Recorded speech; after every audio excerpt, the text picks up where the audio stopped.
3, 2, 1, go! Alright. This is a very long run. Thank you guys for letting me do it. It was a good time for it too. 100% Ocarina of Time. Most of you know the game. Quick recap of the requirements for 100% is all the fairy fountain upgrades, all the heart pieces, all the gold sculptulas, and all the inventory stuff, including the max upgrade of every, bomb count max, quiver max, stuff like that. And you can skip the upgrades in between. So you can go from a 20 bomb bag to a 40 bomb bag. And there are a ton of glitches in this game. I hope some of you have never seen a speed run of this, because it might surprise you a bit as to what's possible.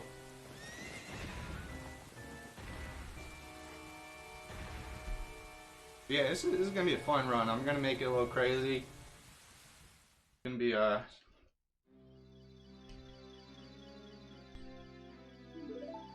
marking it up here and there.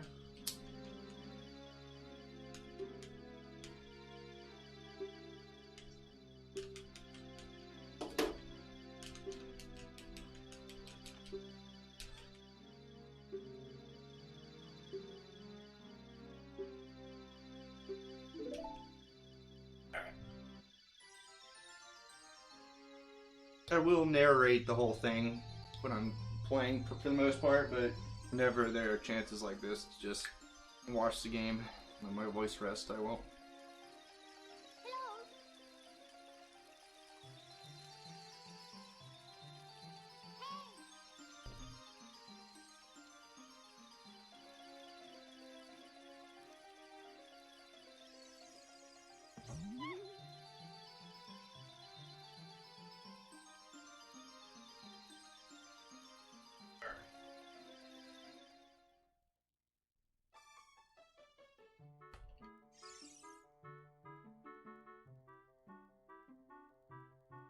So one of the main objects of this game is skipping cutscenes. As you can see, like this intro cutscene we're at 2.5 minutes already. There are a lot of cutscenes in this game, but I think as many of them can be skipped as you're forced to watch, pretty much. There's all kinds of crazy stuff that goes into cutscene skips, which we'll get into soon. There's also wrong warping in this game as well. And almost nothing is going to be done in the order that you would expect it to be done. I'll just leave it at that.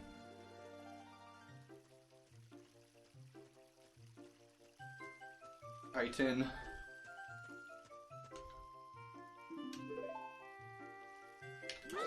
Alright, so right off the bat you see me backwalking. Walking backwards in this game is faster than walking forward. Although rolling is close to the same speed, but backwalking is very consistently fast if you get good angles.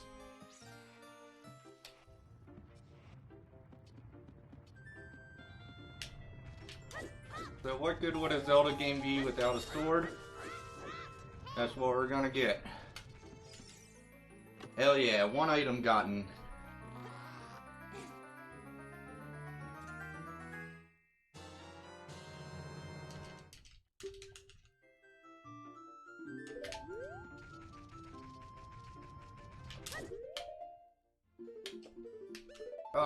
Oh yeah, there's some really important stuff to talk about. Versioning. So, this is on N64. The most optimal route right now is on Wii VC. And for personal reasons, I don't want to run the game on VC. So, I'm one of the few people left to actually sort of run on N64 semi-regularly. So, it'll be interesting to see, for anyone who is familiar with the VC route, you'll see quite a few big differences in how this route is handled. So, yep. Alright, got my shield. And this is where you go to the Deku Tree, right? No, not today.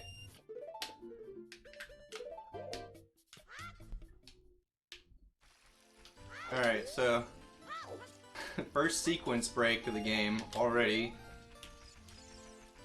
And one of my favorite things about speedrunning this game is the sequence breaks like this.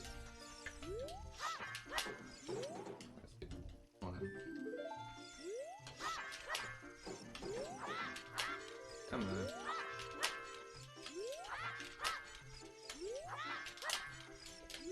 Lord Almighty, thank you.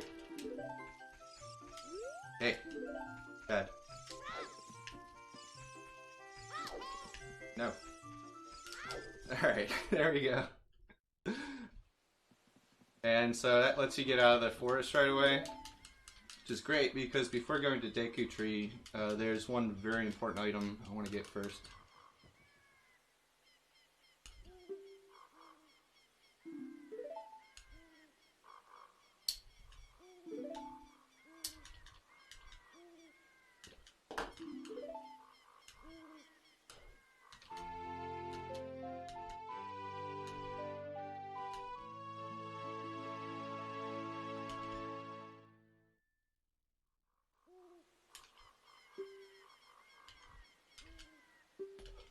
So I guess, for anyone curious, since I have time, I'll say, you know, how that trick actually worked that I just did. There's a trick called ISG, which is when you're doing a crouch stab, and you interrupt that crouch stab before the animation finishes. What that does is it gets your sword into an infinitely swinging state. And you'll know I'm in that state when the sword starts glowing sort of whitish. So what I did is I used that trick while doing my crouch stab against the wall at an angle such that the trick sort of kept my momentum going through the dude as I started talking to him. It's pretty cool. Roll deep.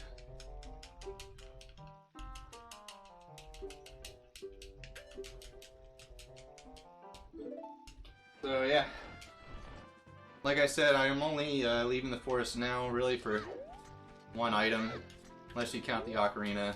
I guess that's 2 items, but I'm going to Kakarika Village for a bottle. Bottles have very special properties in this game. Essentially, you can use them to play an ocarina where you're not normally allowed to play an ocarina, which I'll get into more later. Hold on. Dang it, I dropped it. Alright, so we're gonna miss the day-night cycle in Hyrule Castle, which is no big deal. But, what was I saying? Oh yeah, bottles. So, you can use the bottles as ocarinas. It's a trick called Ocarina Items. And I'll explain how that's used when it comes up. But just know that for background information, it's easier to explain it now when things are chill than during the trick itself. Another very important thing bottles are used for is sort of memory corruption. Having to do with what item you have on C right. And the fact that you can use glitches to get a bottle on your B button. You can do things like manipulate how many bombs you have, for example. Or even put bottles in spots on your inventory that aren't supposed to have them. All kinds of crazy stuff. And again, that's just backgrounds. I'll point out the actual instances of me doing these tricks when they happen. But bottles, bottom line, are one of the most important things in the whole game.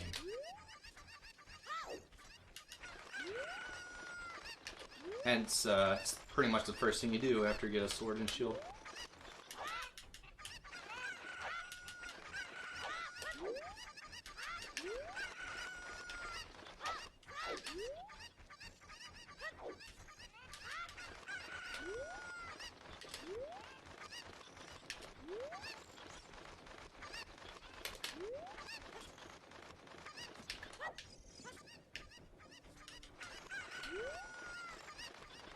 feels so weird not having music while I do this, because it's technically not nighttime yet, but it's so close to nighttime that any more screen transitions, which are bound to happen, will make it nighttime earlier than I want it to be. So what's going to happen is when I go to Hyrule Castle a little bit later, I'm going to be doing a couple side quests you would normally do later, and it's actually going to make my Child 2 segment much easier. I'll explain why when I get there.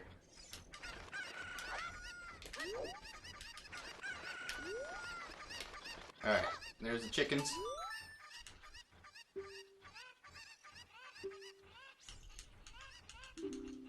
And there's the bottle. Looks like such a useless item. Don't be deceived.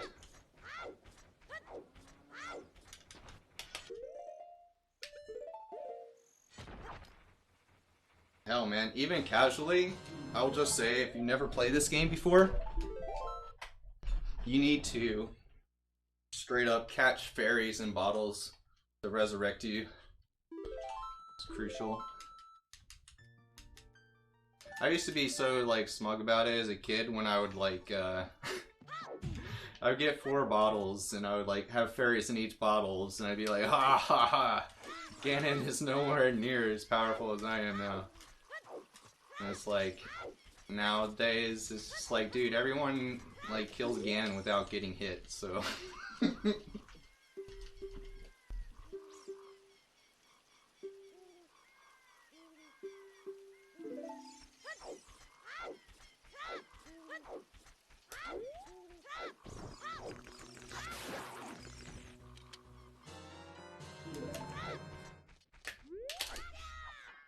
Cool. So I entered that cutscene by doing a jump slash against the wall, which recoiled me, as you can see, very far down that hill. It takes a couple seconds, but it's like hardly anything actually, but I like it just because, I don't know, it's the only thing you can really do in this section. Man, I'm excited, guys. I don't know about you, but I love this game. I love getting all the shit in this game. There's so much cool stuff coming up in this run.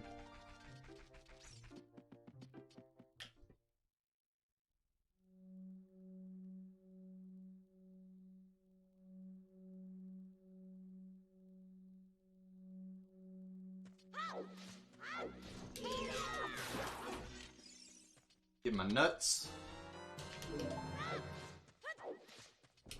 Skipping a Navi text box by pulling my sword out. I think it's 2 frames before you grab the vines is when you need to do it or something like that. Careful not to get those vines going. Ah, okay, so there's a Navi text box skip there too. It's frame perfect, and I was frame late, I think.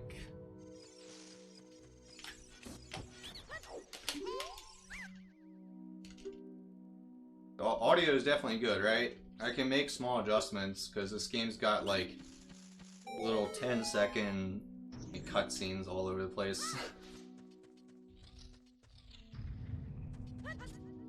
For example, I think opening up a big chest is 9 seconds. Let me time it actually. Alright, 44. I opened it, at least with stream delay. Oh no. It was only like 7 seconds. Silly me. Okay. Cool. Yeah. I just want to make sure you can hear the game audio too, because that's really cool for me because it means I don't have to necessarily talk the whole time, because the game's vibe that you get from the sound effects is part of what makes this game so amazing. Like just like all the little sounds and the ambience and music completes the image.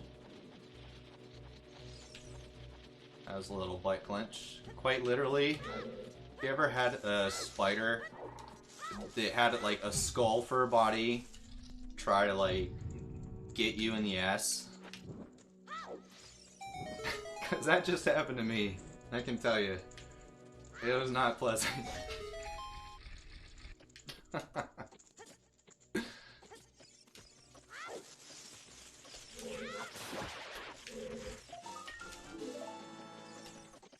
Alright, that's the first Skulltula of 100. Yay, progress. Got even more nuts. Alright, here's a cool trick.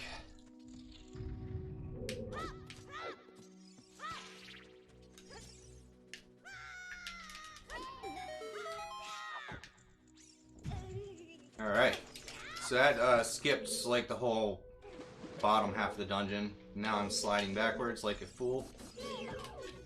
And messing up the Deku scrubs as usual. Alright. So that's basically Deku Tree. You notice though I didn't get 2 Skulltulas, actually 3 Skulltulas. We're actually going to save those for later because one of the Skulltulas requires some sort of explosive to get to. And I don't have that yet, so I might as well, since you have to come back here later, might as well get 2 of the other ones later too when you have better equipment like the boomerang. Alright, so need an audio cue here, just in case somebody was moments from hopping in the call and yelling.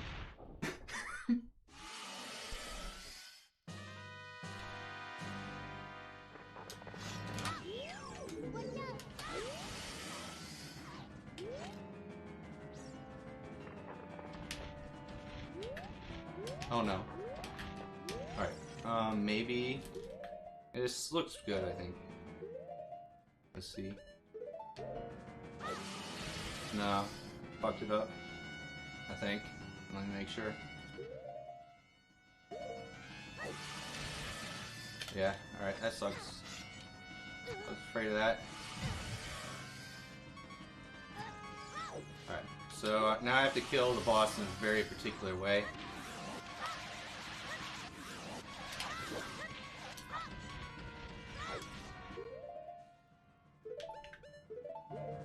Essentially I have to kill the boss at the same time that I die.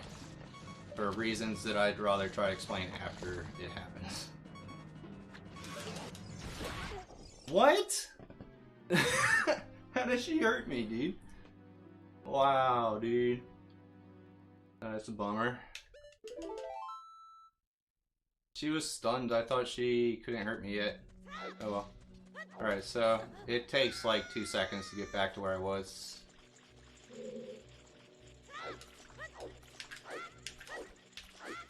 It's good too, because it means I get to try the clip again. Did I mess that setup up?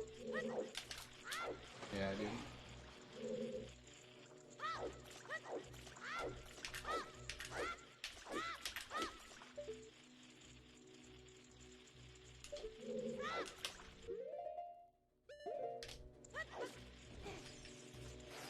The reason I paused right there is just to make sure my input was perfect, because I didn't want to dilly-dally any more than I already am. Here's something that's always annoying for me. It's a backup strat that you normally don't want to have to do.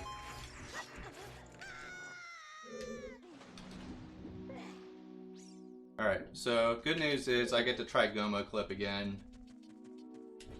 I need to turn my volume up, so you might hear weird stuff on the microphone, but that's just temporary because you really need audio cues for this.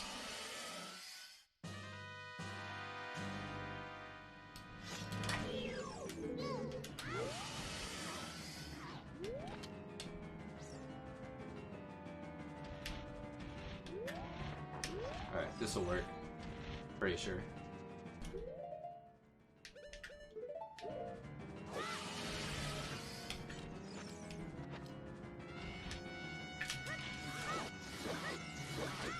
Alright, cool. I feel a lot better now. Good. Honestly, I'm happier to die the first time and to do it the right way the second time than having gotten the stupid backup strat I was going to do the first time. So, alright, that's Goma. I hope my IDs for the wrong warp are still correct. So the whole point of killing Goma in that very particular way is to basically get that wall out of the way so you can despawn it by leaving the room. And that lets you set up the trick I'm about to do, which hopefully works. It should work. The only reason it wouldn't would be because I died, but I don't think that matters. Yeah, I'm almost positive that's not going to make a difference.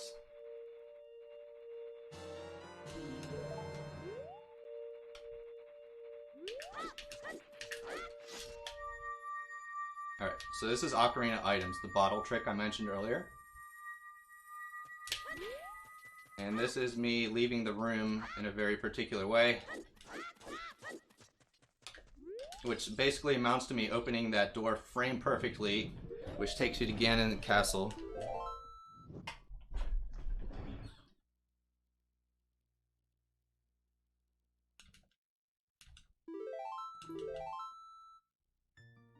And I skipped the entire cutscene after beating the Deku Tree, which is honestly like a thing about it. It's like a 5-minute cutscene, and then like after all that, you go like try to go back into the forest, and Mido's like there to like give you another little cutscene. So annoying. So screw cutscenes is the point I'm trying to make here.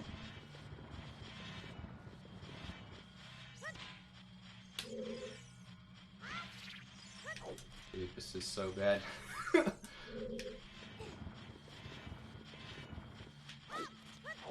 there we go. So, there's a coin above this guy that you're supposed to get because you have the hook shot. But instead I need to use glitches to hover to it. See how my sword was glowing just then? That was that same ISG trick I mentioned earlier. Or again, how that works is you crouch stab something and interrupt it in its animation, and the game starts to think that you're constantly swinging your sword even when you're not. Also, shoutouts to having just barely enough Deku nuts there. Alright. So, you're gonna be hearing parts for a little bit. Just FYI.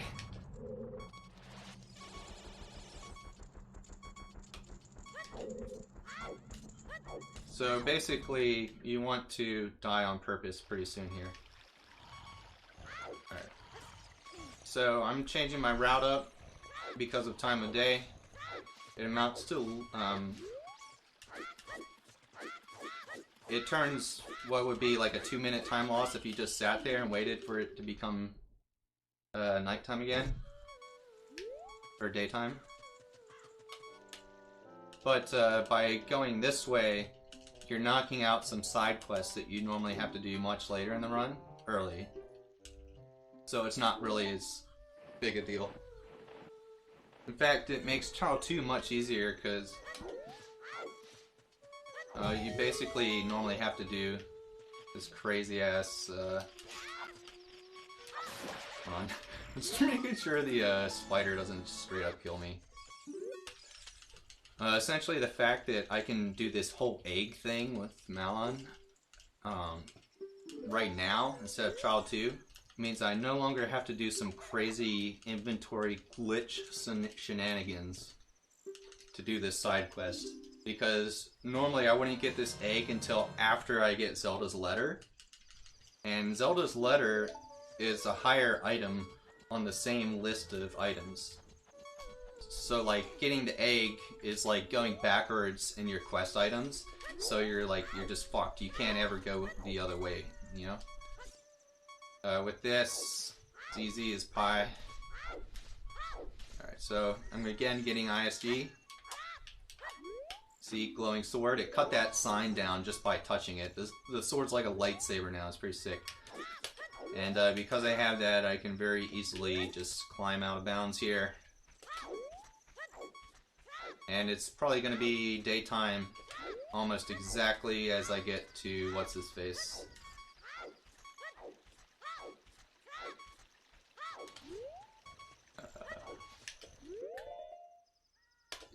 Oh wow, sorry if you heard that. There's an angry car outside. Who knew?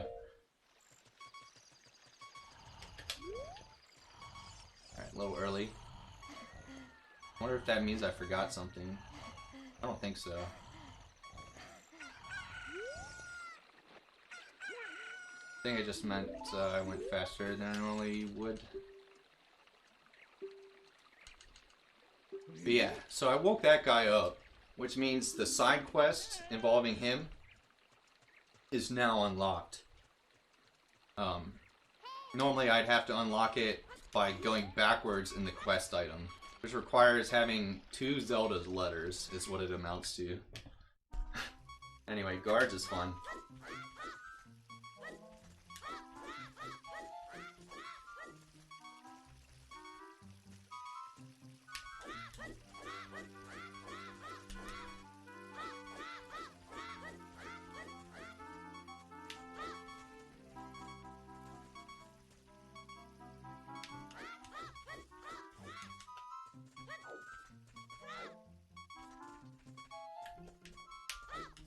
Way.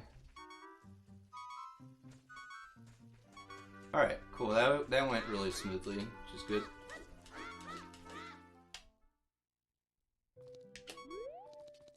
Alright, and last, you don't have to listen to the heart thing anymore. And it's time for the second Sparking It Up update.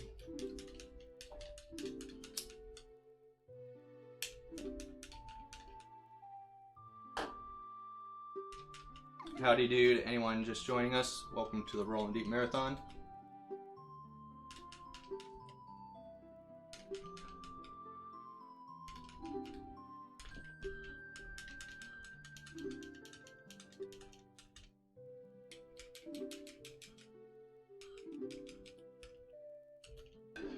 So, 27 minutes in, what's happened so far?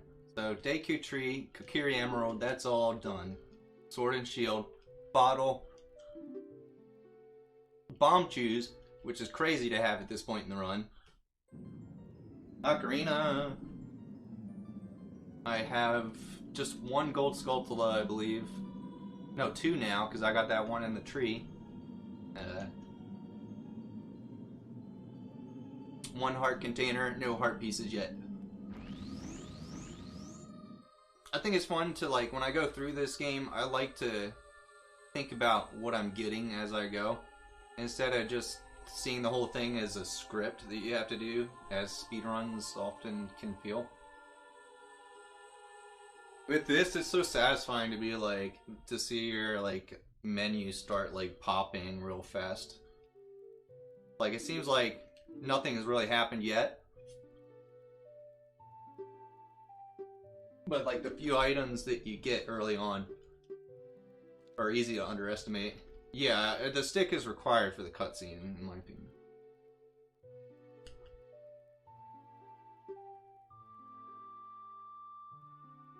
And thank you for listening. That was your second Sparking It Up update.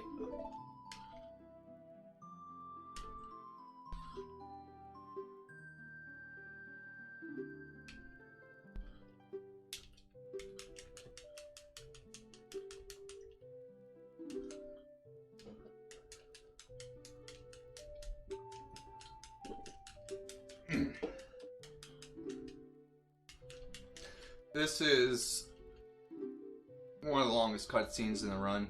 You get 3 of the 4 longest cutscenes in the run, pretty much, in the first 30 minutes.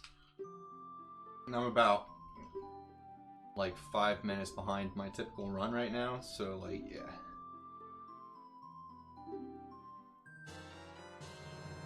Alright, so here's the reason you had to listen to a heart, being low hearts that whole time.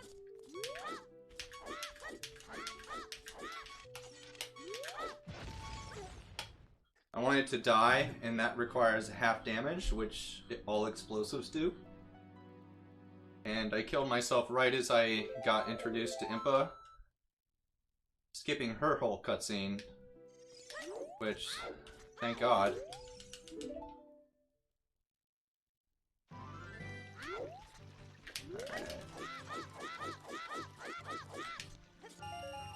I somehow have way more money than I'm supposed to have already.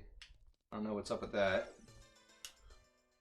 Alright, so here's Skulltula number 3. I'm gonna grab some more money here, actually. Wow, now I have less money than expected because I didn't get any blue rupees. Oh no. If I fail dot skip once, I'm gonna die. That'll be funny. Alright, let's go.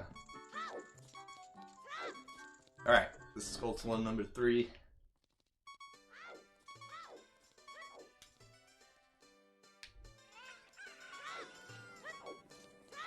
Oh, almost forgot my shield.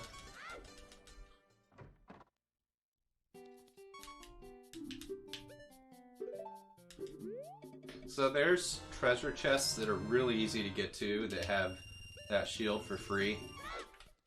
But considering how easy it is to get those rupees on the drawbridge, like it's worth it to just buy it. So yeah, I'm going to Temple Time already. Like I said, it's all about unlocking the most important things first. My gosh, it's important to unlock being able to be an adult.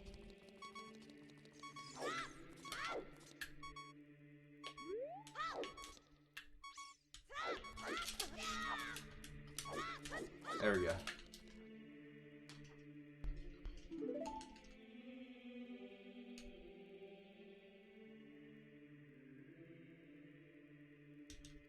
Cool. So if I miss the frame perfect jump slash back in bounds once I jumped out of bounds there, that would do 1 hearts of damage and kill me. So yeah, 32 Master Sword, let's go. It's alright though, we've done some Child 2 stuff already, like a minute's worth. Whole minute. So yeah, 2 more really painful cutscenes, and then the game picks up pace a lot. Whenever Ganon laughs at me here, I feel like he's just laughing that I have to watch this old man and Sheik talk for the next 5 minutes. Roll deep though.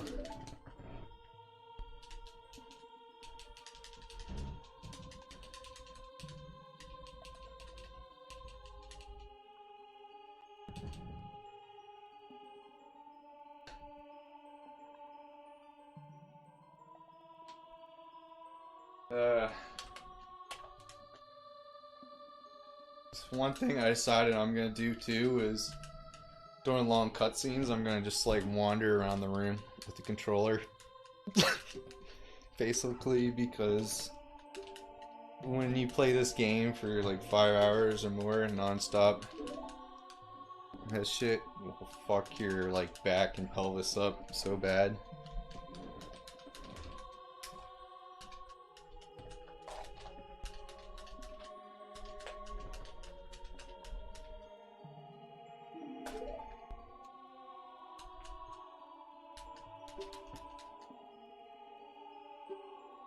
But yeah, having to listen to this guy talk is a small price to pay to become Adult Link.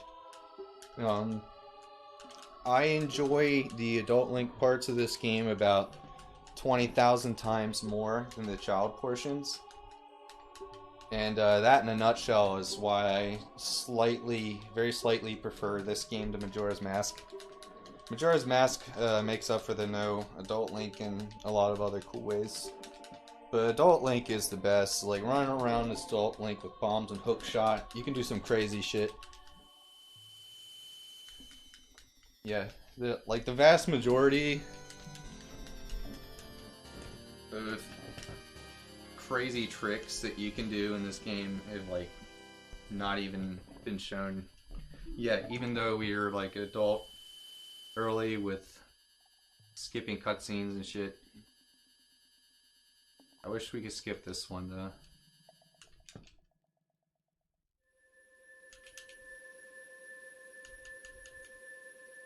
I would like it if the US version had text as fast as the J version. So now I could like follow along at least. I feel like I'm watching like a movie that I know.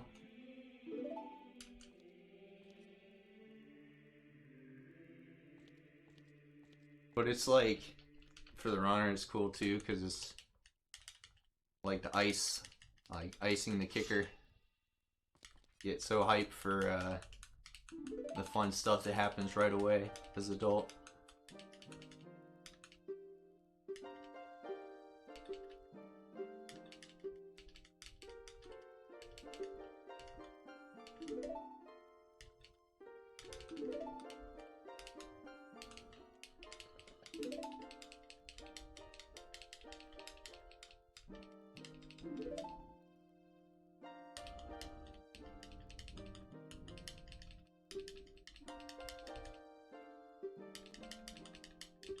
Alright, we're doing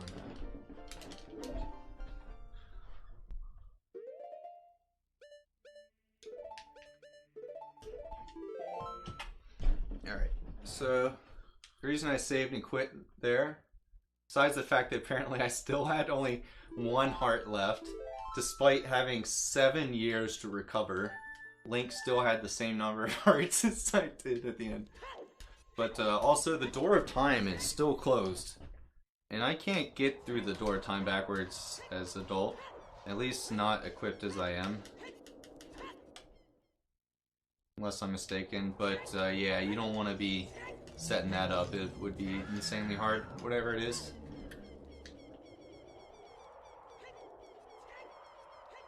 So first things first, Kakariko Village.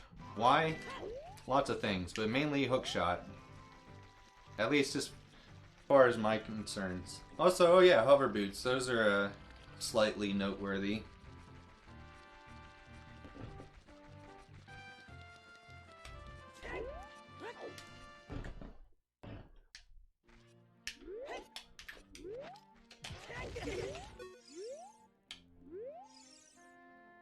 So yeah, like I said, I like being adult Link a lot more than child Link.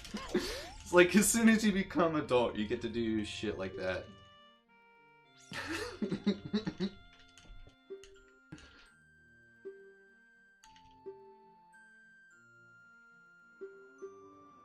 Alright, so that's super important. Now is a good opportunity to explain how, again, bottles work. Bottles corrupt memory when you get them on your B button. And the memory corruption that occurs depends on what you're catching or releasing from a bottle. Or, plus the item that's on your C right button. Having said that, I need to enter Shadow Temple. And, to do that is weird. Oh, well, that's not good. Hold on. I repressed Z too early there. I think this is still set up properly though. Wait, do I not have ISG? I don't have ISG anymore? I'm just reloading the area. Fuck it.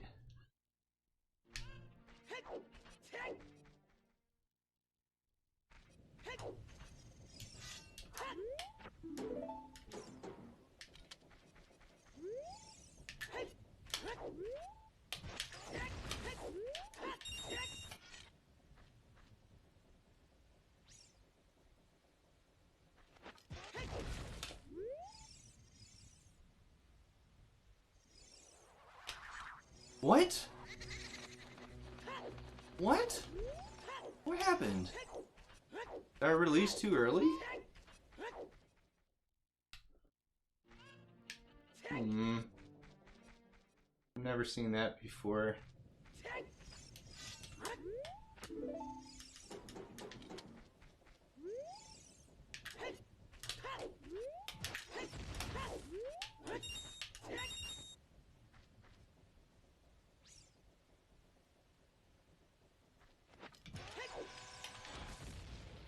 Man.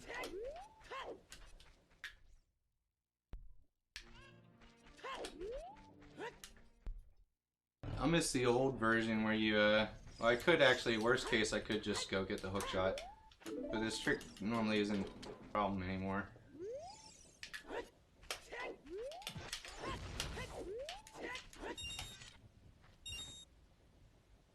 You'd be real gentle on the stick.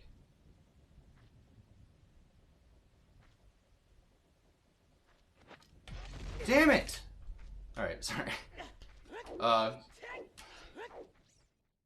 way the trick works is you have to be moving the minimum amount of distance backwards.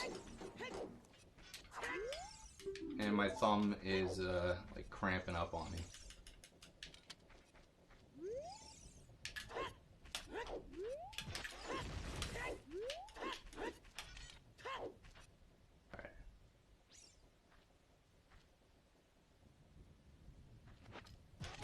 What the?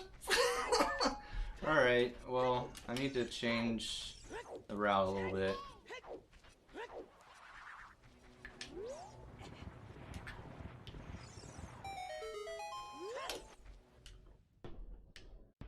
Alright, so what I'm going to do instead is I'm going to go get the hookshot first, and then come back outside. Main reason being that my bomb chew counts. It's required for certain other tricks that aren't optional, and basically how I get into Shadow Temple is optional. In fact, this way isn't that much slower if you go for it right away.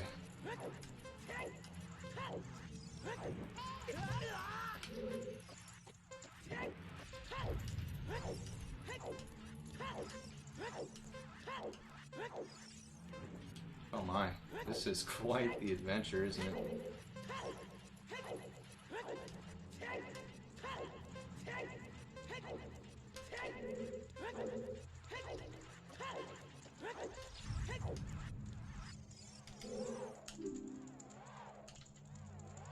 Alright, boing.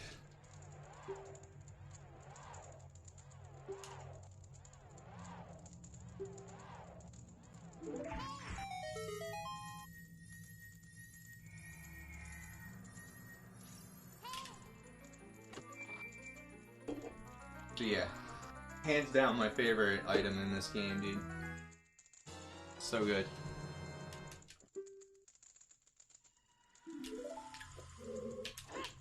Alright, so I went through that door, so the door started closing, but side hopped back to the other side, and the game's like, what? You can't be here, so it pointed me out.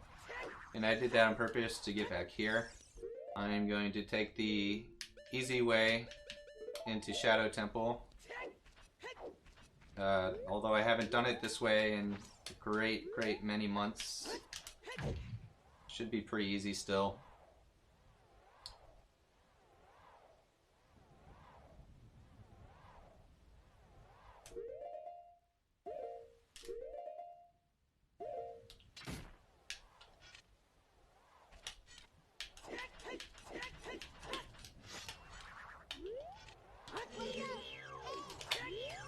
Alright, so there you go.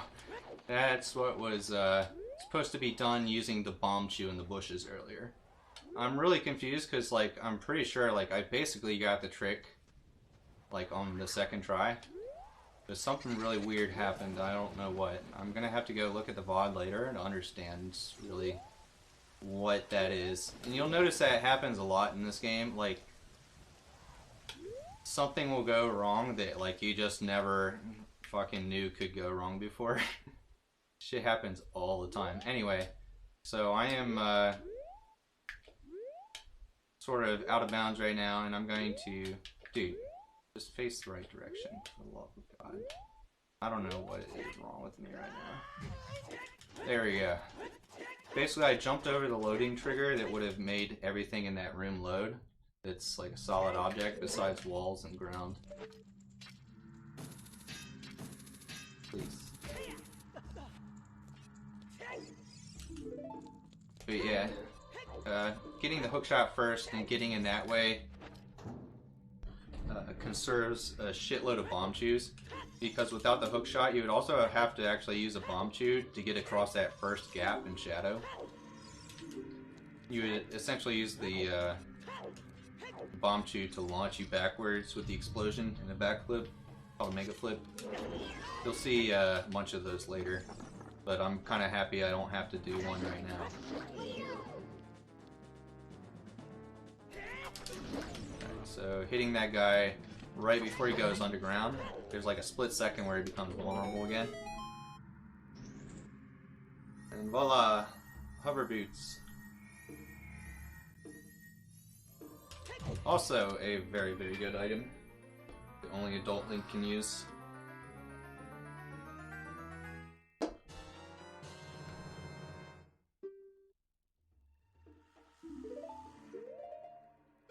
Alright, I need... Oh no. Okay, what are we gonna do about that? That was stupid. Don't worry about it. Don't worry about it. Nothing to see here, folks. Actually, let me think. When... Yeah, this is not a big deal at all. This is fine.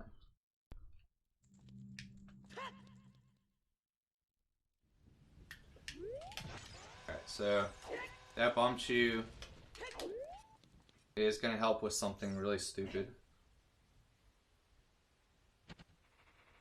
And I'm going to catch a bug in a bottle over my Deku Nut slot since I don't have any anyway. So that temporarily gives me an extra bottle that I need to pay extra attention to this run because weird things are going on this run. Trying to think where I'm supposed to go next.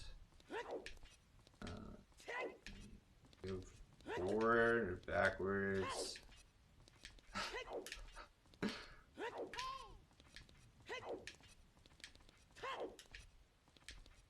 I just don't know. I should probably ask Navi.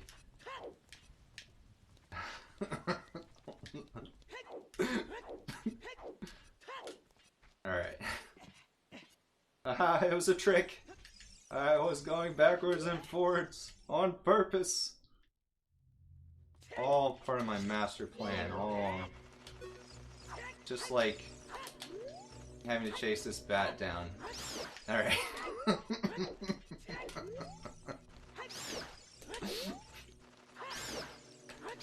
Alright, be gone.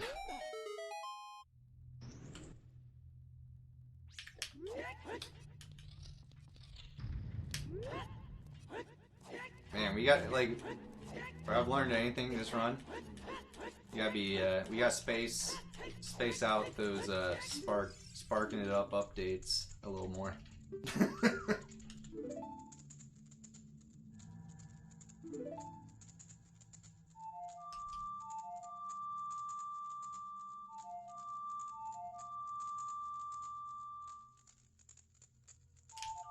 Alright, Sun Song, crucial.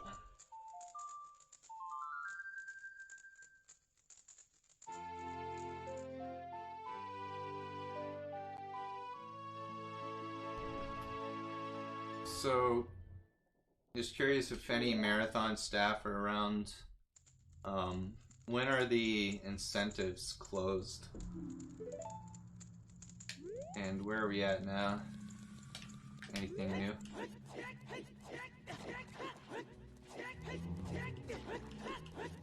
We're really close to getting Aladdin, if I'm not wrong.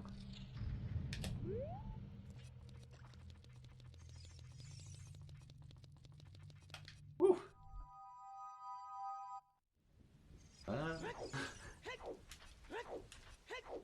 Wait a second. I need to get rid of bugs in one of these bottles. That's the right one, isn't it? Yeah, alright, that's what I wanted. So now I'm gonna want... yeah.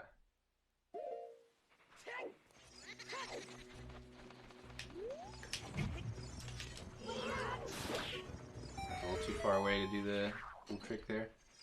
Alright, so getting this guy in a bottle, really important. Basically, that Poe in a bottle equals infinite bomb shoes. Due to the crazy bottle shenanigans that you'll be seeing very soon.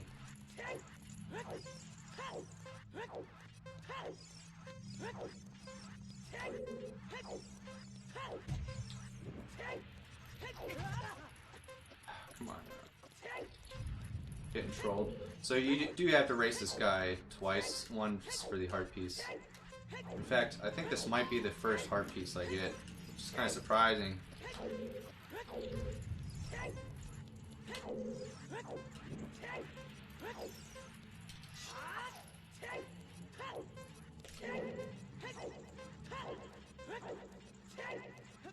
Oh!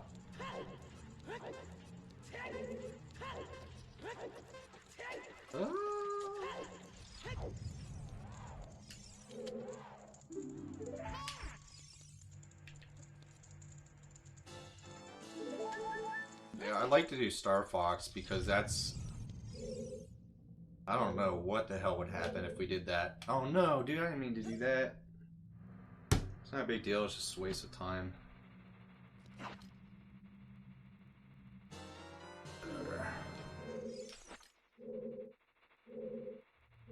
This won't work, will it? Yeah. Hold on. I have to be extra careful just because of the bomb shoe count. There we go. This will work.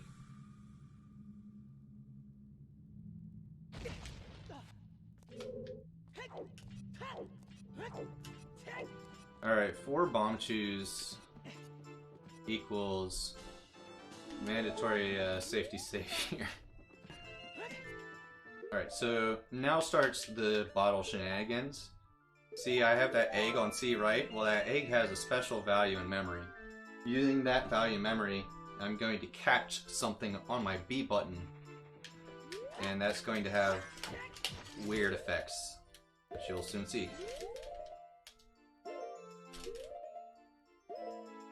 Come on. Pause buffering to a particular frame.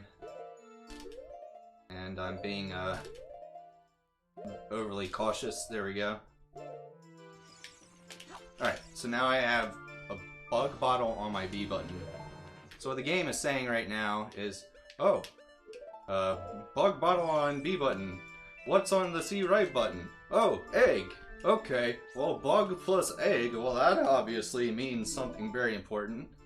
And so what the game does there is it changes like a bunch of shit in my inventory, like how many Deku seeds I can carry. I technically have an illegal... This sounds so badass, put this on. Like, I have an illegal number of Deku nuts right now, dude. Or Deku seeds and Deku sticks. So basically, it's a glitched number in for my inventory count, which means when I get any upgrade to them, it's going to give me the maximum upgrade for them. Right, now comes... what's first?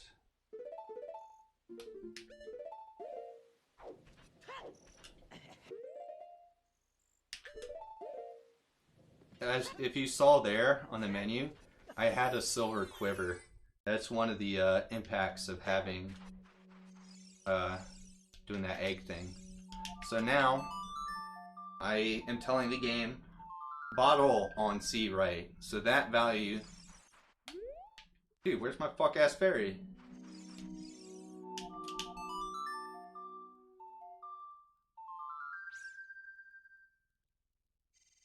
Hello? Where's she at? Alright, I'm reloading the area. I don't know what the hell that's about.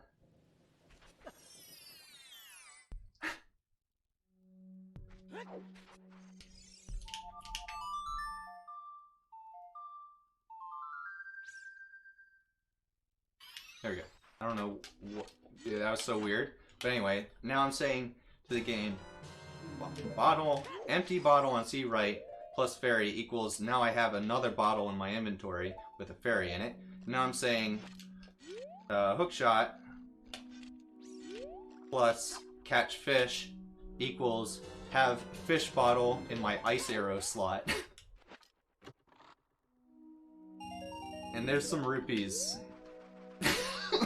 That's something that can be easily understood and explains. You know, guess what? Here's some more rupees. 69 rupees right now. You gotta be shitting me. It's a sign, dude.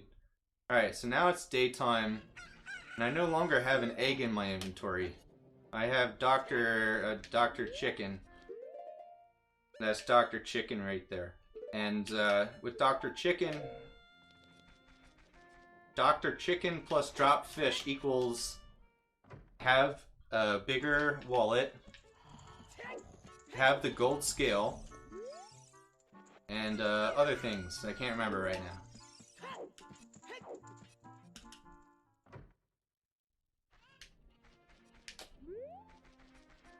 Alright, so I gotta make sure I do this right. Gotta drop this bitch before I talk to Anju, or whatever her name is in this game. Alright, so drop. So that's doing the magic in the inventory right now. See, now I have a bigger wallet. But I don't want that fish to despawn, so I gotta make sure like I do this menu right. Because I need to catch them with Poe on C right, which, as I alluded to earlier, will give me more bomb shoes. So just do that.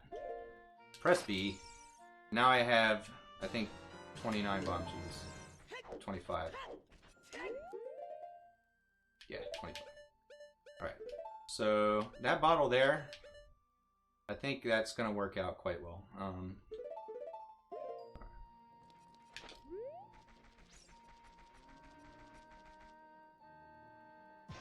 That's terrible. Trying to do a Hess. It's much easier to do them with regular bombs than bomb shoes for me. Speaking of which, if all goes according to plan, I'll have regular bombs soon here.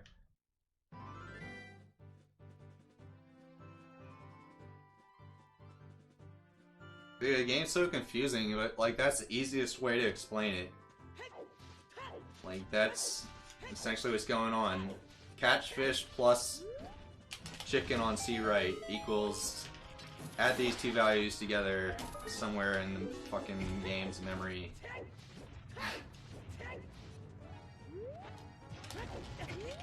God damn it, dude. I should have just like, I should have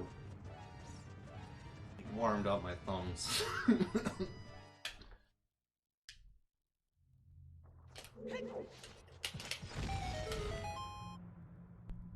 Alright, so Dodongo's Cavern. I haven't been here yet. Going in as adult makes a lot of things way easier.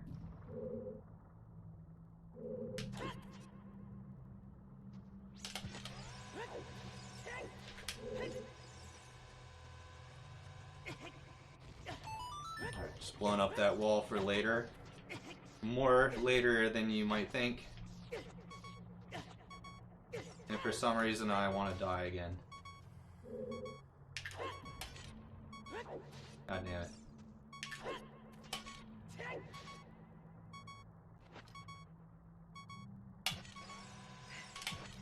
Did I do that wrong? Okay.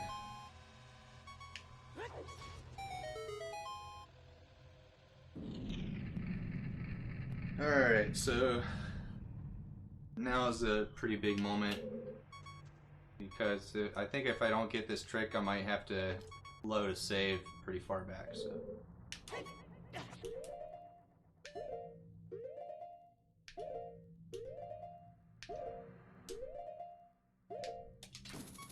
Alright, good. So, fortunately, due to the bottle shenanigans earlier, where I caught a fairy on my B button with an empty bottle on C right, I had that fairy and a fake bottle on what actually had to be a real bottle slot. I put it on my third bottle slot in the inventory. And doing so, allowed the fairy to revive me up top. Now I have bombs, probably my second favorite item in the game after hookshot. And for reasons, I have to drop this fish and catch it again with Kojiro on C right. And actually that gives me a 40 bomb bag right now. I see, so 20 bombs, like the default number when you just first get them, is already like not considered max, which is weird. Anyway, I can get a sword again. And not having sword is essentially why the menu was glitched right there, I think. God damn it. Alright. Don't want to be a klutz on this bridge.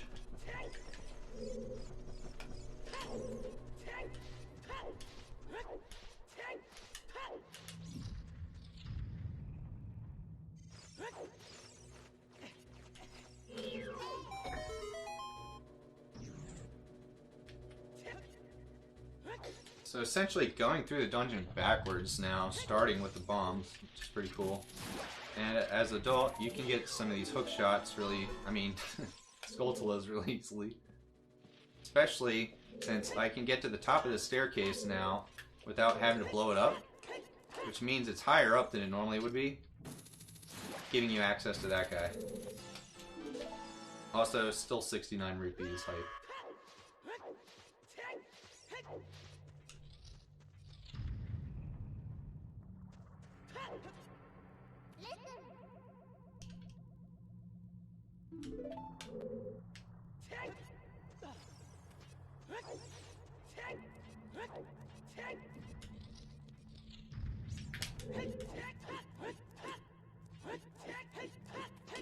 I don't think I ever mentioned, but in certain situations, side hopping is most certainly the fastest way to go through areas outside of like a task. All really just depends on the terrain. Like if something has a lot of corners, you probably want to be rolling a lot. Like when I was racing Tempe, I was rolling the whole time. But if you have like hallways that would be just like 6 side hops long like that, like it's perfect for it. So now I need to save and quit because that's going to actually reset some memory ID. It's called the cutscene pointer. Just all that means is what was the last cutscene that was displayed on the screen, and by resetting that value becomes the title screen. And that is needed to do the most butt clench trick in the run so far, which is coming up pretty soon.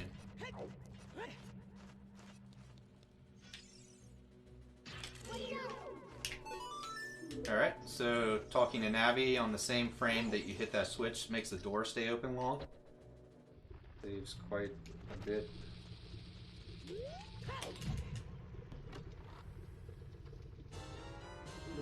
Just getting as many bombs as I can and jump slashing into the cutscene, because I don't think I ever explained, but when you do a crouch stab, the amount of damage that does depends on the last sword attack you did. So the last sword attack I did was my strongest attack, a jump slash. That means when I crouch stab this guy, it's going to do the amount of damage of the jump slash, making this guy the most ridiculously free boss ever. Just throw a bomb and crouch stab. He's very close to dead right now.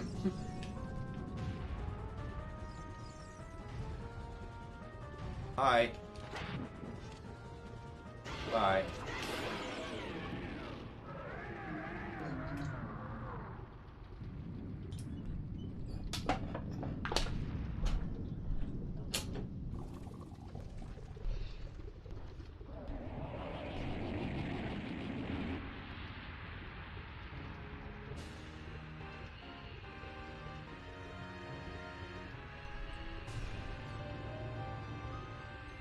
Alright, so this is the most butt clench trick of the run so far. I need to die frame perfectly in relation to the cutscene that should have started being interrupted. Also, I need to note to self to get a Deku Nut at some point. Get rid of that fake bottle. What am I doing? That's what I'm doing. Safety save.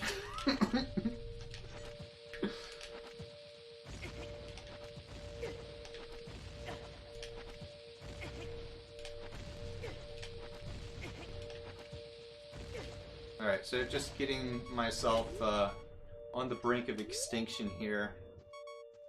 And now fish happens, and then fish does things.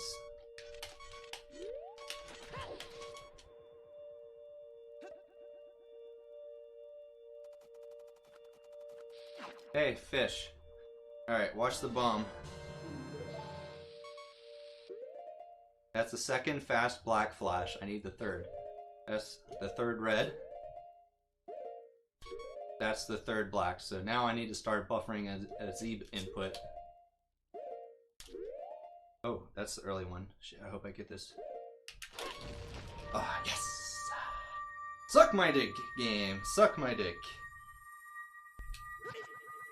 Oh, fuck, I died. But yeah, that's exactly what you want to have happen.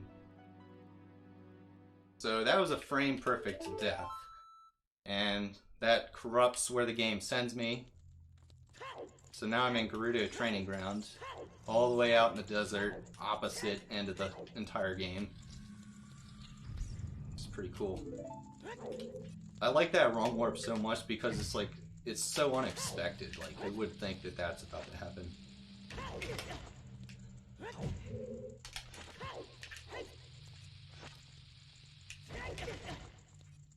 I'm too early, aren't I?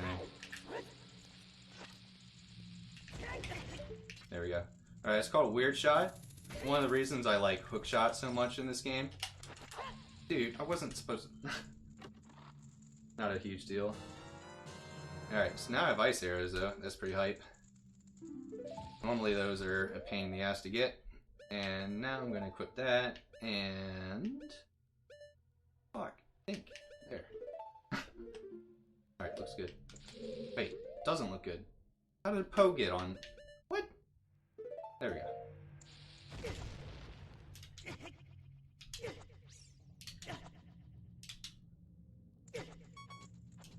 Alright, oh my.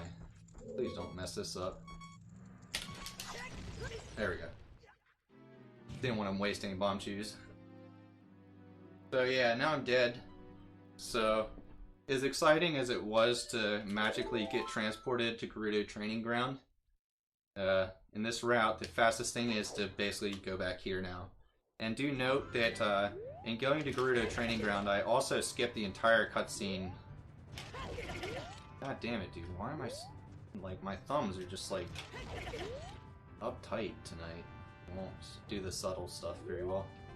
And that's, like, really important. You need to be able to move the joystick very minimally. Anyway, that's a good Hess to get. It's way faster than just running up the mountain. Alright, so... in this route, we don't want to talk to the little rolling Goron guy, which means I need to do a couple extra tricks. Okay. Didn't mean to do that. But I guess we're getting this Skulltula early.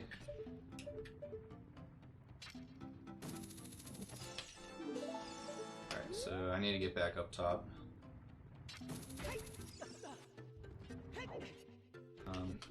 What's my backup strat for this? I haven't had to do a backup strat for this in a while, so we'll...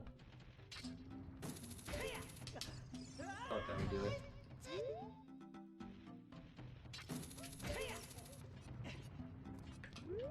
Oh yeah, I would go to the edge of this and then shoot like right at the top here. Go. Let's stop wasting bomb shoes now.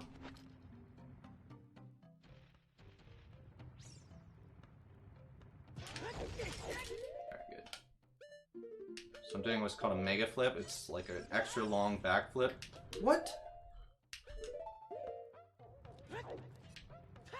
Oh. Mamma mia. Oh, I can just do this from down here, can I?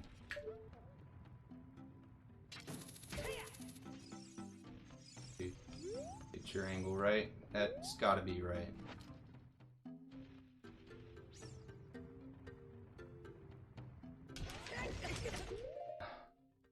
Now my timing is wrong.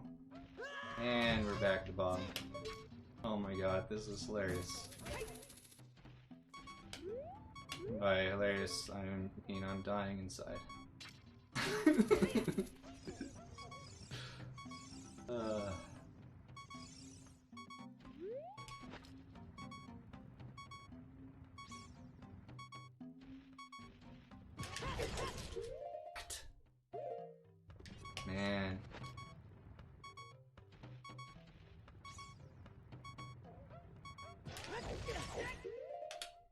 better fucking work, dude.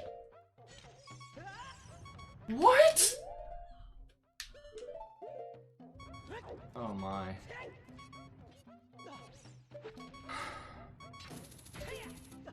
Gotta be shitting me, dude.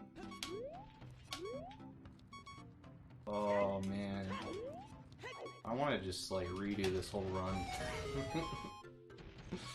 Oh lord. Alright, so I'm talking to this guy because I have no choice now. Which is slow. He talks to you for a long time. For the longest time though, this was the strat. Until we knew you could get around him. I'm not sure what I was doing wrong there. I didn't clip through the wall. I was supposed to clip through the wall.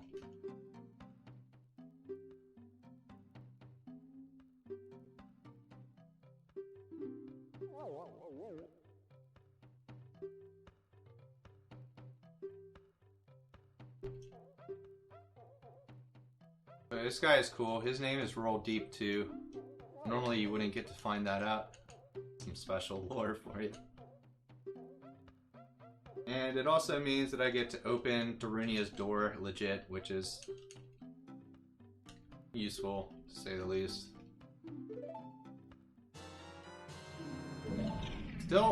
Still have 69 rupees as well. In fact, I have a massive surplus of rupees, because normally I would have to buy that tunic that I just got for free. I'm at a half a heart, which might seem bad, but in fact it kind of works out pretty well. Just gonna pop that bad boy on, and then go skip a cutscene for free.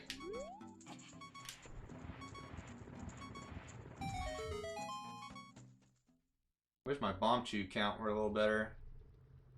It's not horrible.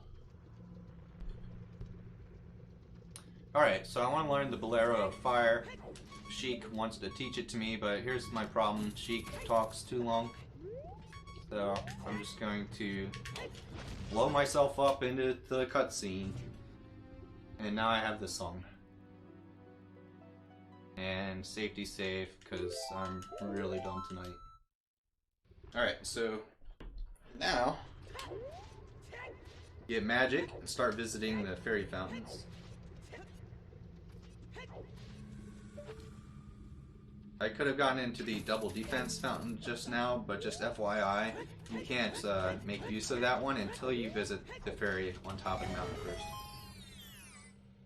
The main reason I'm going in here is to get a fish over my ice arrow slot, essentially. And you'll notice I haven't gotten the bow yet in the run. But because I have ice arrows and I just caught a fish over the ice arrow slot, I now have like a makeshift bow, essentially.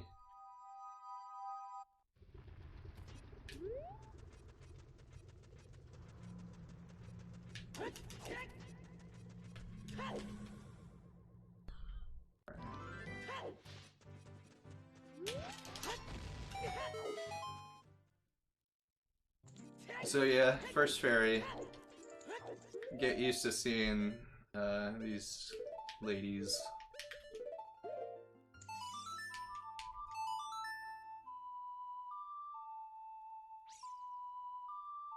But yeah, among all the upgrades you get in the game, the various fairy magics are some of the most exciting.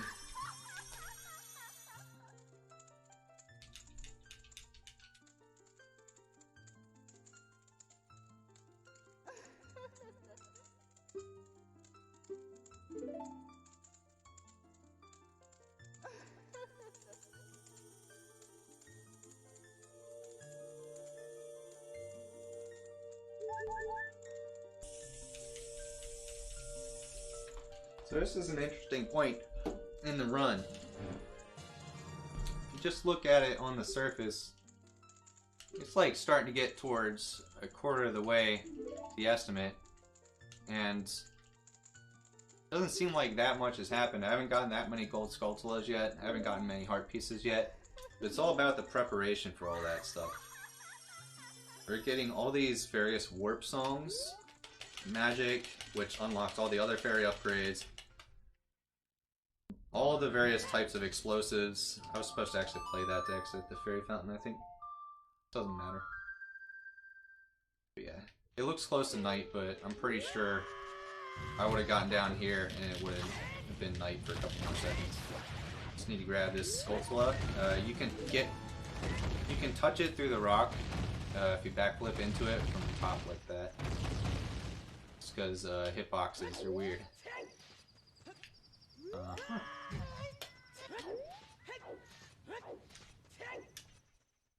Alright, back into the city now.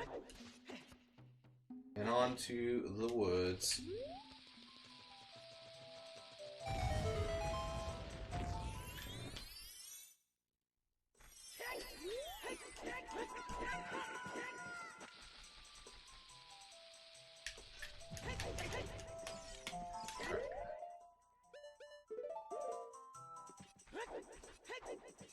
Alright, there's a Skulltula here that you can't see, but with a bomb shoe and the right positioning, you can actually really easily get it.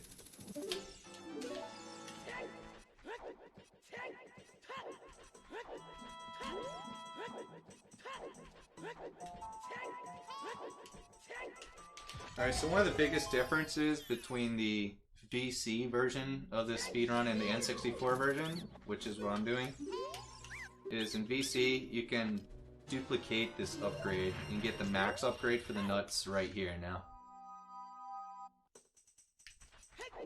Just FYI. The other main reason would just be lag, mostly, I believe. And the fact that you can use Deku sticks as adult without the game crashing. But as I said at the beginning of the run, I far prefer playing this game on N64 in general. Also, I'm gonna swap off my my red tunic before I forget, because that could matter quite a bit down the run, but I just want to take care of it now.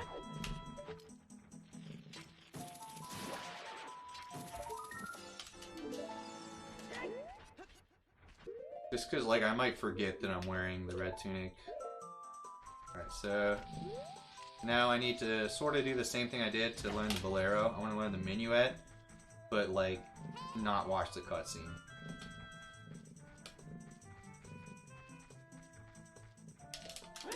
I think that'll work, hopefully.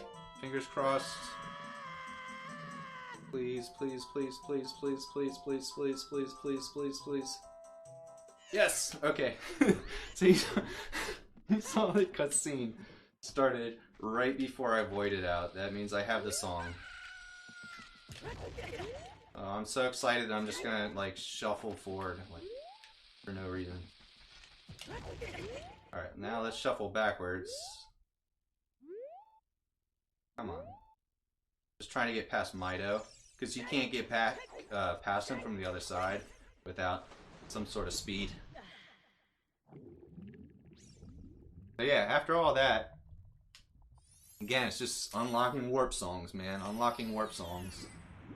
Next, I'm going to be getting a Serenade of Water before you know it. Just trying to keep, like, the 10,000 foot view perspective of the run going. So I feel like that can get lost pretty easy. Like, just talking like, oh, strat here, strat here, strat there. What's the route trying to do right now?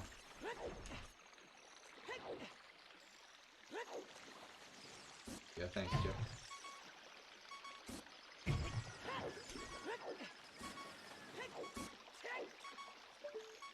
So, yeah. Hover boots, explosives, hookshot, all critical things to get. Then warp songs.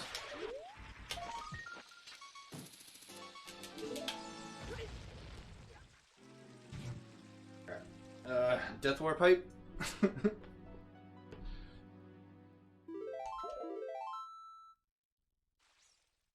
I think I'm too late though. I'm gonna have to play a Sun song here. We'll see. The sun's about to come up. And I think time goes by as this waterfall fades. Oh, it's gonna be close. Come on. No crow. Please no crow. Please no crow. Please no crow. Don't you crow. Podcast crow. Podcast crow. Fuck your shit. Come on, let me go. No!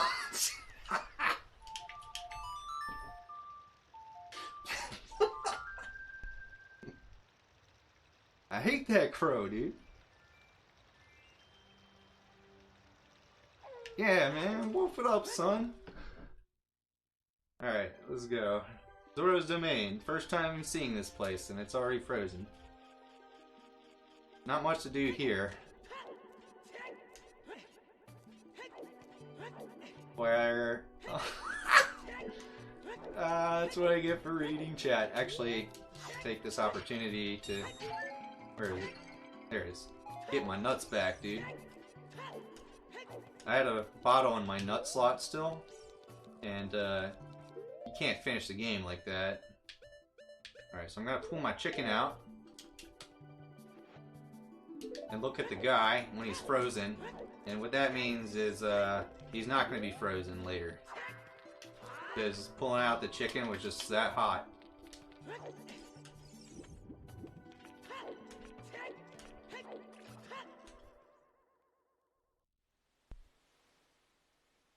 Oh yeah, I went out of bounds. I didn't say anything about that.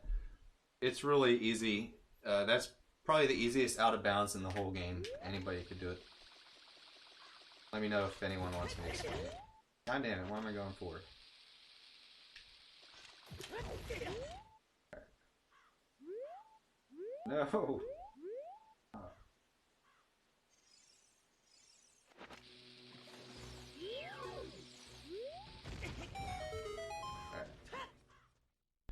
So, yep, second fairy fountain, Pharaoh's Wind. Super useful in a speedrun, as I'm sure you can imagine.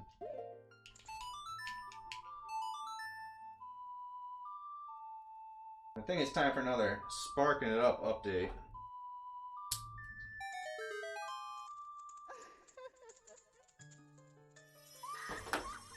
Motherfucker's got 5 heart pieces, over 10 Skulltulas by now, maybe approaching 20. Pharaoh's Wind, one of the best items in the game. Hookshot, bombs, bomb twos. Like fucking 4 bottles.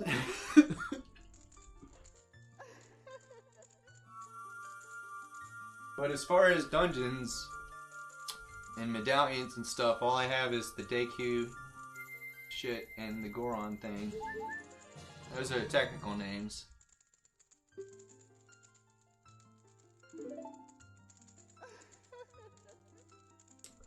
But yeah, now, Ice Cavern, which is easily one of the hardest parts to run. I'm safety saving there just in case I somehow waste all my bombs. It's happened before, mainly thanks to this goddamn rock right here. So I need to get through this rock. Okay, first try. That's always nice. So, got some arrows there. And the only reason I got an arrow drop there is because of how I caught a fucking fish on my ice arrow slot.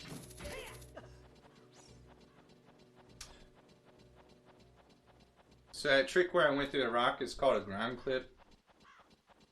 Wait, no. Weird clip. It's called a weird clip. And my god, let me tell you, that was a pain in the ass to learn. But at the same time, I look upon the days of learning it with like a lot of nostalgia. I could always go back to like running this route every couple years.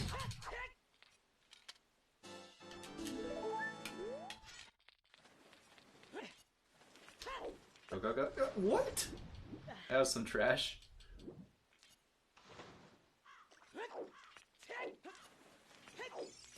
Yeah, in my head, I see getting through that rock as sort of the start of Ice Cavern, because, like, really the whole thing with Ice Cavern is bomb management. You have to do it well and to conserve bombs is the same thing. So it's, like, really important to do well, because, like, it'll not just be slow. If you do it wrong, you'll end up with no bombs, and that sucks.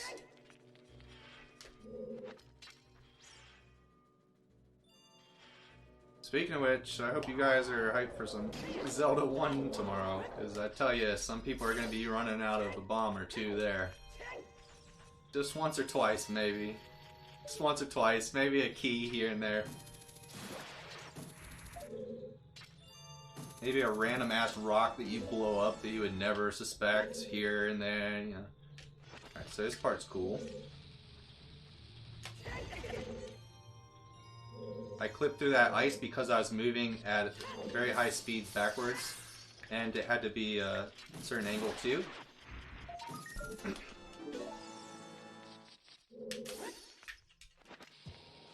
Alright, so the purpose of that bomb is twofold. Its presence there actually allowed me to grab that heart because its hitbox pushed me a little bit further into the ice.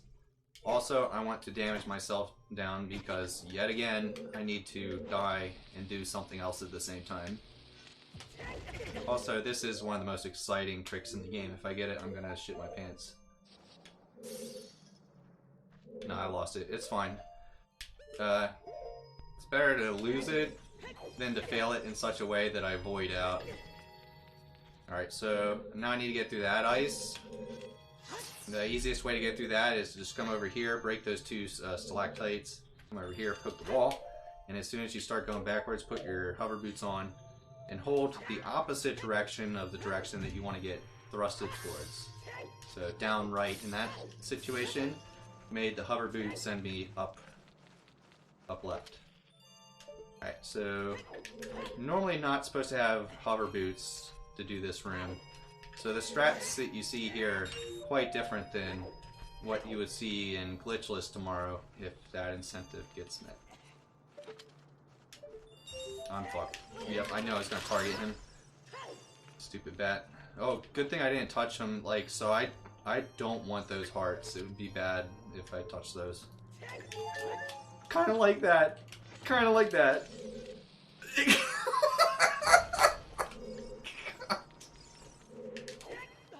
This run is, as far as I'm concerned, this is some classic Canis right here, dude. God damn it! Lord almighty. Murphy's Law, dude. That's why the estimate changed. Shit can go wrong everywhere.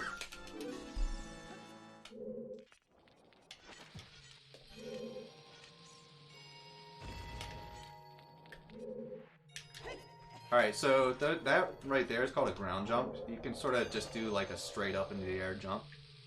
Alright. Doing some weird things that I can't explain while doing this even more difficult trick at the same time.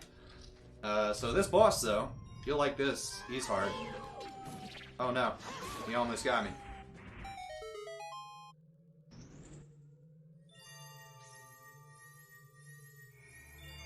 No, I think that's hilarious, dude.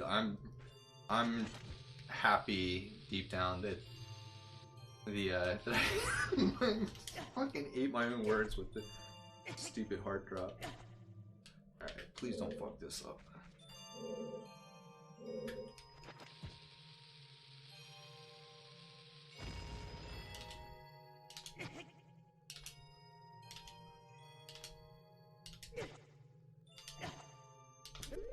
Damn it, really? Of course it would be in the marathon run. That's like a 1 in 10 failure rate for me. And that's the 1 in 10. Of course. Fortunately, like everything that's beaten in the dungeon is still beaten, so I just need to go back to that chest. Well, actually, I never opened this gate, so I gotta click through it again.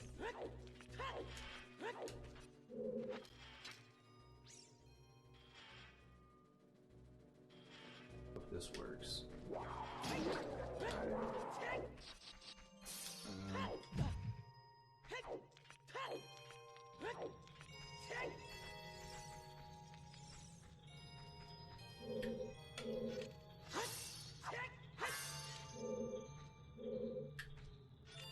That's too far away. Come on. Also, I don't think the camera is good there. You want to make sure you target that wall before you attempt this crouch stab thing. That sets the camera in a good way to flip through that corner.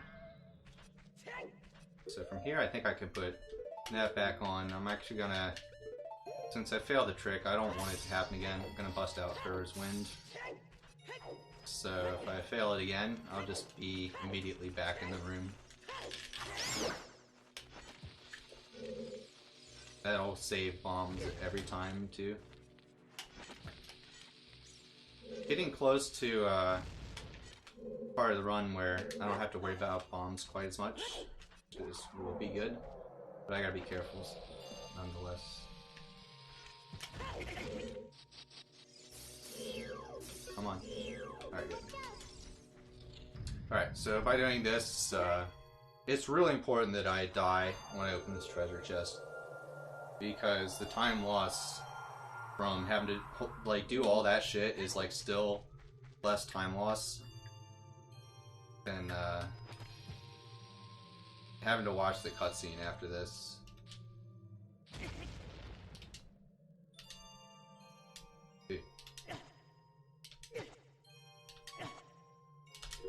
Alright, we got it.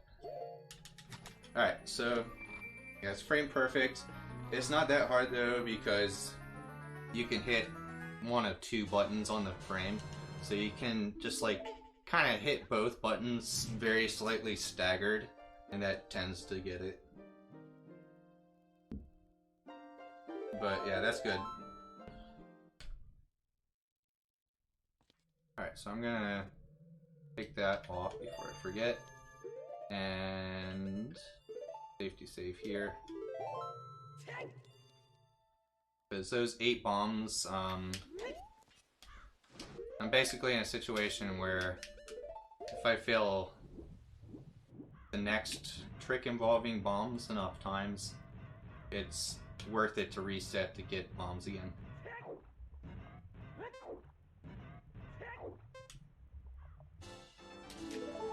So yeah, now I need to get into Jabu, and even though like the fish sprite isn't even around right now, you can actually get in there as adult by clipping through this iceberg right in front of me.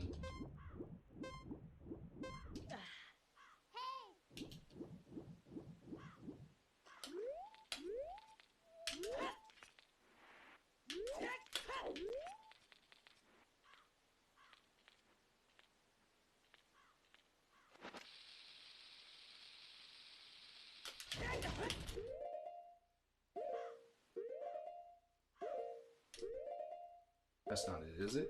No, that's not it. One more frame. Come on. Give me a frame. That's a frame, yes.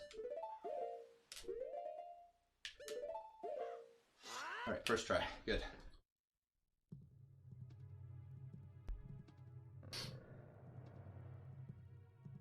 Alright, so Jabu as adults, pretty interesting. You end up using ice arrows throughout a lot of it, which is a blast. It's so unusual. Like, it's not what you expect to see, like, ice arrows in this dungeon. And just the way the blue contrasts with the, like, the fleshy look, it's refreshing as fuck. It's, like, soothing, because I don't, you know, who likes the visual appeal of this dungeon, honestly? I think it's fucking, like, disgusting.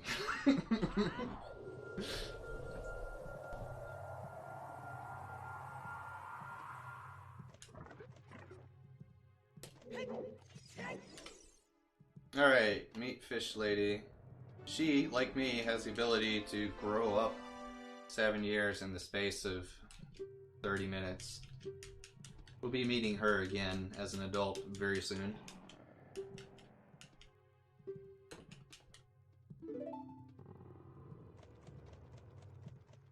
What dumbass, dude. Who does that? It's just like, man, I'm just gonna walk into this thing's fucking stomach. Alright. Oh yeah, baby! The double.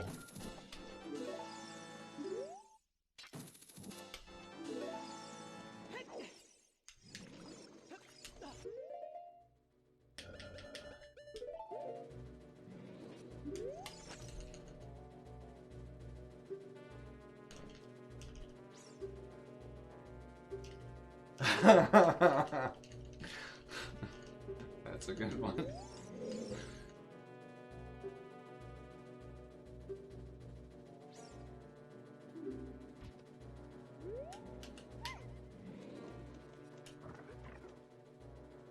So, glitch hunters, the most desired glitch in this game, just about, is some way to get into the boomerang room without Rudo. There's a huge bounty for that. You'd be a hero. But yeah, people have not been able to find any way to open the switch in front of the boomerang room without having Rudo there to hold the switch down.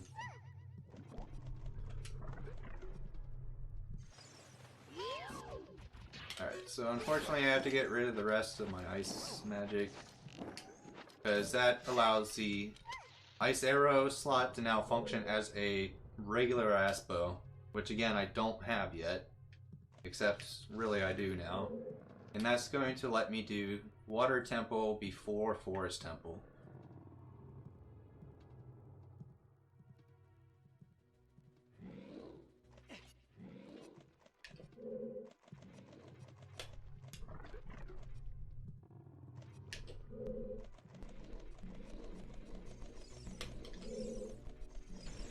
It's a lot of small lag reduction things going on here. Things you wouldn't have to worry about on VC. Like the way I started backwalking right away there. That was to not have the center of the room loaded there. There's tons of lag on N64. This room is pretty cool if it goes well. Throw her to kill the first enemy. Bullseye. And then with Adult, 3 precisely timed blows like that will do it. Ah, Nova Bruto.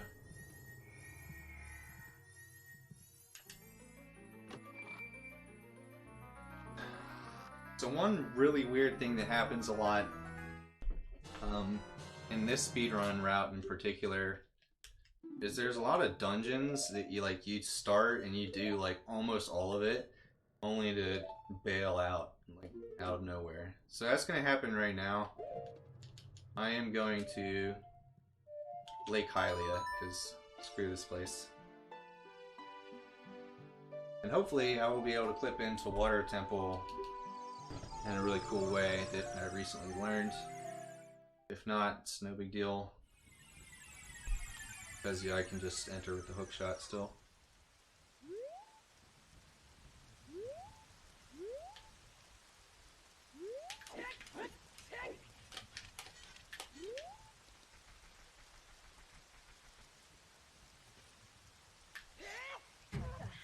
Nice. You got it. I'm really surprised I got that. Here's the catch though. It doesn't save time unless I also get it a second time later in the run.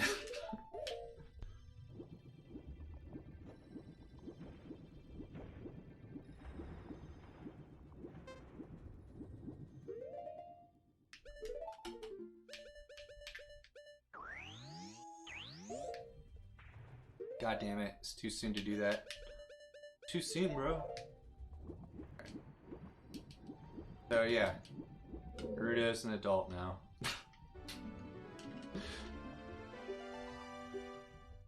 She didn't even, we didn't even travel time either. So that's crazy, dude.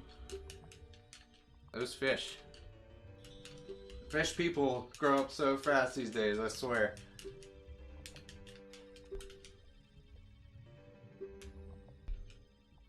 Roll deep. You promised to marry me, and I'm like, hell no, I didn't. That legit has not happened yet in the run, so fuck off.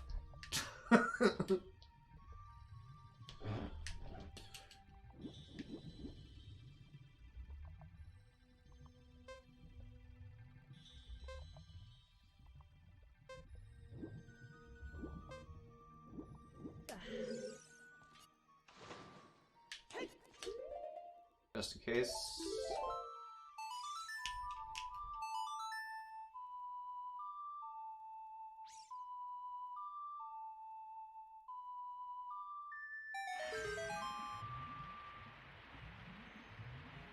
Alright, this part's pretty cool.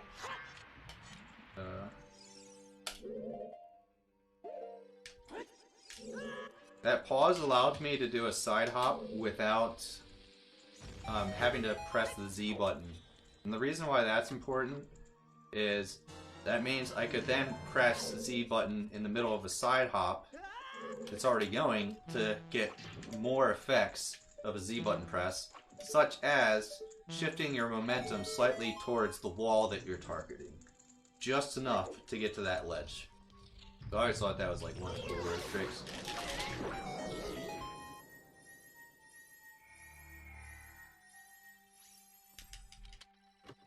So yeah, water temple, by the way. People love this temple, I hear. Can I get some water temple love? Who here actually likes water temple? Who's with me?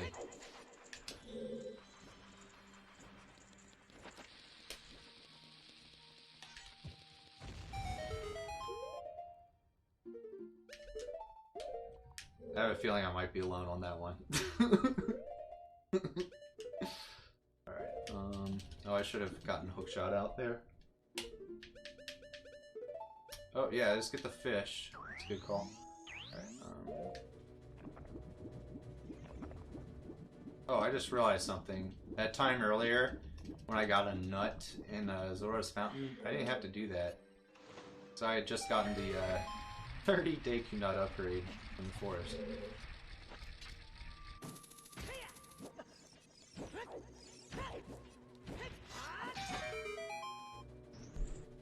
So, one of the main secrets, if you will, to doing this dungeon fast is that there's so many opportunities where save and quit will put you in this, like, perfect position.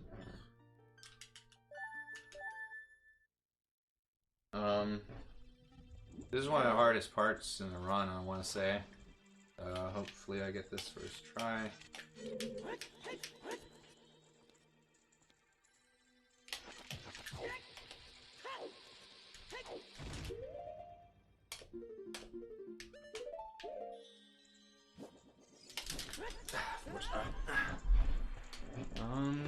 Alright, so since I didn't fall all the way to the bottom, I can get to the top fairly easily, so I'm not gonna reset like I normally would. Although it probably would have actually been faster.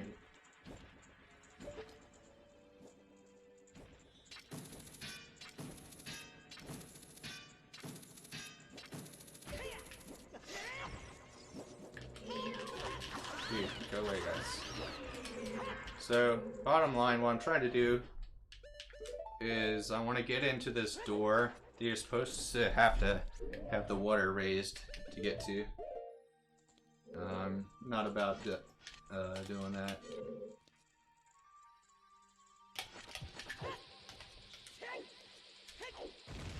Alright, this should work. I think I was too far left the first time. Wait, what? Oh, I didn't have the Tektite! I used the Tektite as my visual cue. God damn it.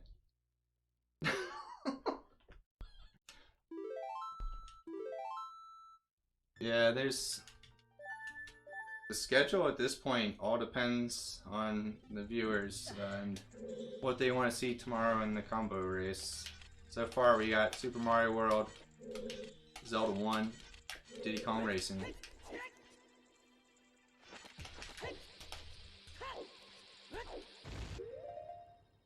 Will this work? No.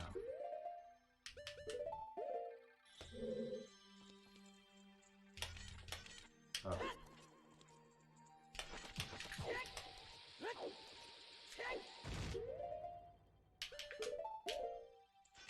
What? My timing is just bad, dude.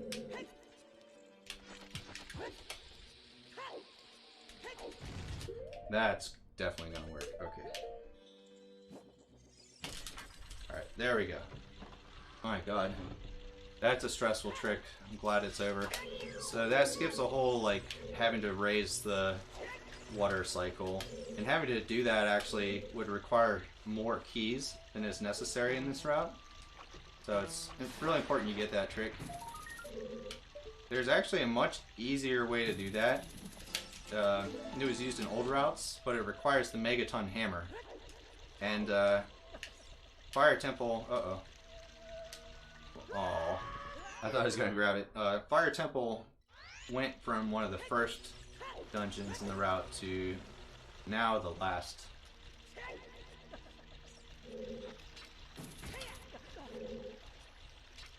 And yeah, if you think about it, Water Temple, this is the first adult dungeon I've been in too. Nice.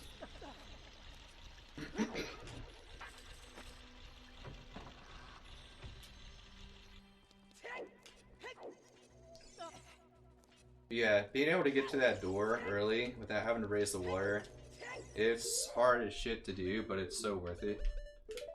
Because that skipped a ton of the dungeon.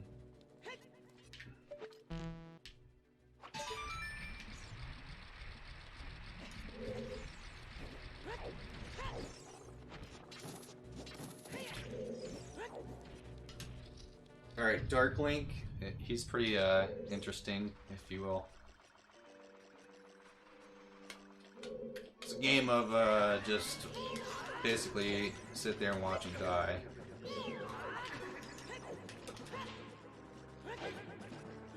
Oh, is he gonna make me eat my words? Nope. Although he did survive a lot longer than he was supposed to.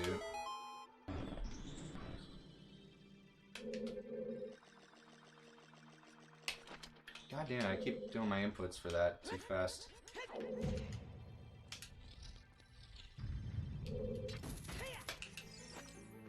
A little, well, I don't know how well known it is, but a thing about this game is it sort of has its built-in input lag.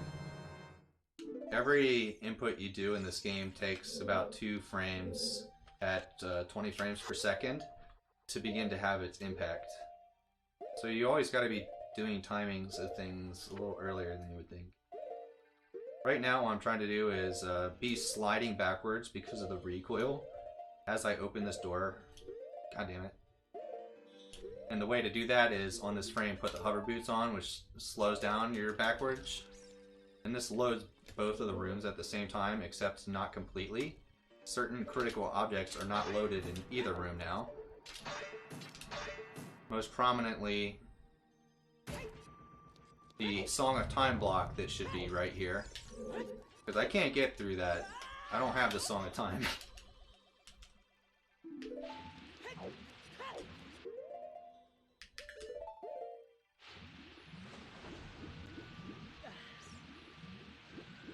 Believe it or not, Water Temple is just about over now.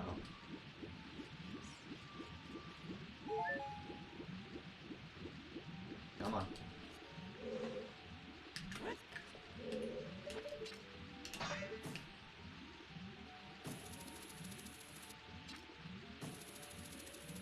You can just barely reach that guy using a trick that I'm sure you guys will like called hook shot extension. Which gives you just a little bit more length when you're up against the wall.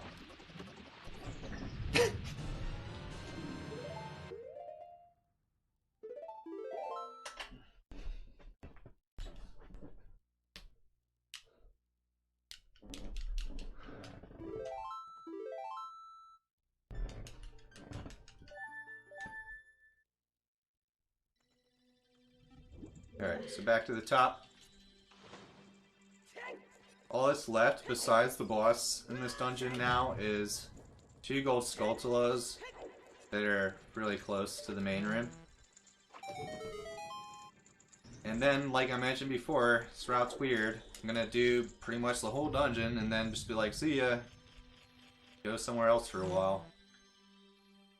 So it's gonna seem like I'm not finishing dungeons very fast, but like, or like the rate of like checking them off the list will be slow, but like all of a sudden like a bunch will come together like immediately. Alright, see if I get a bomb drop. That was good.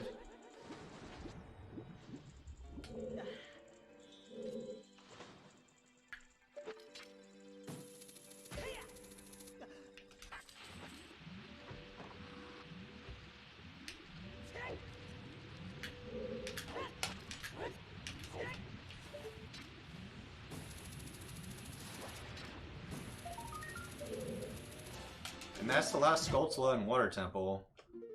I'm basically prepared to go fight the boss right now. But, that's not gonna happen. We need that. Instead, we're going to Forest Temple. And because I have now the long shot, not just the regular hook shot, Forest Temple becomes like 1,000 times better.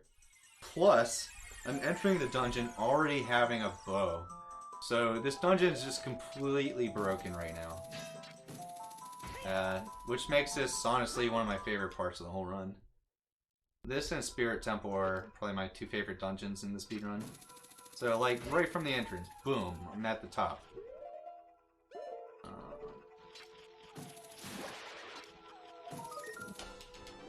And then from all the way over here, you can hit that chest. Boom.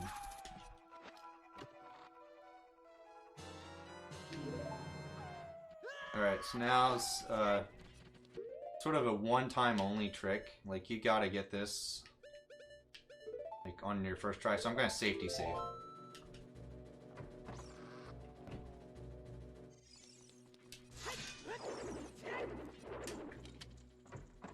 Basically, I'm trying to skip having to fight the 4 Post Sisters.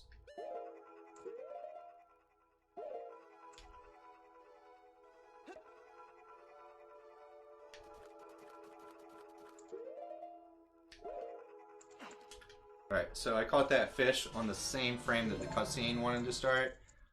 So that allows me to move as soon as the camera pans to me. I have a couple seconds while the cutscene's still going on that I can hop on here. So I never have to fight them.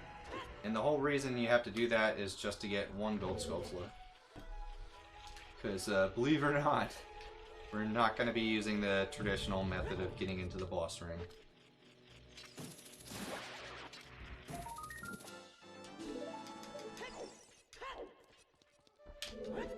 Come on. Alright, so now's where having the bow already starts to become important. Also, you'll note that when I did that trick, I switched which bottle had the fish in it, which is really important. Because when I get the real bow, if I still had the fish bottle on the bow slot, the bow would overwrite the fish, which is really bad. But yeah, since I have the bow already, I can just come in here and like do this room that's normally not supposed to be available.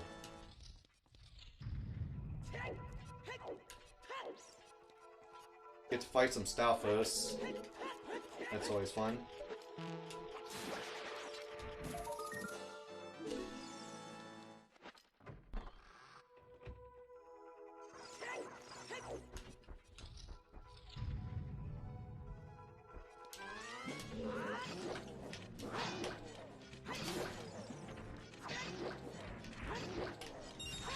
Oh my god, dude, that was such a good fight.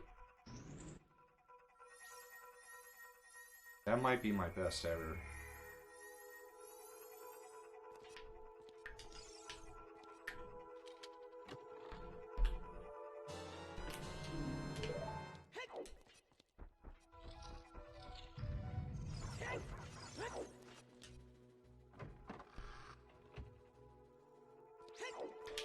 Alright, so over here is another Song of Time block that I can't get through with the Song of Time. This is fairly easy to just flip through though. Where's the door?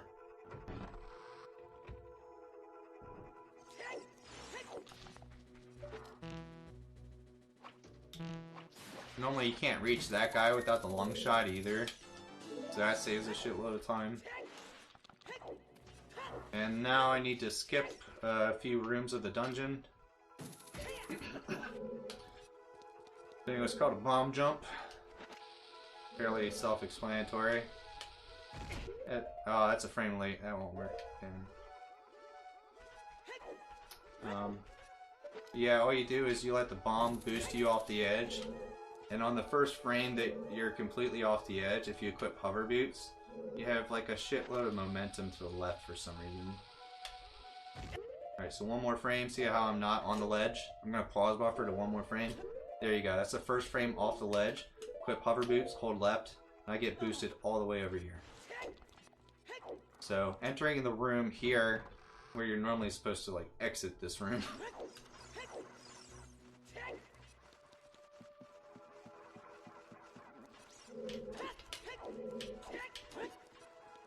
Alright, that was a quick angle setup. I need to back walk at the right angle to do that. So now I'm going to start using these bombs to skip this maze. I'm starting what's called a ground jump, and if I do that into a corner, it clips through that corner. So, skips like the bottom half of the puzzle. Here's the red block. This one I need to not just clip through, but do a little jog with hover boots. First time I did this, like, I thought it was hard. So, it's still possible to fuck up. Fortunately not this time. And at this point I'm almost done with Forest Temple. I shit you not. By the way, if I sound like I'm like being cocky or anything, I'm sorry. I'm more talking about how cool the route is. Because I'm not good at the game.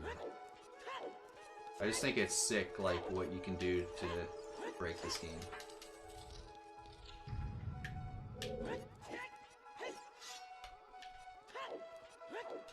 So credit for that is to all the people who've found all these glitches and taught others how to do it. Thank goodness for those people.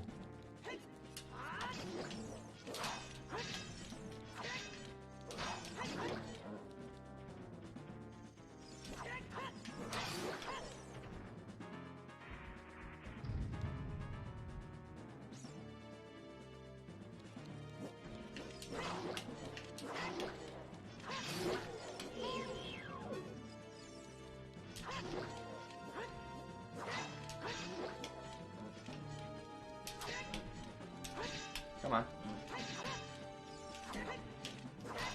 Okay, that kind of made up for how fast the first fight was. Oh yeah, this run takes forever to learn.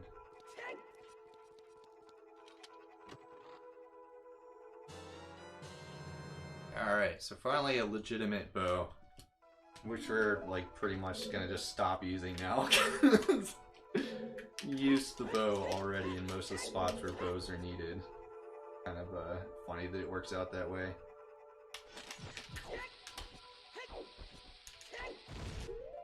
Hope that worked.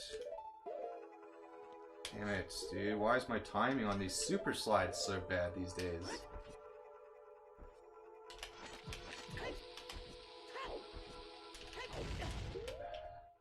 Of course, I overcompensate.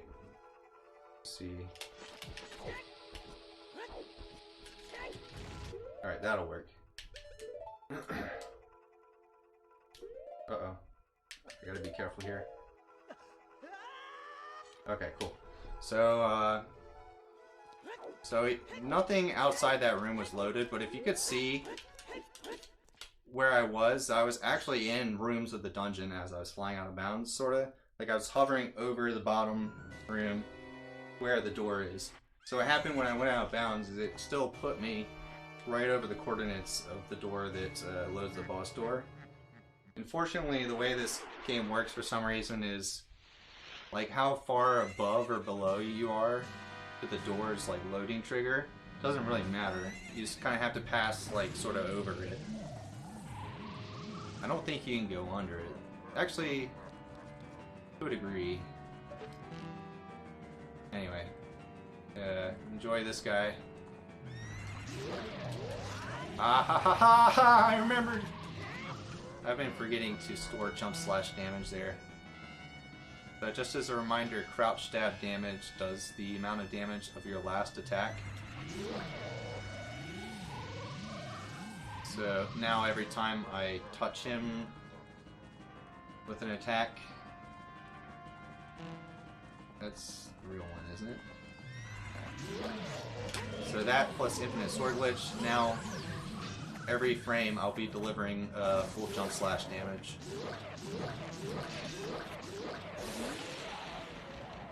And that's actually a good time for a quick break. Sparking it up update.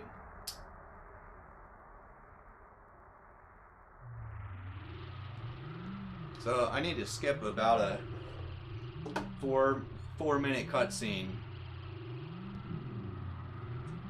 It's one of the main ones to skip. This saves a lot of time. But after that, I'll have my first medallion from an actual dungeon. Even though forest or water is essentially done.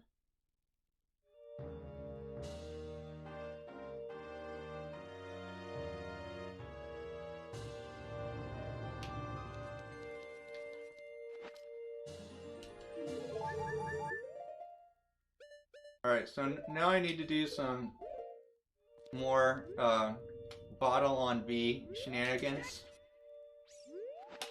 Uh-oh. I think I did the wrong angle. Let's see what happens. I'm not sure if it matters much. Yeah, it didn't matter. So I caught that fish on my B button with Poe on C right, which gave me 29 bomb shoes. I'm gonna use those bomb shoes to blow my ass up. Because, yet again, it's pretty much the name of the game. I need to die and do something on the same frame.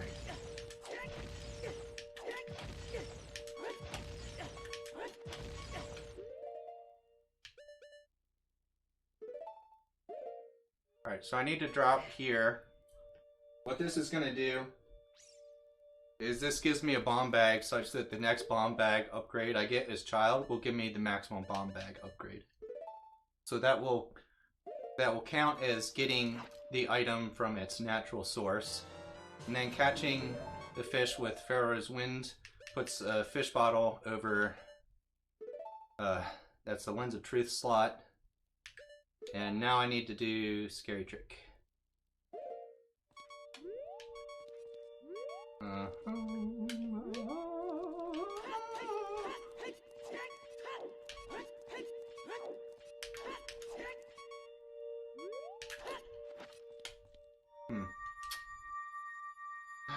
That's a thinking face. My heart just sank a little bit. Oh, I know what I did wrong. Wait, no, I don't know what I did wrong. I actually don't know what I did wrong.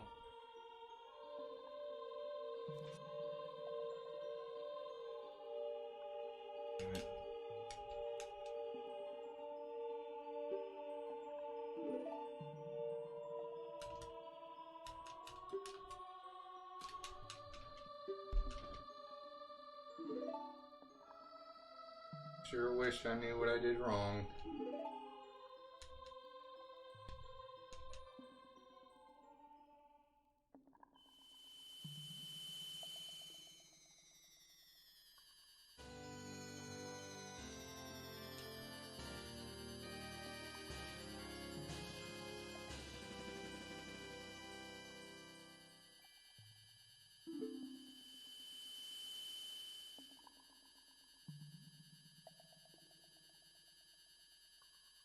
Was the backflip not clean? Like sometimes you can get like a little tiny boot shuffle. It's just like a pixel backwards before your backflip if you're not clean. Maybe that's what it was. Or perhaps between the side hops. That can happen between side hops too. That's probably what happened. That sucks ass. So yeah, that's a particularly bad cutscene to fail. Because you have to talk to this dumbass.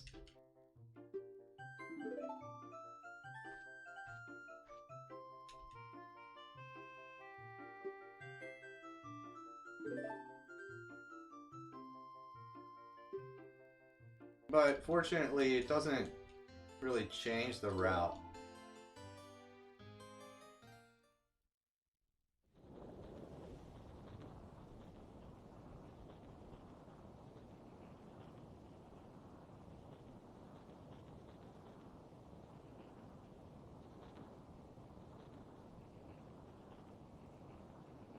This is blowing my mind.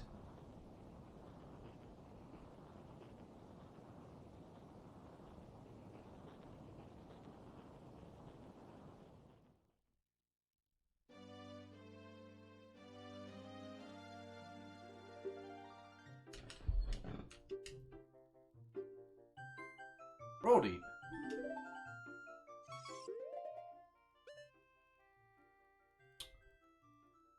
Want that and that, and put the real sword back on. Now I need to enter a dungeon. I guess the quickest one to enter would be Forest again. So I can cast Pharaoh's Wind.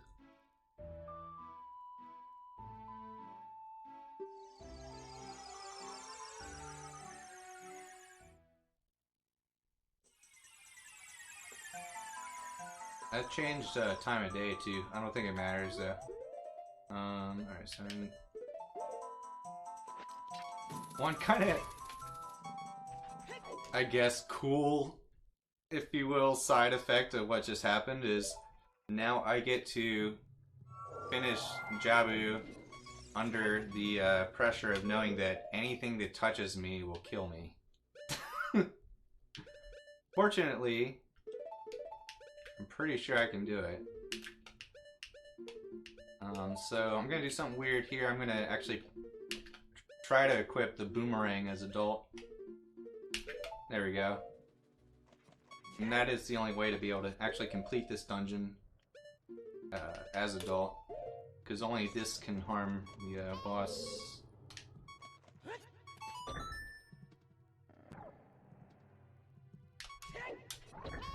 That's I'm attempting a frame perfect door open,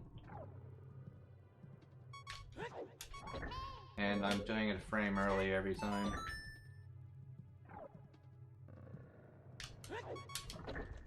There we go. Oh, you know what? I really need a heart, I think.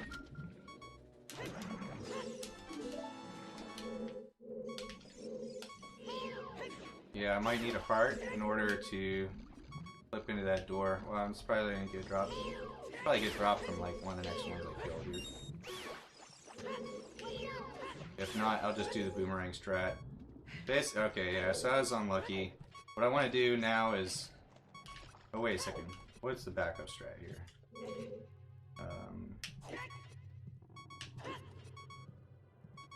I think it's like...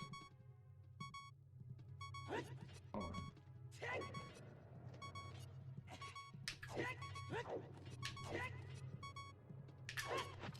I think that was it.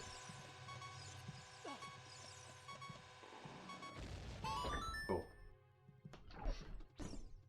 That's a useful thing to know. Although you wouldn't normally have bomb chews at this point in the game if you're not doing all the other sequence breaks and stuff. You can hit that switch with the boomerang, but it's, I think, technically faster as a bomb chew if you don't take as long to set it up as I did.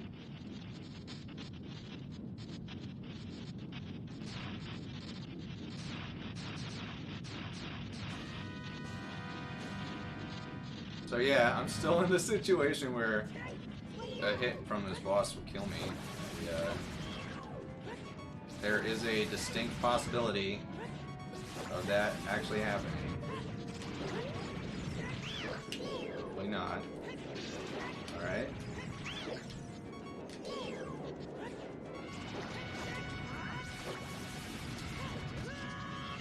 So, fortunately, due to rolling invulnerability frames, I can roll into him. If I do it just right. Oh no. Oh shit! Whoa!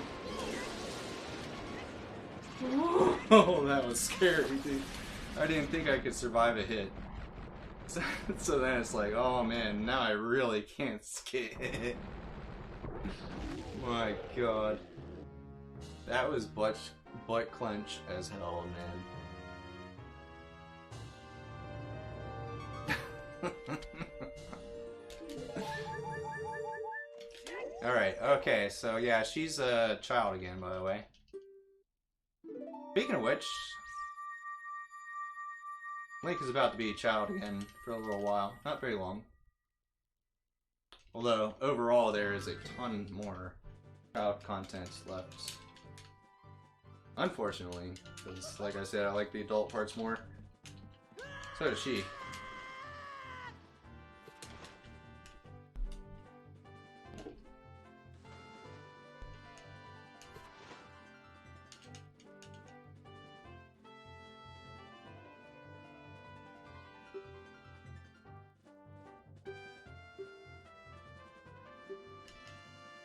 So at this point I now have the 3 spiritual stones, Forest Medallion, and of course Light Medallion. Most of Water Temple beaten. Spirit, Shadow, and Fire Temple will all be done at the very end of the run. Everything between now and then is mostly non-dungeon content. But nevertheless, very important.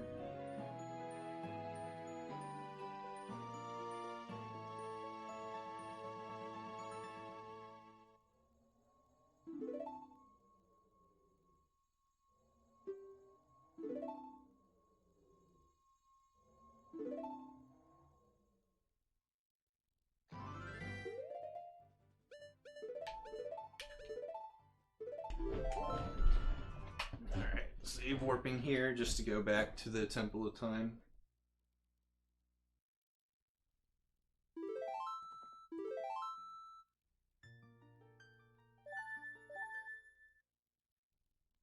Eight deaths so far, man. I'm really fucking up. That's actually 1 less death than I'm supposed to have, and the fact that I don't have that extra death is what's bad.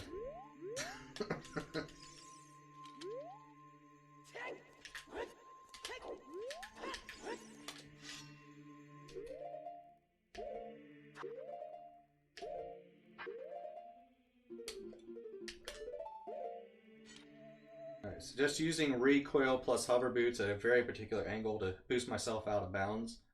I wanted to start this cutscene, but I didn't quite boost myself back in bounds. So that let me skip the cutscene. Now I can just do it again and not have to talk to Sheik. And probably just about 15 minutes worth of child stuff.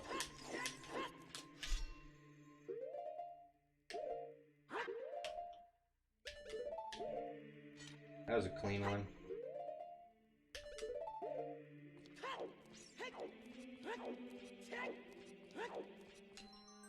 Oh yeah.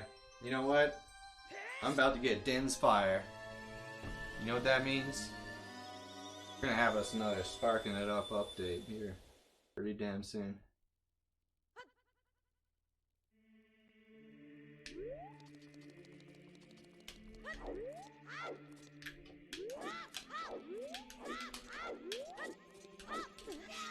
So it's very easy to go backwards through that door as child, but not as adult for some reason. Alright, so if you've been here for most of the run, way back in Child 1, I did some stuff that I said was a backup strat to help me save time later. That later is now. So I can enter this area and I don't have to talk to the owl, I don't have to talk to Malin, I don't have to talk to Talon, I don't have to get the Skulltula. I do need to get bugs. I'm gonna do that. But most importantly is I don't have to do these crazy ass duplicate letter glitches. That's muscle memory for you. I'm so used to having to get that Skulltula here. Oh shit. I don't have to worry about time of day either. Oh dude, this is so much easier. But yeah, shout out to backup strats. Sometimes if you plan them right, they're not that much different than doing it the right way.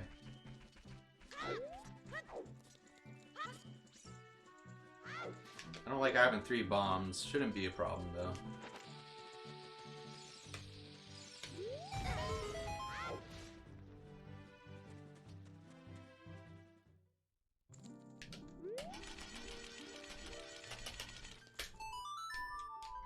Alright!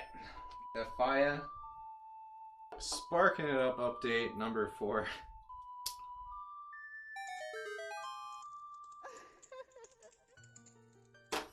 Approaching halfway through the run. About 15 minutes worth of child stuff max. And then adult Gerudo Valley. And once I finish Gerudo Fortress as adult and do the ass chest glitch, I'm halfway through the run. If you don't know what ass chest is, well, just you wait. Sitting here at 8 hearts. Probably more than half of the fairy fountains visited now. A shitload of items are in my inventory that shouldn't normally be there yet. All the types of boots.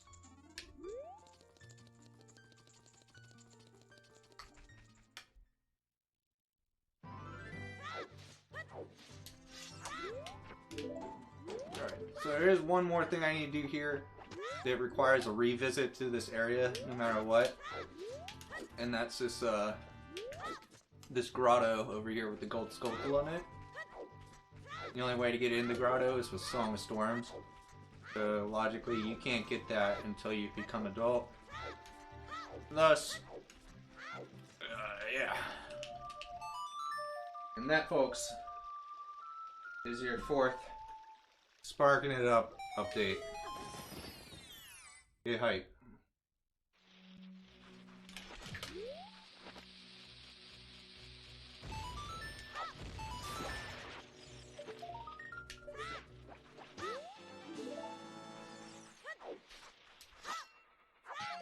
Oh, okay, so now I can just go. So yeah, normally you'd have to leave this grotto and go visit Talon and do a bunch of shit. But this is much faster now because of the stuff I did in Chop 1. So this part's mildly hard. It's probably the hardest thing with, like, in and around 15 minutes surrounding this particular part. I need to be careful. Should have gotten bomb shoes out there.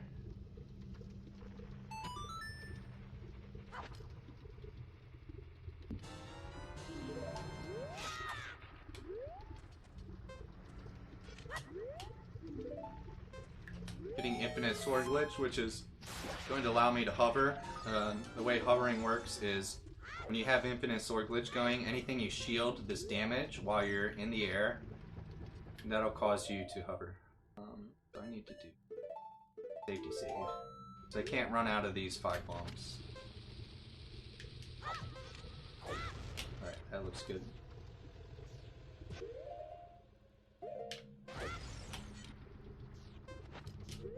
Need to get the first frame on this. That's it. Oh, I did a side hop instead of a backflip. Damn it.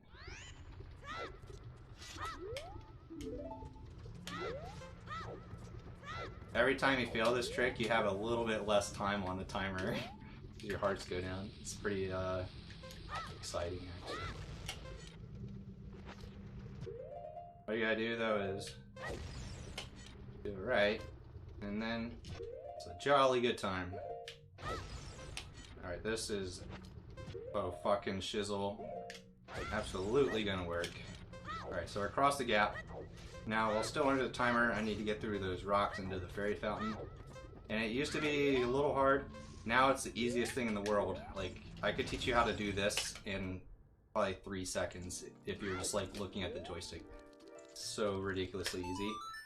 And it's so funny that for so long, like all these top speedrunners and glitch hunters and stuff are doing it like this totally unnecessarily hard way.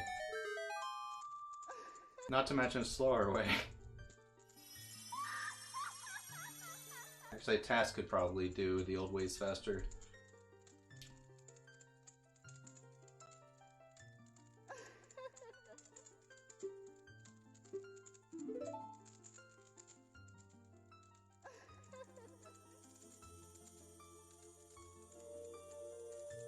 Alright, double magic. Definitely a good sign. Link doesn't know it yet. He's a little confused. It's a little bit too bedazzled by that fairy vagina.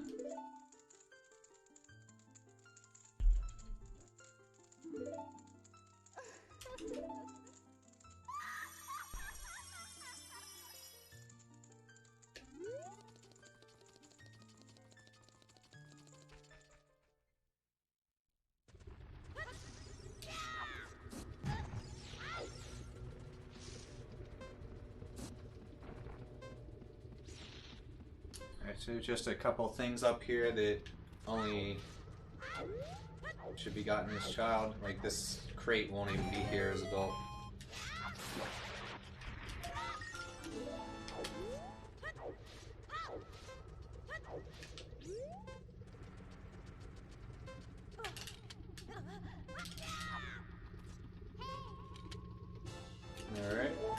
dangerously void out.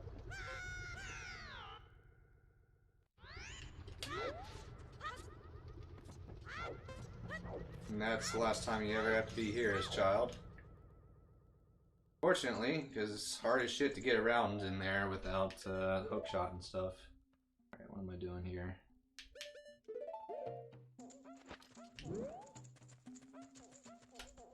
Quite a few little side quest things to do here real quick.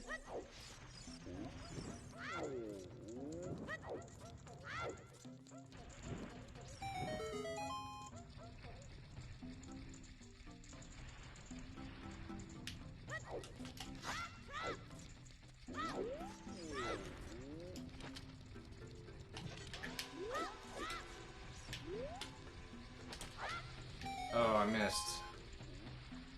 Alright, so I hit the Rolling Goron in the cave, which means when I finally go talk to him, he'll give me the bomb bag. I need to... What? How the... Was that because of Navi? I bet it was. That bitch. Alright, so I have one bomb left to do this stupid thing, so I hope I get it. I need to... The bomb needs to be pulled out from this angle when the neutral face is on screen. Just how it works, if anyone's curious. Timing that matters is when the bomb is pulled out, is what you gotta remember. When the bomb's pulled out, not when it goes in the thing. So when you pull it out determines when it's gonna explode.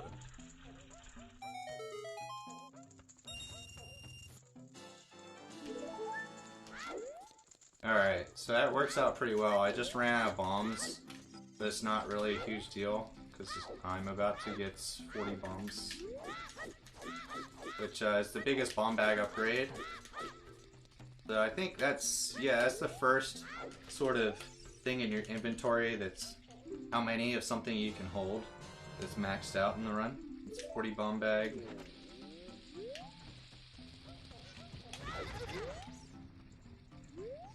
Now I'm going to use that bomb to try to get all the way to the back of this boulder maze without having to blow up any boulders. Like, use one bomb, preferably to skip having to use a shitload of bombs. So that's one set of boulders, two, come on, three, 4 sets of boulders all the way to the back to get that guy.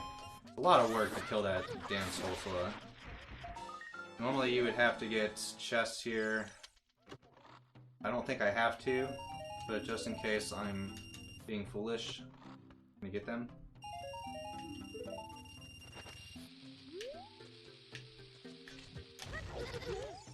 Yeah, just getting in here wasn't enough. Now you gotta get out.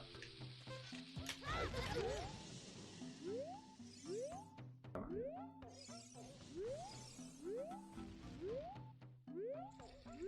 Alright, good. Alright, cool.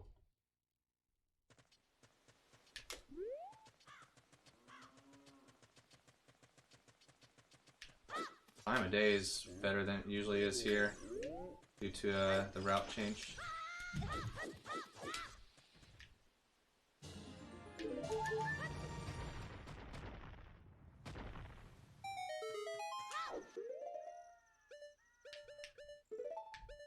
What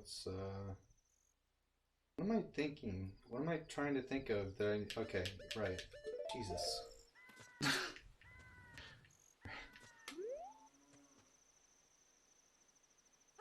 Gotta love the gold Skulltula dirt patches. Just knowing where all of them are that you need to go to is hard to remember at first. Yeah, I need to get into Kakariko Village while it's still nighttime. Hopefully I can make it. If I get this Hess, it'll be no problem. Alright, what? That sucks.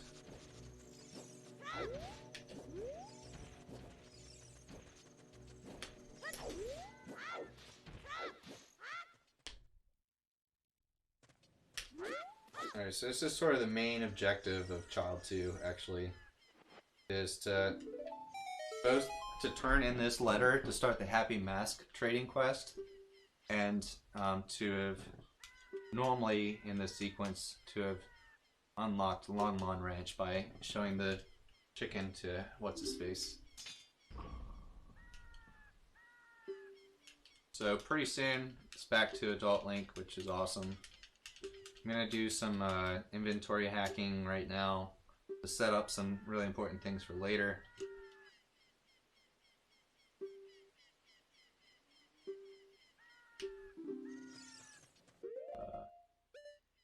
So I need the chicken. Can't normally equip this as child, but can with a trick called Equip Swap. It's the same trick I used to use Boomerang as adult. Really good. I shouldn't drop the bugs first.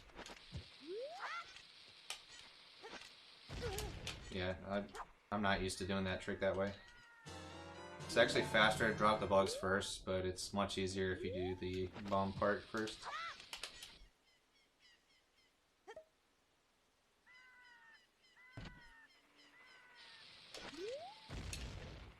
Alright. Uh-oh. Uh-oh. Alright, so what that did, catching it with the chicken, is that that gave me an important quiver thing. And now, with ice arrows on C right, I'm going to drop and catch the bugs again.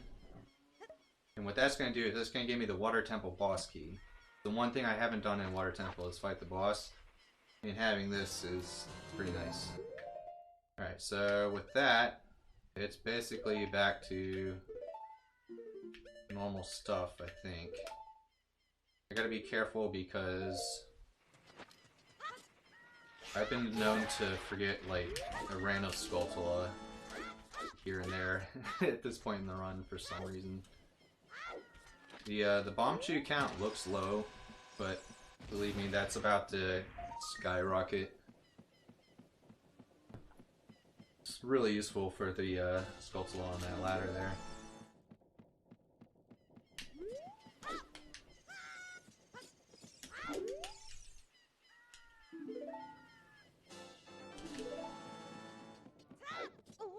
Whoa, that's never happened before.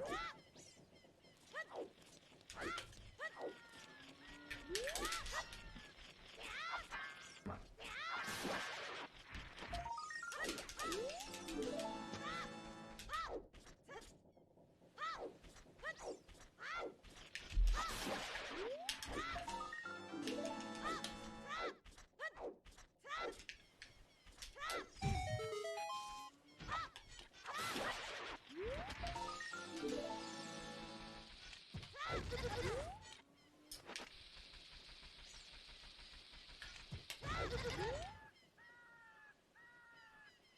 Yeah, just waste all the bombs. No! Fortunately, that Hess is not very important to get. The next one's a pretty crucial Hess to get, though. I need to make it daytime first. We're going to Lon Lon. As soon as I do Lon Lon Ranch, I'm gonna learn one more song real quick, and then become adults.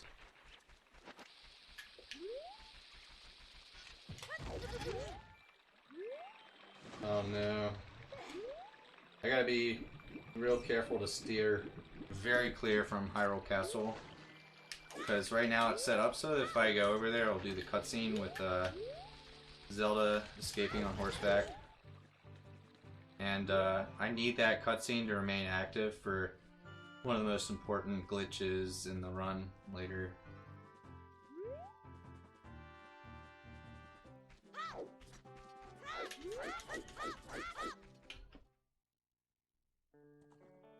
Lon Lon Ranch is pretty easy. Chill time.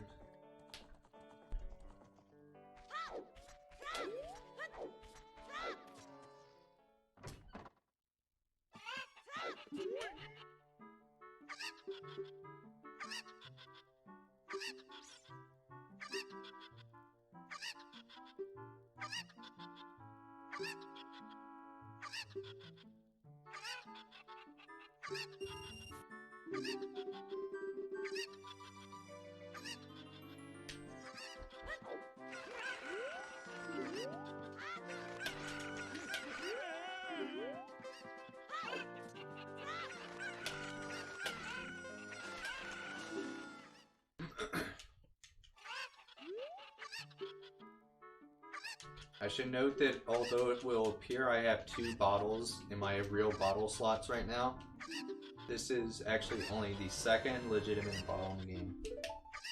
And the way the rules work, you have to get every item from its natural source. So you can like glitch all you want on like some item slot, but at the end you better have like the last thing you've done be get the max version of that thing from the source. And that distinguishment is what separates it from ZFG's main current no resource requirements thing. By the way, did that get in SGQ or AGQ?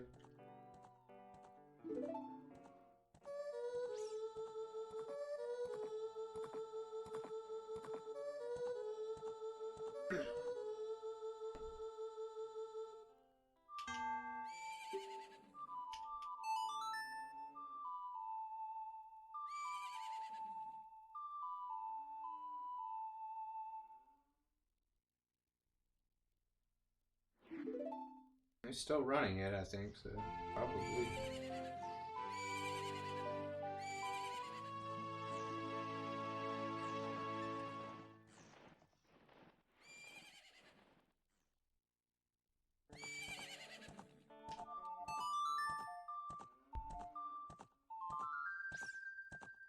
There's a spot on the ground that is in the game's code 000 coordinates. Right there. The bomb hit, and blowing that up blows up all the unloaded Skulltula data. So when I go over here, the Skulltula on the wall is already dead.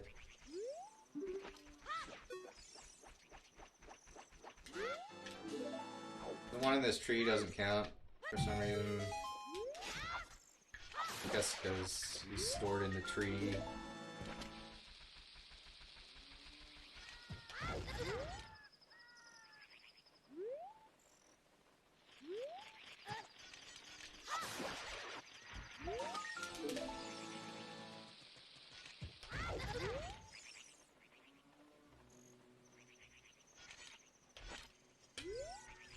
And this one is also dead from hitting that spot. Oh, nice. Get the bird, why don't you? I was hoping it would get that one too.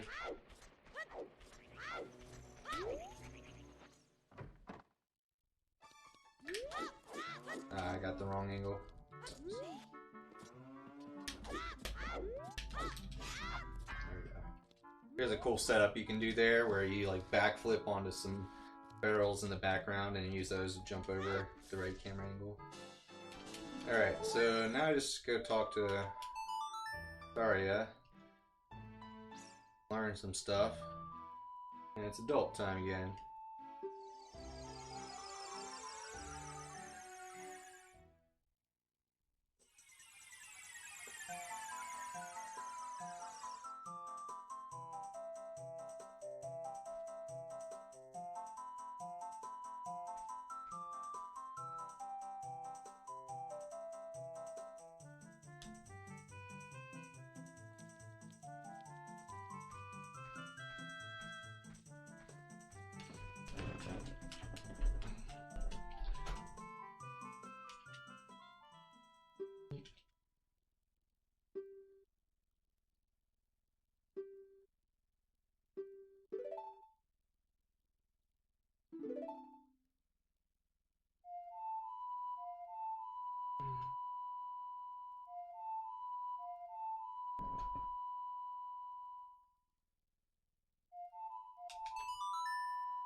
Alright, that's it for Child 2.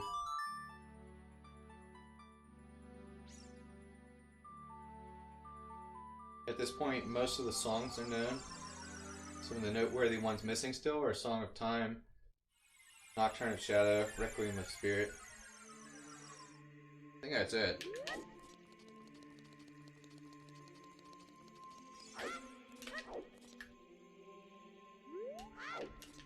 Scarecrow song, if you count that. It is needed. Not because the category requires it so much as it's super helpful in certain spots. Come on.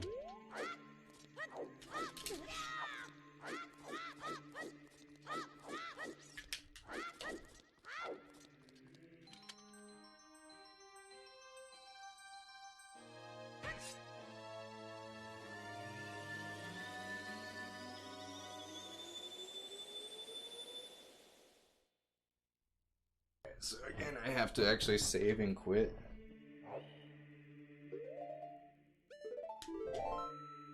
Just because the door of time isn't actually open.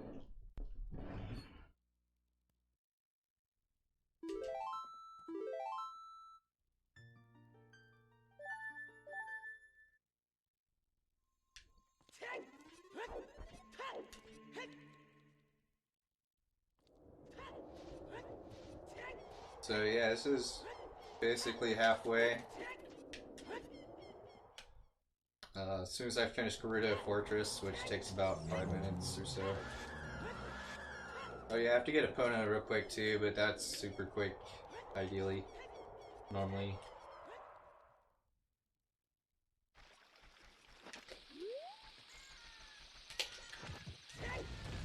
Damn it.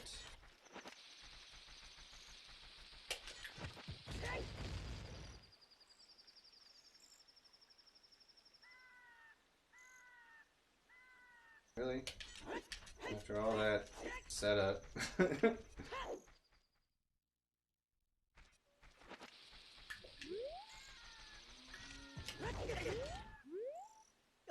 No! Classic.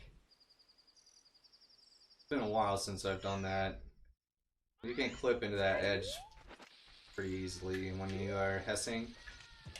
So you kind of like, everyone knows to sort of avoid it.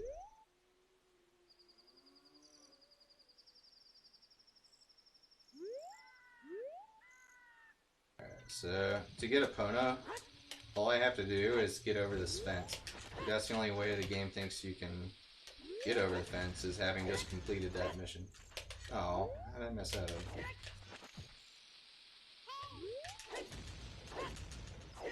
Alright, so doing that, now Epona is permanently unlocked.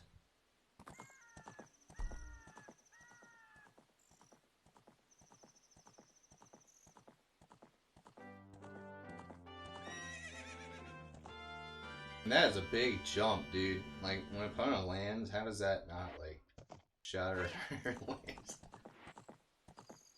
Just a legendary horse, I guess. That powerful.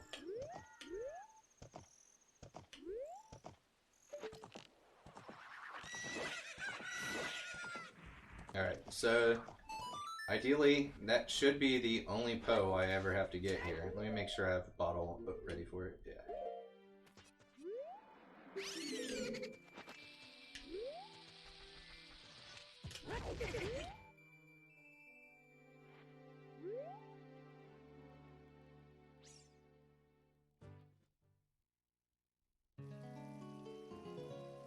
Best song in the game.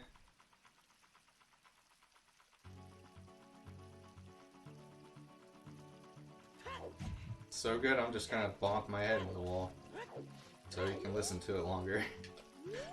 Because pretty soon I unfortunately have to interrupt it with making it nighttime for Skulltulas.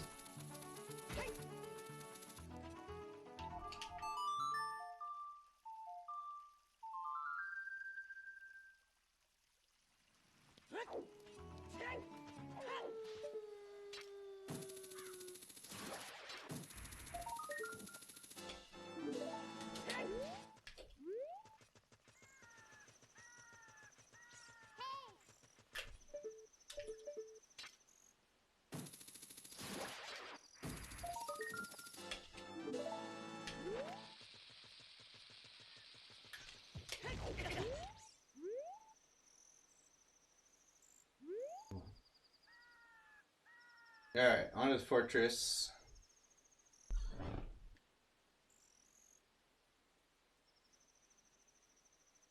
It's really important for it to be nighttime here, not just for Skulltulas, but for the vision range on one of the guards. I actually want to get caught now, which sets a special ID in memory that I'll explain later. Doesn't matter for a while, but once I go back into the fortress, like indoors, the first guard that you encounter is very likely to see you if it's daytime, but not if it's nighttime.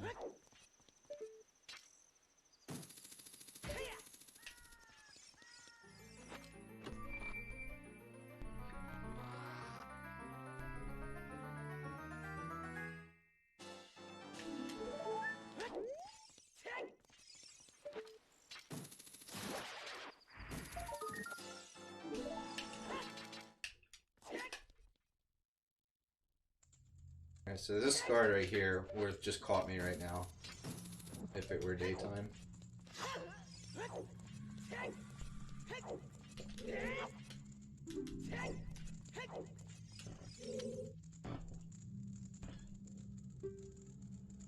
And then these 4 fights are kind of a joke with speedrun strats.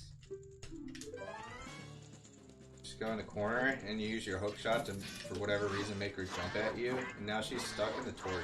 And every time you just crouch stab the wall, it fucking hurts her.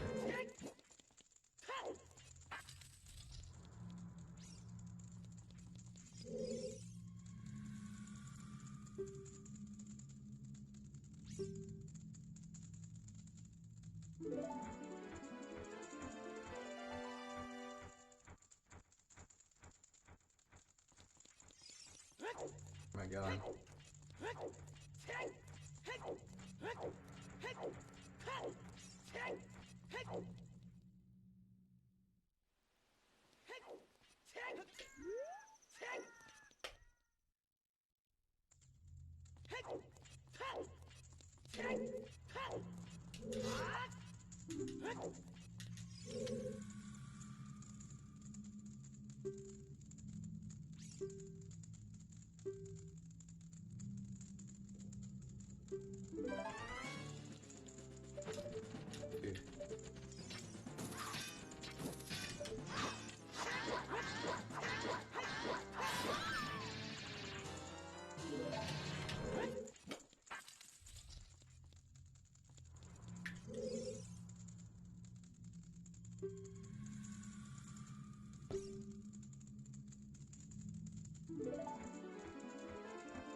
Just one more after this guy.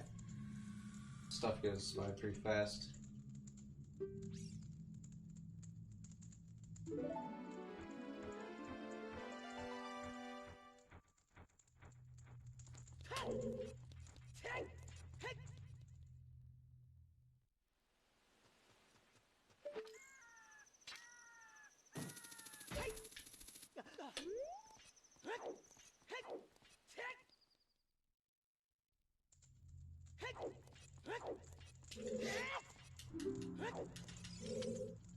Yeah, these guys are all like right next to doors. If you just know which doors to go into.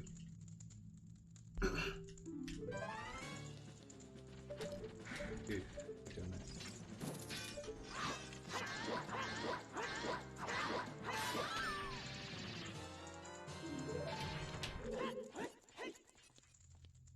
Come on.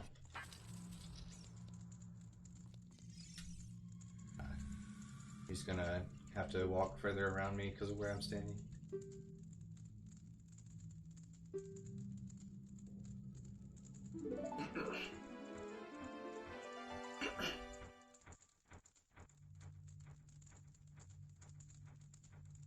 Alright, got my G card finally.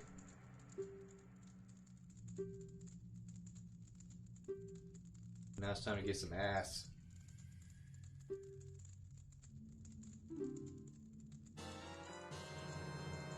Chest. Ass chest.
I think some of the values on the on like the scrolling bar at the bottom are correct. I know SMW got met and like Aladdin's close to being met.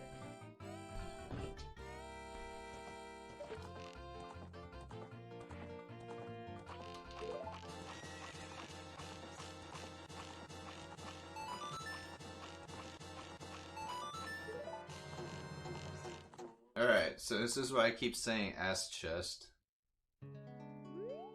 Due to a glitch, I get to open this chest here.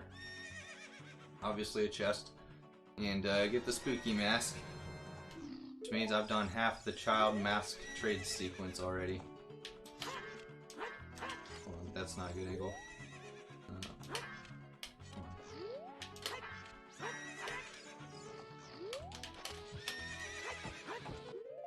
So I need to get a bottle on B again.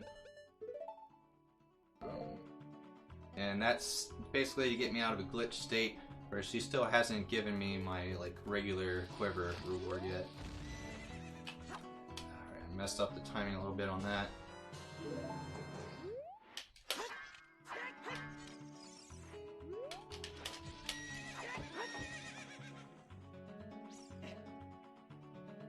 Dude, I would love to get Yoshi and SMW in the same race, dude.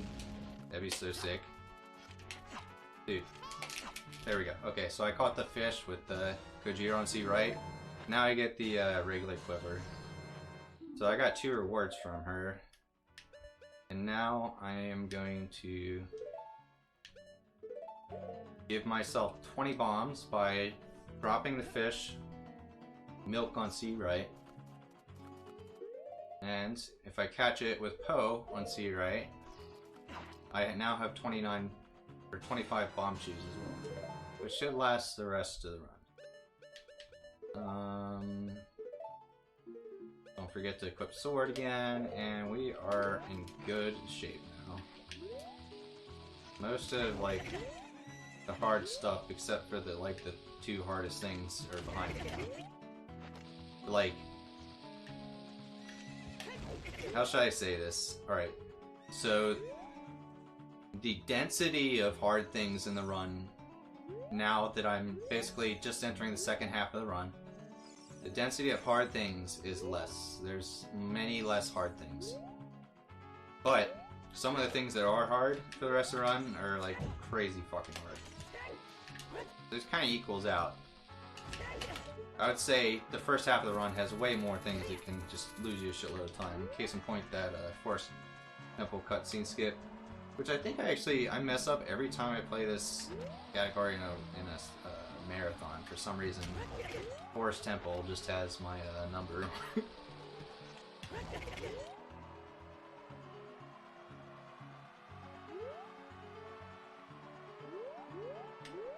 I had to drop the S. Oh, I shouldn't have. Alright,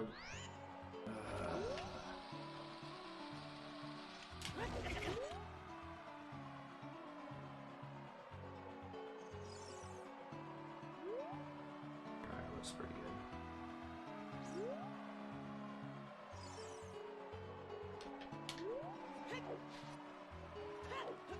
Hey, RPG. Welcome back, man. It's the first time I've seen you, like, all day. But, since I'm here, you might want to pay attention to this part. I'll explain it in MikeKanis terms. I wonder if he's even watching. Alright, so directly north until you get to the bottom of this valley right here. Then turn directly 90 degrees left. Stay on the right side of this line in the valley until you get to this big ass corner. Then you kind of hover around the right edge of that to come like directly between. Never mind, I can't explain it and do it at the same time. Just do what I just did. Or not. It'll save me a lot of time in the combo race person.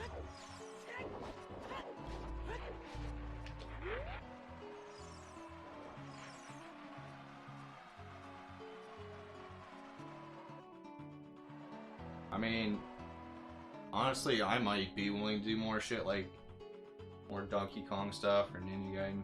I don't know, we'll see. There's 2.5 more hours of this game left for me to get sick of it. Well, it's not this that I need to get sick of, it's just video games in general, which is right now I'm enjoying the shit out of.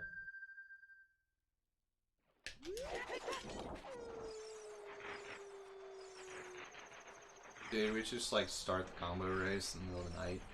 Impromptu. Not really. Alright, so I believe this is my 50th gold Sculptula right here. I have double magic, 10 hearts. I don't exactly know that this is like about halfway, but like clearly it looks like it's about halfway through the run. I don't know, certain things that are unlocked that might front load the time investment, as in like I've done more than halfway, but I'm really not sure.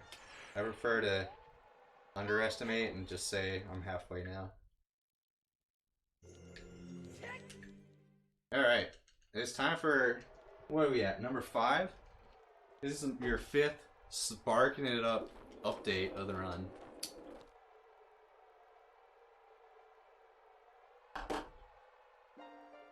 Working on J number 3 right now of the run, and yeah, halfway through, man. We got a shitload of hearts, we got a shitload of magic. With Pharaoh's Wind, we got Din's Fire. You open up that item menu, you got like way more than 50% of the items on the menu. Notable things missing is Never's Love, which is conveniently right next to here. I'm not gonna actually get it yet. I don't have the real Ocarina of Time yet, even though it looks like I do. Missing like 3 songs.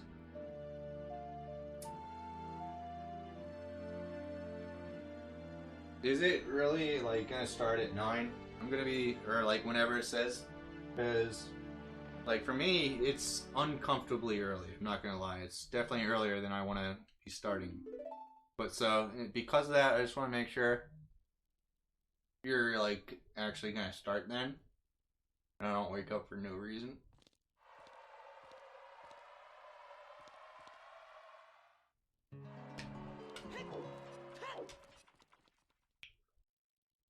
Alright, I need to skip this big ass silver gauntlet block. So I use a pot and a bomb to do magic where you slide backwards. Oh. putting the J out. That was your 5th sparking it up update. Yeah, dude, that's way more than half the shit on there.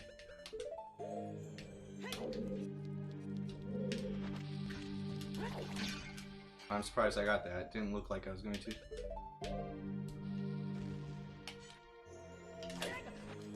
Alright, there we go. So I started clips into the block just because the way the game works is when you're like out of bounds, as I was very briefly. I don't know what it is, but the game sort of like tries to draw you back inbounds, and like any surface of a wall that you touch, you're gonna clip back inbounds through generally. Alright, so here I'm actually gonna cheat a little bit and use the boomerang again.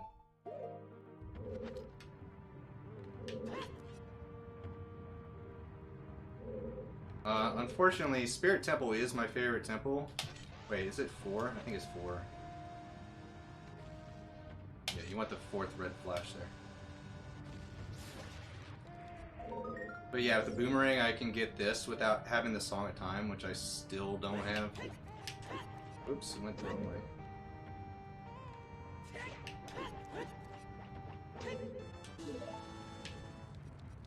Oh, that was an accident.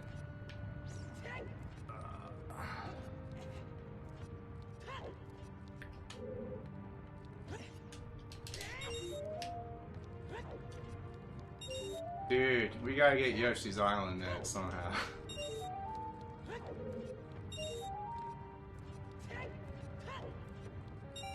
We should play,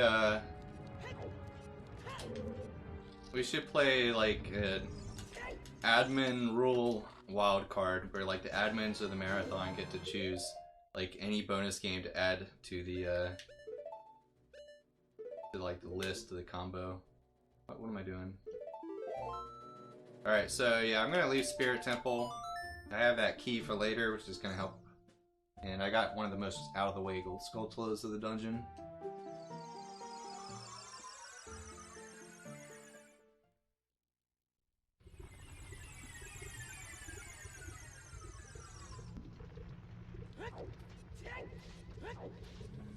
Alright, coming up.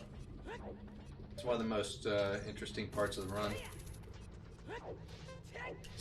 It's the mushroom timer sequence. So anytime there's like a time limit where some timer is going to run out in this game,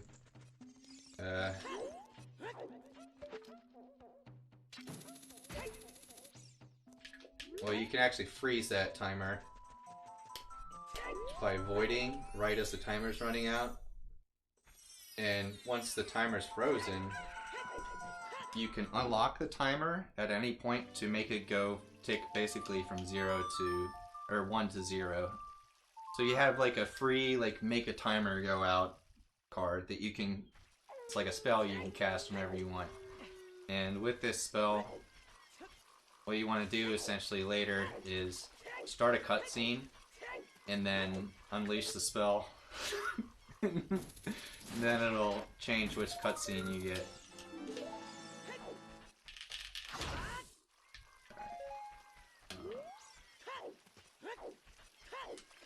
DK64, no fucking way.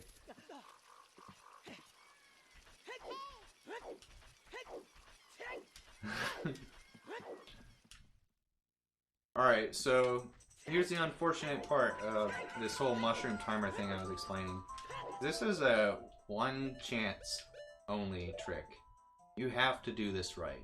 Which means that safety save I just did, I don't get to do any of that until like 15 minutes from now. The next 15 minutes is basically like danger territory. Or I could easily just have to go back to that save because I messed up. So just so you know what's on the line makes it a little more interesting.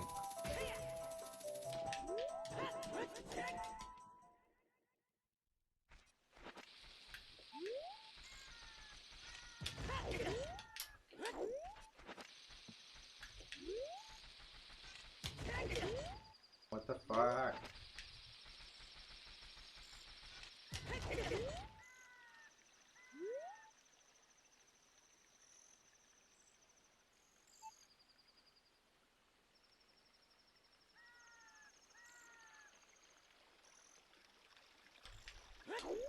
Ah!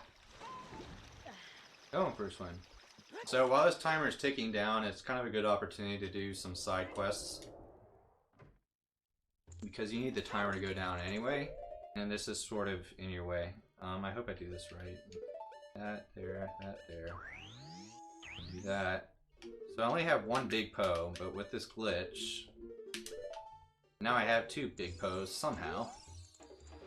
I don't really have two big Poes in my inventory, but inventory and C buttons aren't quite the same thing. That's one.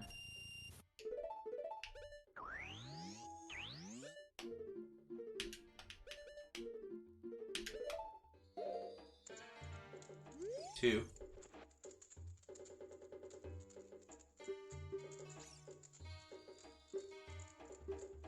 Oh yeah, I super regret that suggestion. That was a horrible suggestion. I meant from the list of games it's already proposed. 3.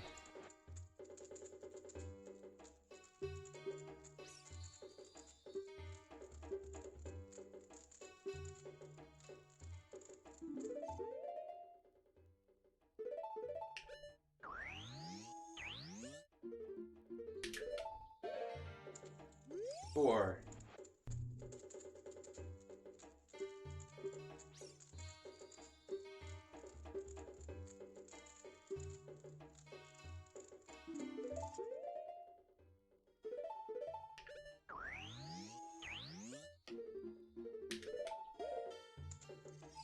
Five. I like how happy that one flame is. Look out. It's chilling. She, you know, you never know with ghosts. Alright.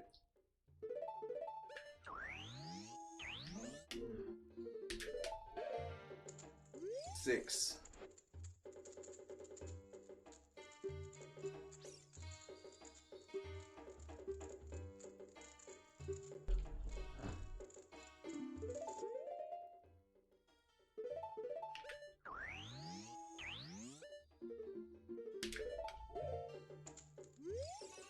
Seven.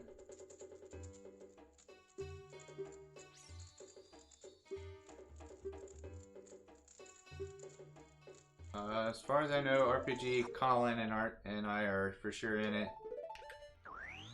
I don't know about Joe.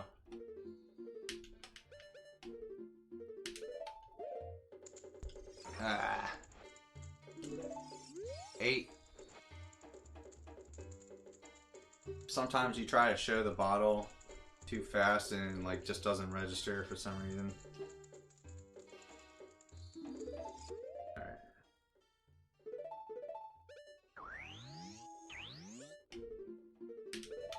Alright, and that's 9 and 10.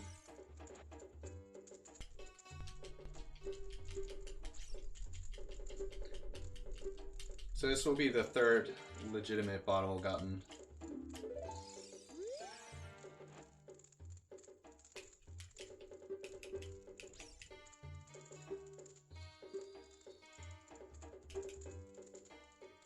That'd be sick. Blunt just showed up and be, oh yeah, I'm in the combo.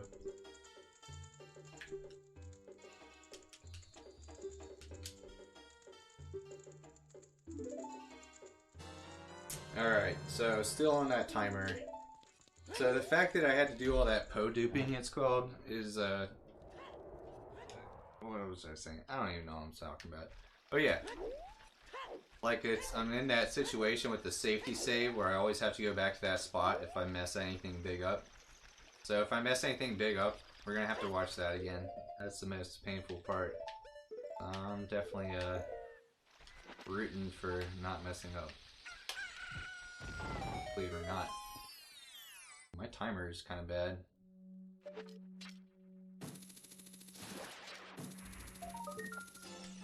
I'll probably do the cow house last.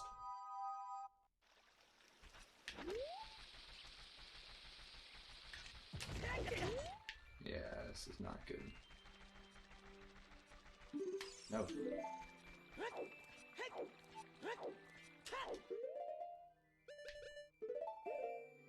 Wait a second. Yeah, any real bottle is good for that, I believe.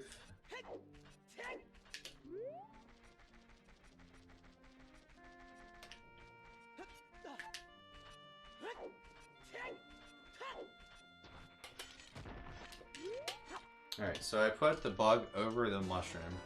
And that's kind of the main reason why this is a one chance only. Because once you've duped the bugs over the mushroom, I don't think you can get the mushroom back.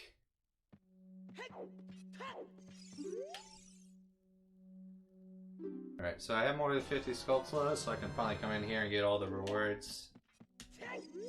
I only need one wallet upgrade, because I already have the second one through a glitch, and it's considered fair as long as you get the final upgrade from the real source. Voila. Max up wallet. And the hard-earned heart piece, which requires 50 Sculptulas. The main reward that I feel like actually really counts from this. Alright, so one more thing I definitely need to do.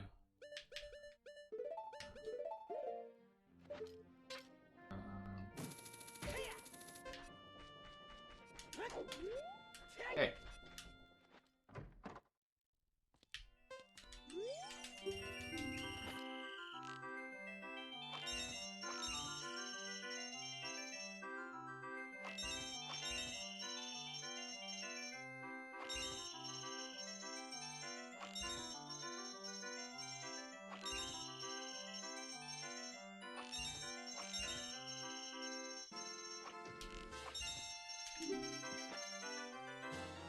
Alright, that's the max quiver upgrade. Everything's just coming together.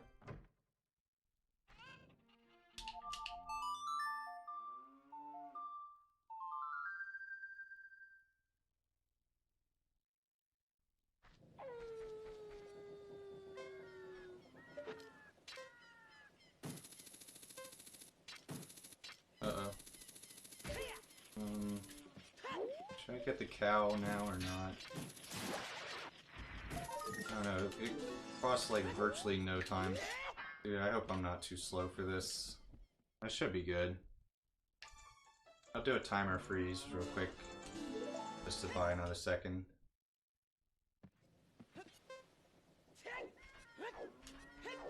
Yeah, it should be good.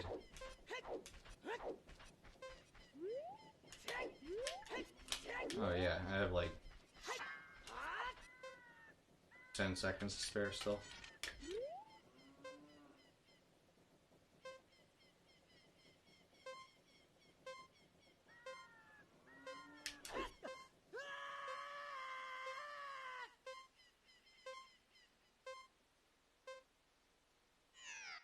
Cool. So you can see like the text was up on screen saying that, oh no, your timer ran out.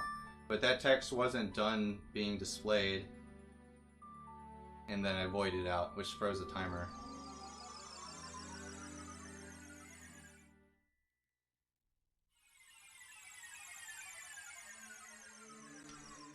And with that glitch active, I'm gonna go be Child again.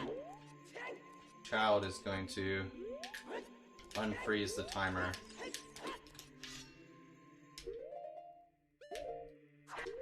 That might be a frame late. Nope. Alright, dude. Let's go.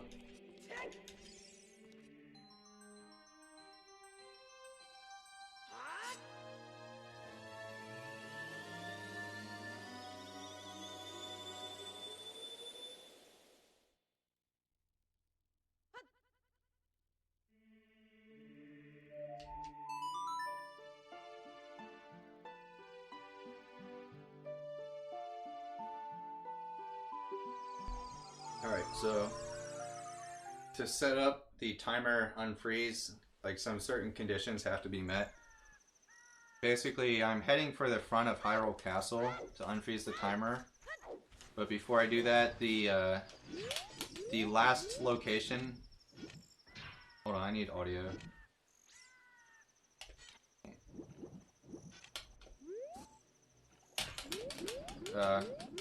The last location, like, you did a screen transition, is important. Oh no, am I gonna be too late?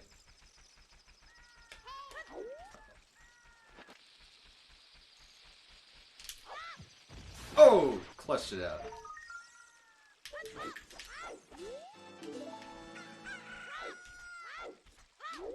Alright.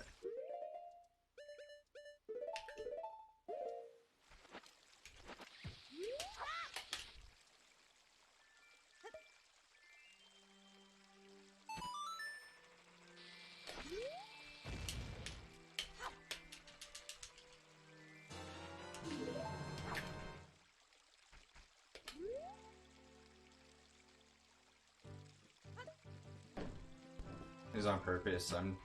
I need to make sure I catch with milk bottle and get one in a real bottle.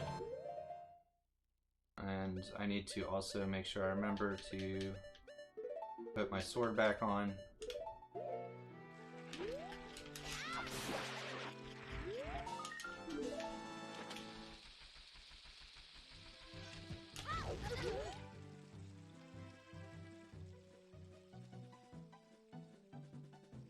Good exit. Alright, so there's a heart piece right up here in a grotto. It might look like I'm skipping right now, but I actually can't get it because certain things just happen to also unfreeze the timer. They just seem like random ass things that happen. And one of the things that triggers that is talking to the guy. He gives you a heart piece down there. So again, I want to unfreeze the timer, and when that finally happens, I want it to be in front of Hyrule Castle. After having the last screen transition I did be going from Gerudo Valley to Hyrule Field.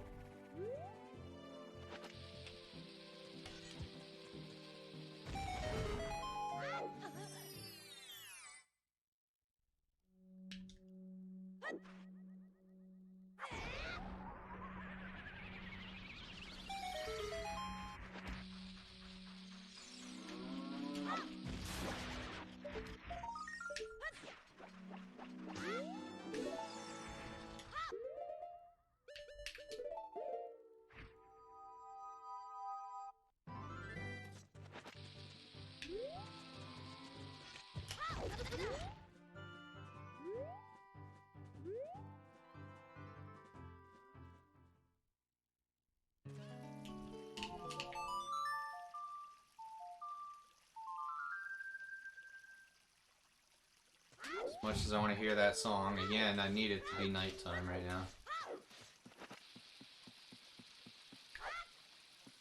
Oops, that was too early.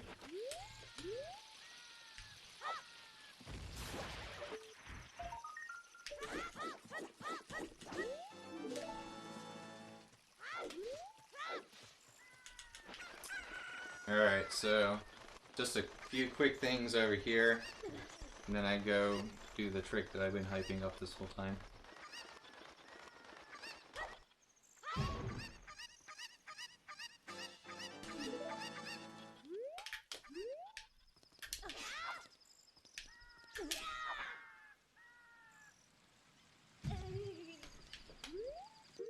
That's a pretty scary trick. It looks scarier than it actually is. What's actually scary here is the Gerudo lady right there. Talking to her is also one of the things that can unfreeze the timer. So you don't want to do that by accident.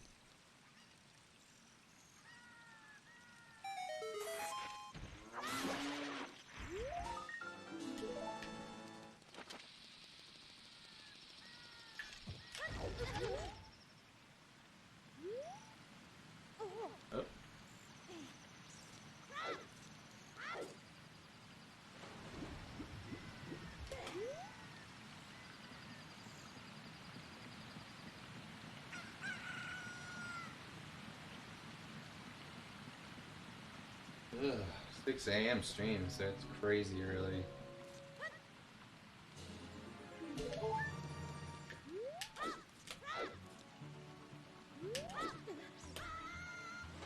That side hop was done at an angle that quite easily actually void you out, sending you back to entrance. So now I've set the game such that my last screen transition was from Gerudo Valley to here.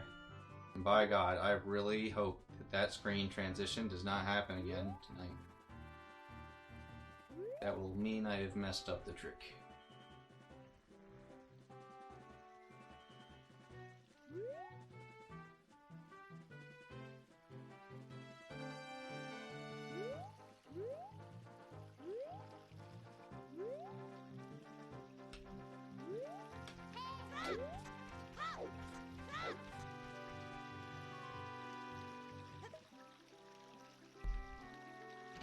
Alright, so last thing I really need to explain is one of the things that unlocks the timer is also Saria's song. But I have to go through the text menu of talking to Saria just right, or the glitch fails.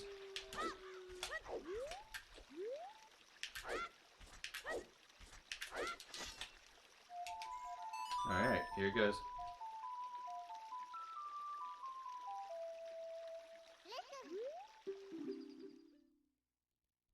Got it. Oh, that's a huge relief. Oh, that's a huge relief. That's a huge relief.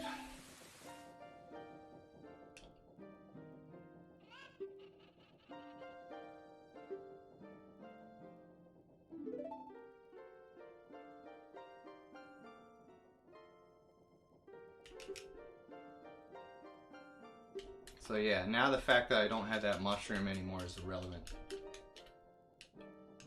And I can start safety saving again. And I have every single warp song. Every song except for Song of Time now, which has gotten... Actually, I just skipped half the cutscene that's needed to get it. But yeah, pretty cool chain of events there, pretty hype.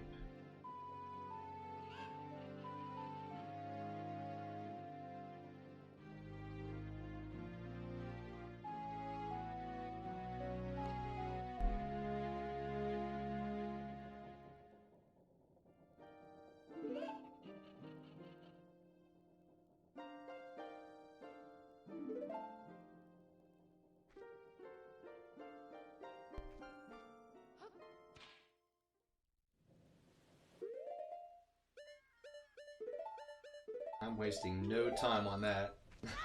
Let's go. Alright, now the run really enters sort of like a much more relaxed part.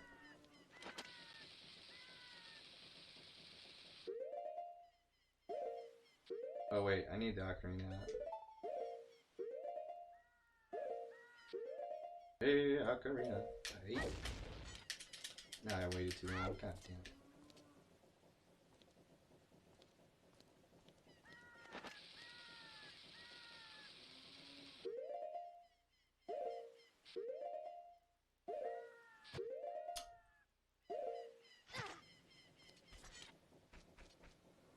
I still have IC? I do not. That sucks. Oh, I have Navi now. I haven't done Navi Dive in a while, so I'm gonna do it the really safe way. Bear with me. Alright, so by talking to her on the ledge like that, after a jump slash, you sort of slide backwards towards the end of your jump slash, and she delays you as you're sliding backwards over the edge. This dungeon's actually pretty hard. Right up there with Ice Cavern. It's one of like the hardest sections. But unlike Ice Cavern, I'm starting to get pretty comfortable with this.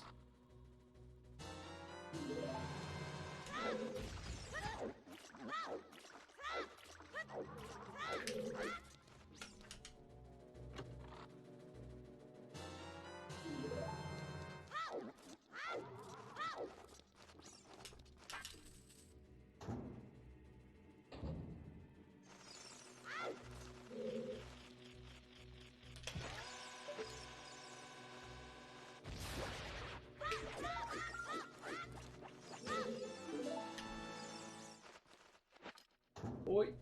What's up, Edge? What? I forgot that was there. Dude, I want some tricks. I bought tricks last night and I had like 3 bowls. And I want like 20 more bowls right now. So yeah, that is one of the obvious drawbacks to doing a 5-hour speedrun. Is you can get pretty damn hungry.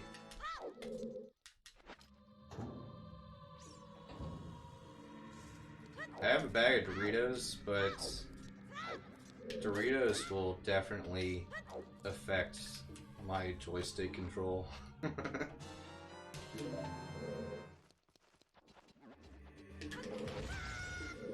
Alright, so here's the first hard part. Barely made that.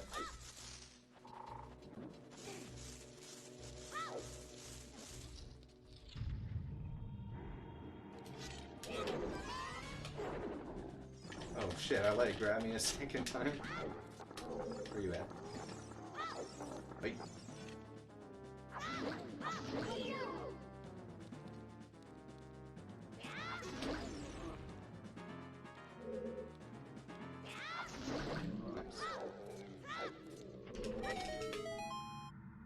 See that? You did a little bow.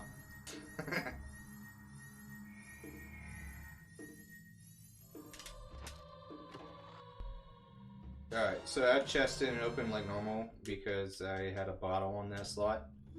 One of the benefits of getting bottles early on items.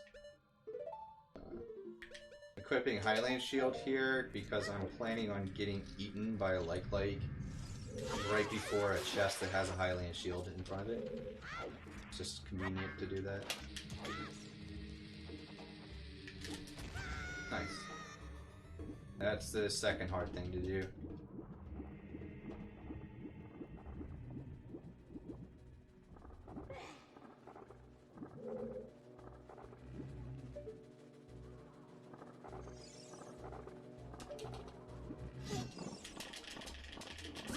So getting inbounds there can be very hard because you can come inbounds from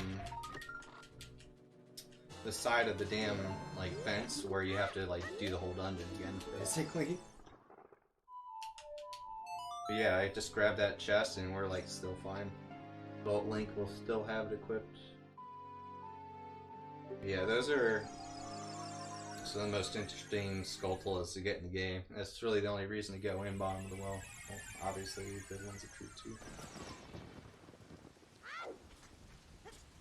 Yeah, now it's Dampe time. Yay! Everyone loves Dampe.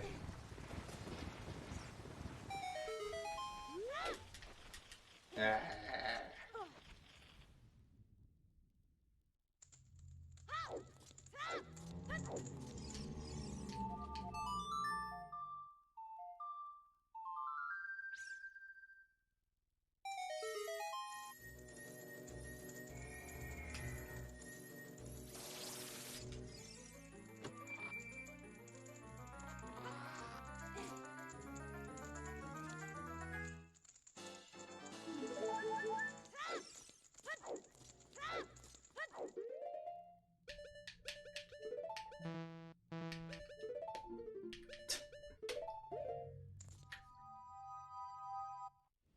That was because it was an adult item. Ah.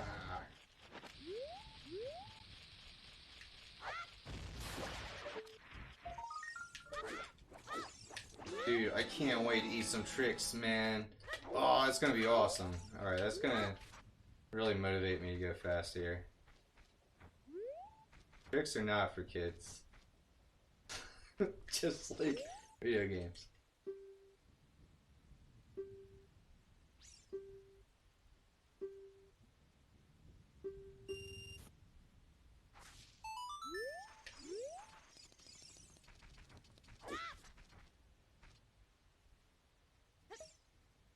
Did the camera roll? Oh wait, he's walking.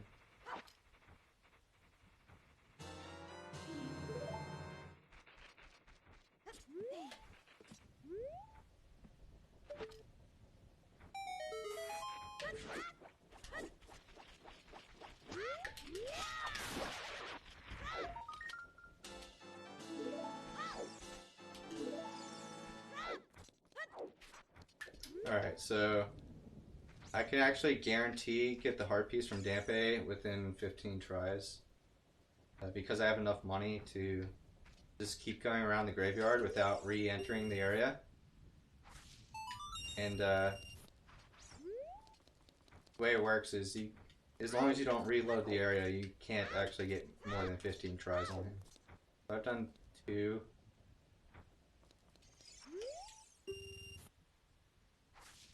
Three. That's not bad at all, man. Alright, so...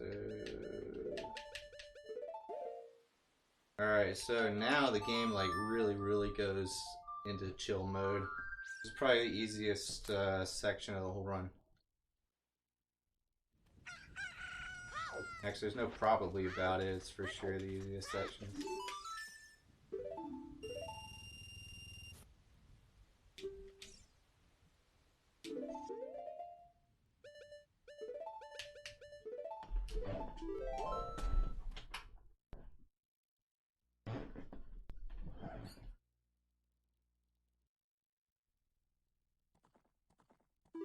Mostly about heart pieces and gold sculptulas for a while. You'll see that heart container count creep up pretty quickly in that starting mill.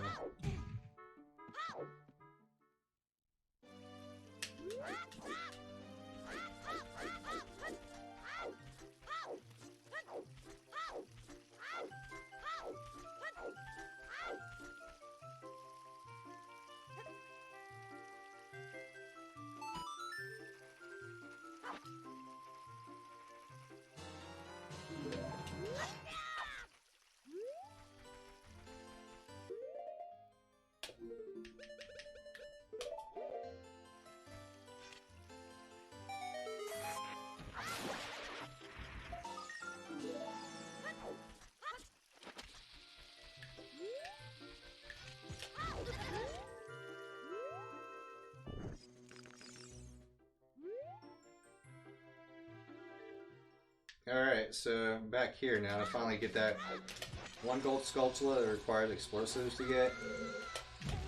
And these other that were put off until now just because they're faster to get now. Not to mention pretty swaggy to get. Because you get both at the same time.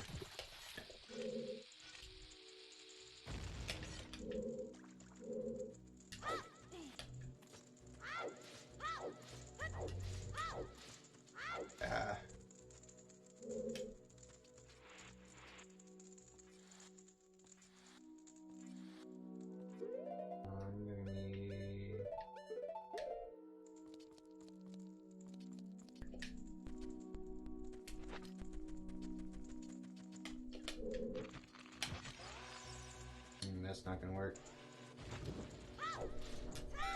Oh, it did work. I wonder how that happened.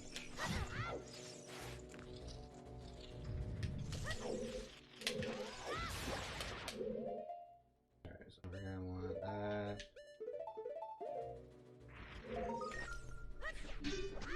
I don't think I need bombs, but I pretty much just put bombs on C left out of habit, because you almost always want that. So yeah, that's it for real for Deku Tree. It only takes like less than 2 minutes to do the second round.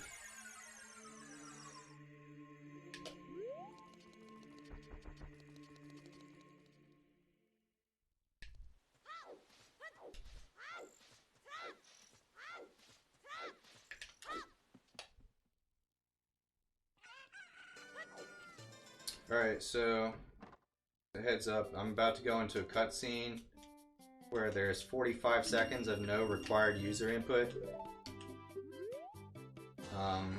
which makes it a good break. I'm for sure gonna be longer than that. Not much, but for sure probably a little longer than that, so just be patient.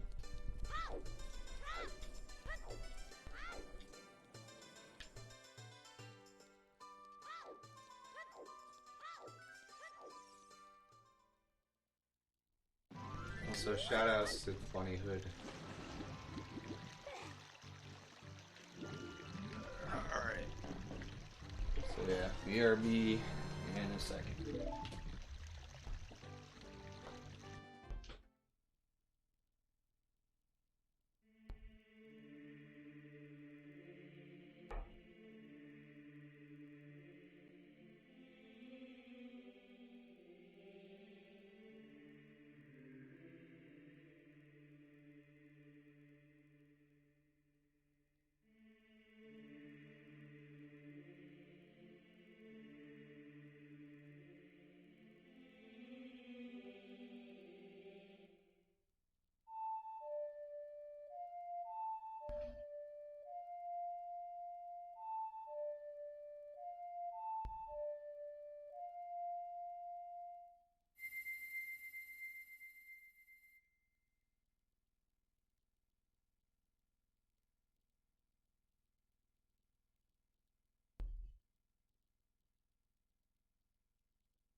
Calm your ass down.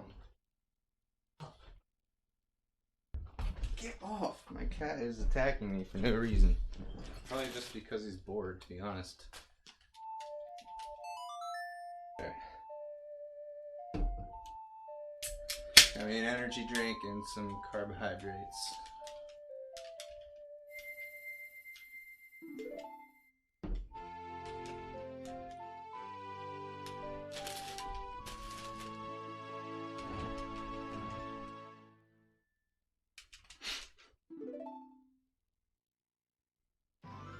So yeah, that's the last song. Just gonna roam around the world, bunny mode for a little bit, get some more heart pieces, and get more heart pieces, and more heart pieces, and more heart pieces, and more delicious food. Preferably the children's cereal Tricks.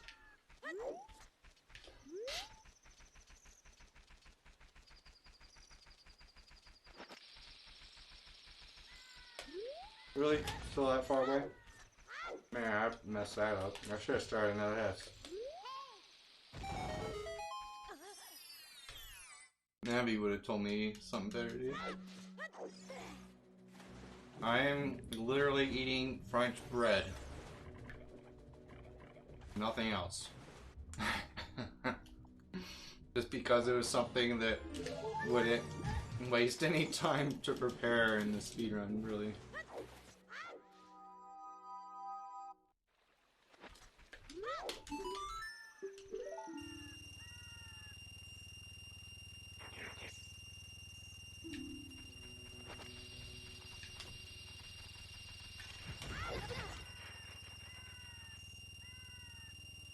That's always a pretty satisfying moment in the run when you get your like 500 rupees from that guy. Meanwhile, you're just like flying across the world at max speed.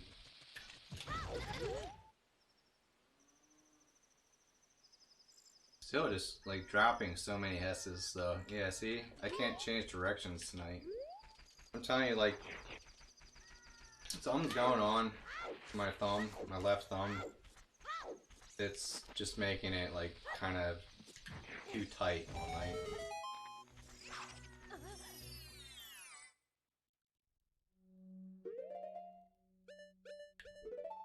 It's really good. I mean, it's good enough for Aladdin, Naboo. You know, enough said. Don't need to say anymore.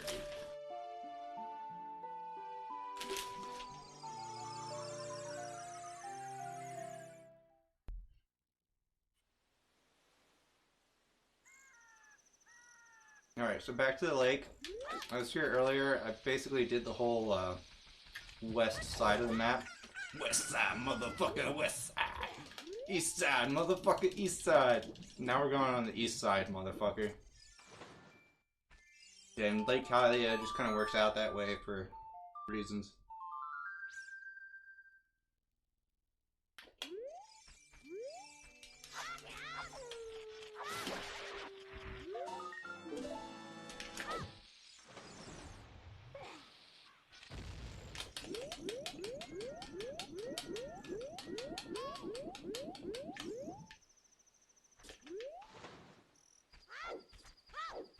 Alright, now for my least favorite part of the run. I hate the fishing game, so what I decided I'm going to do is I'm going to try to make it fun for myself by making this Spark It Up update number 6 of the run.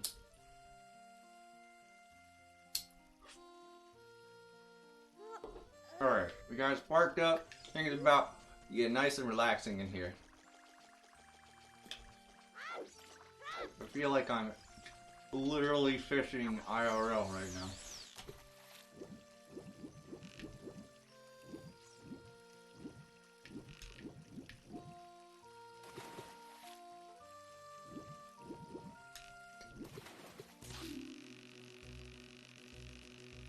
Wait a second, that might be a small one.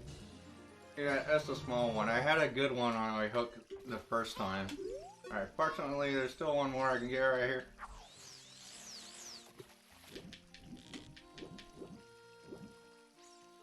Where it's supposed to be. Oh, he ran away. We'll be back in a couple seconds. Generally best just to chill and wait for him to come back.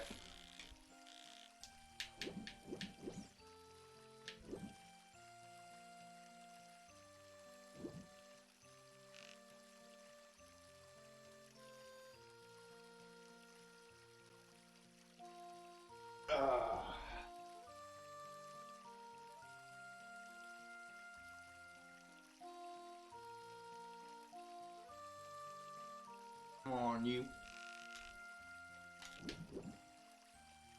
Oh, there he is. He was waiting for me to get too impatient, and that's when he came. Of course. Motherfucking fish, they know, dude. Oh, now he's not even looking at me. What a dick.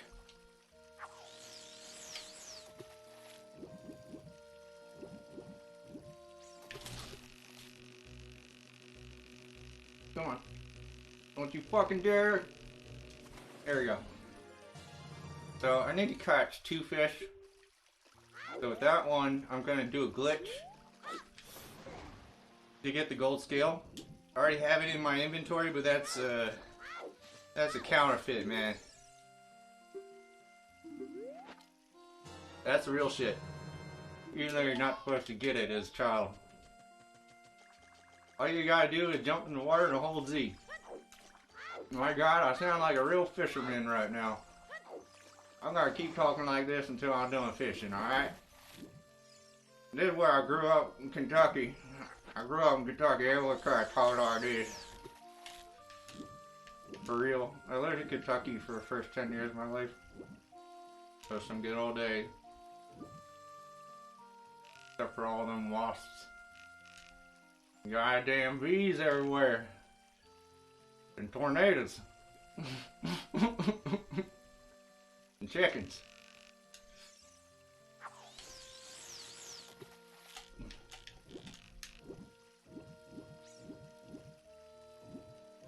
Come on. Fucking frick. Fight! I hate this asshole.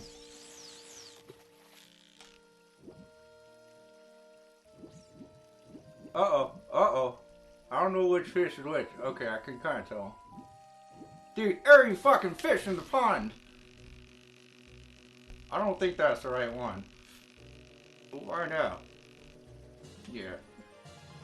Pretty sure that's not the right one. Yeah, that's not the right one. You can finally understand me.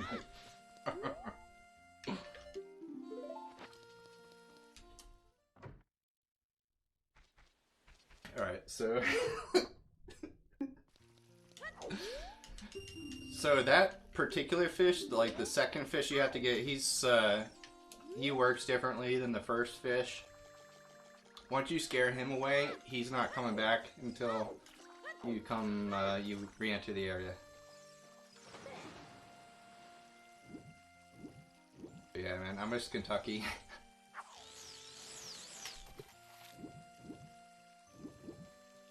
Come on. Come on. Ah, damn it, dude. I hate this fish. I kind of want that one to grab it so it'll, like, fuck off. But, like, I won't catch him and it'll go away for good.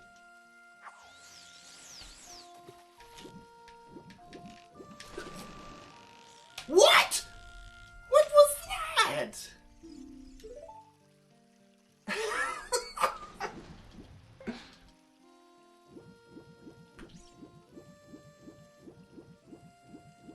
So yeah, welcome to fishing minigame, guys. This is how it usually goes for me.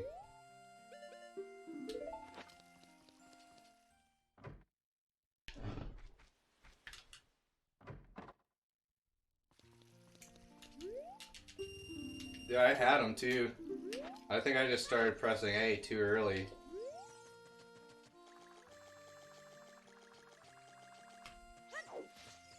But it looks like he bit the hook, but then like he didn't bite the hook. I don't know, it's really weird.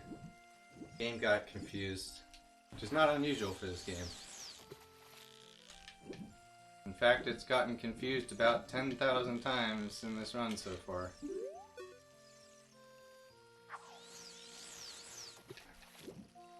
I would like to catch this fish, please. You! You!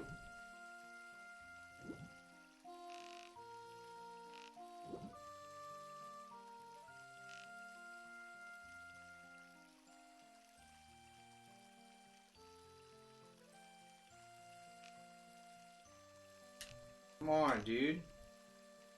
Quit teasing me! Come on!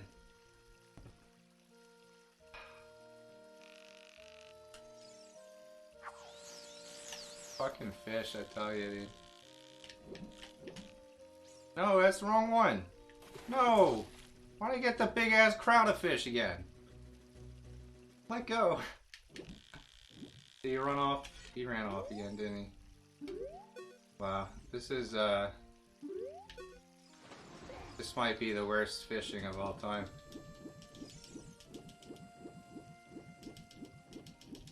Alright, fourth try is a charm.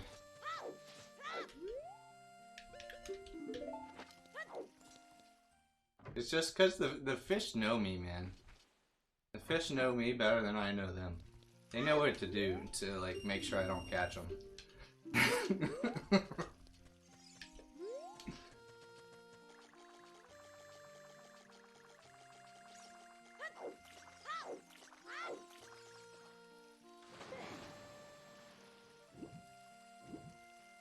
It's like a bad time of day for it.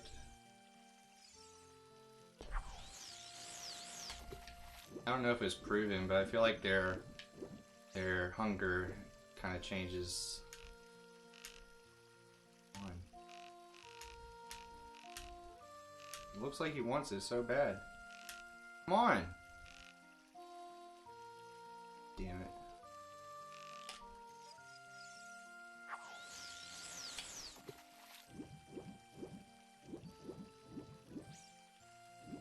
Come on. Dude! Alright. At least the time I got him, it was like a super satisfying way to catch him. I need some tricks. Oh my god. If I had some tricks, like my glucose would be so high, and I'd be able to power through fishing. Which is mostly RNG. But I should have caught him that second time for sure. Alright, so now, there's a couple more things to do left in Lake Hylia. Serving bombs, because I need to get more bombs really badly.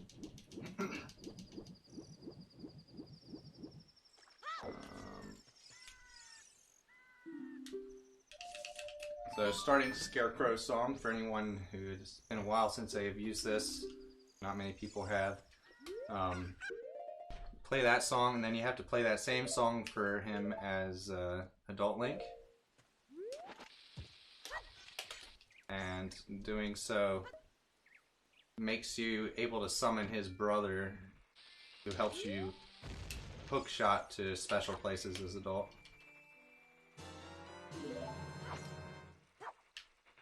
Damn it. Fortunately, that's not a really bad spot to have that happen, because you can just get this bush right here.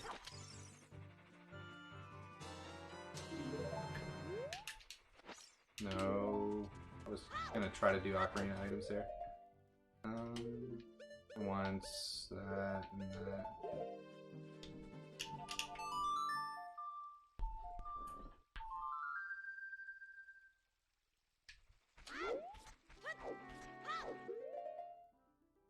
Once that. Alright, so this is the last bottle. Usually a good indicator of how far into the run it is. Since I already had a fake bottle in one of my slots, didn't have to get the confirmation text on grabbing that. Just puts it in there.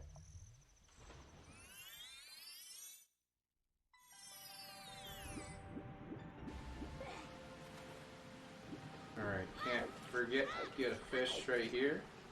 He's going to serve adult 3 very well.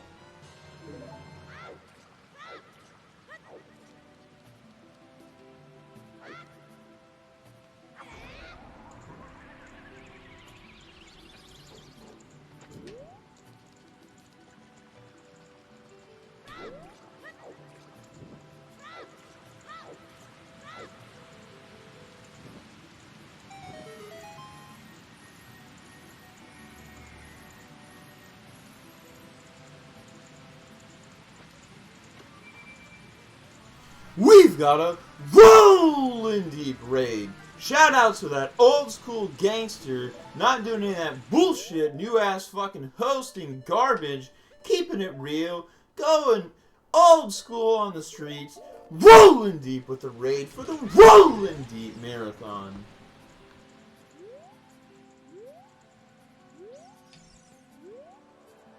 Oops.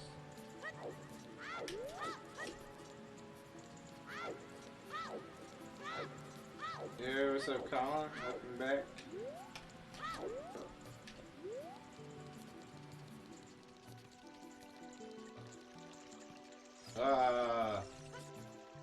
Not trying to weep right now. No, thank you.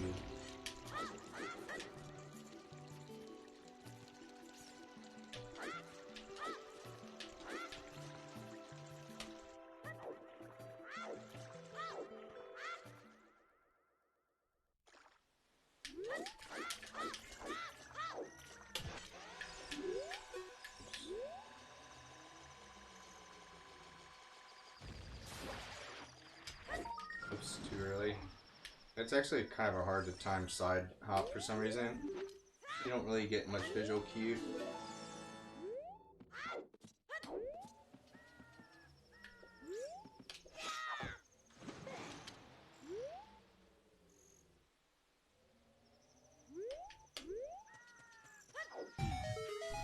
Thank you for following. You are now officially Rollin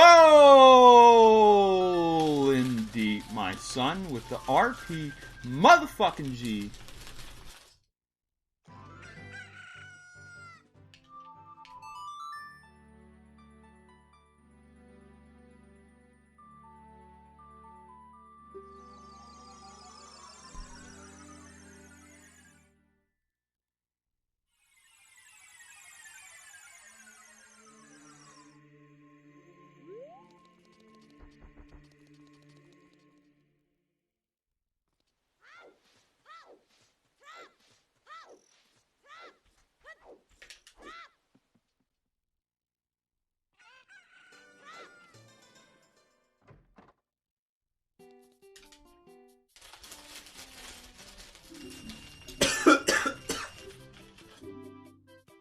Is that the Mask of Truth finally?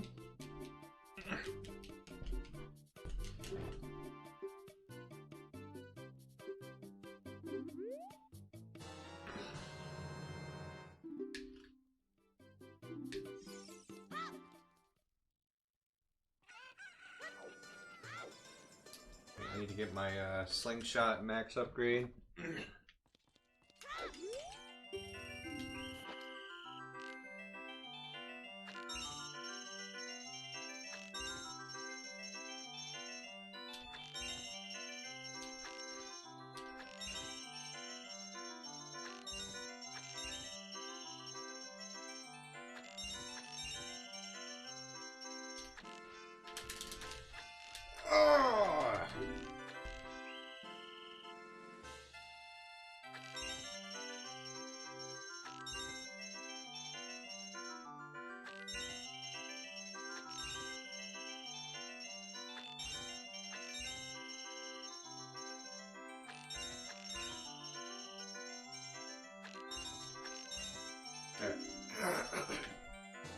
Hardest mini game in the game. It's actually been failed in like world records.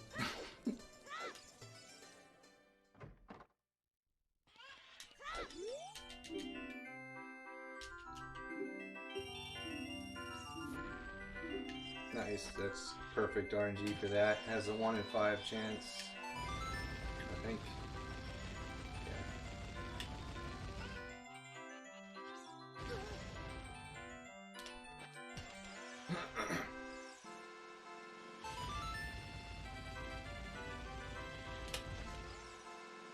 You got a special angle by damage boosting with the bomb. Makes it real easy to finish this.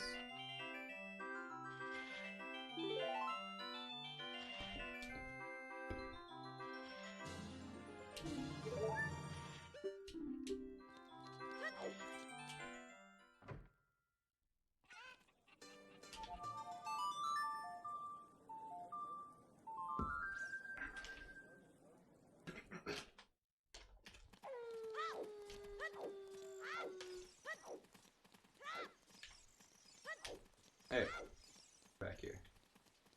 You. Dude! Hello? Come here. Dude.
Whoa.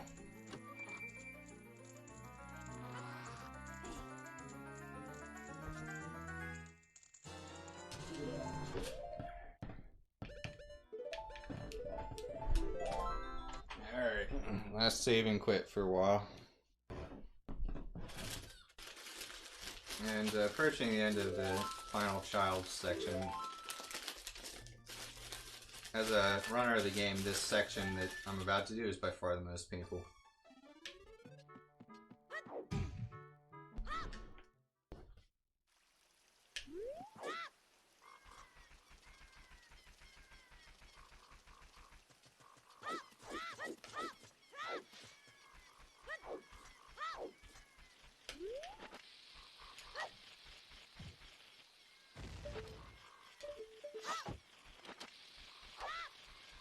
That's still not gonna hit it.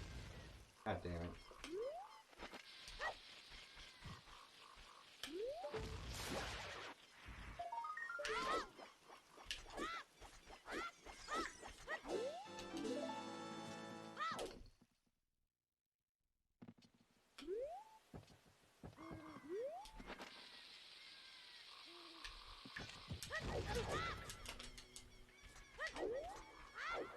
I had to do a special mega flip there to get over the fence. Whoa, the camera, it's never done that before.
Cool.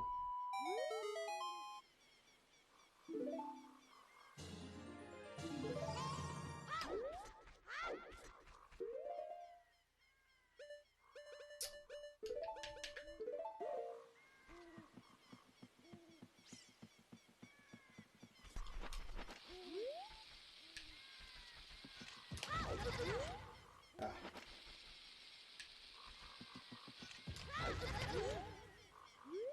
Oh no. Don't drop this. Thank God. Alright, so if I drop that Hess there, I would have to talk to the owl. Which I hate doing.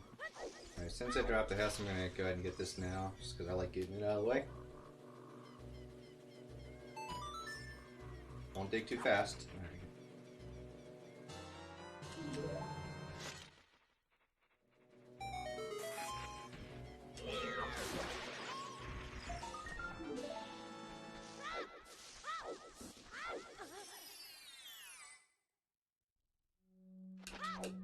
So, showing the Mask of Truth here to these guys is what gets you the second Deku upgrade. This is what's skipped in the VC route.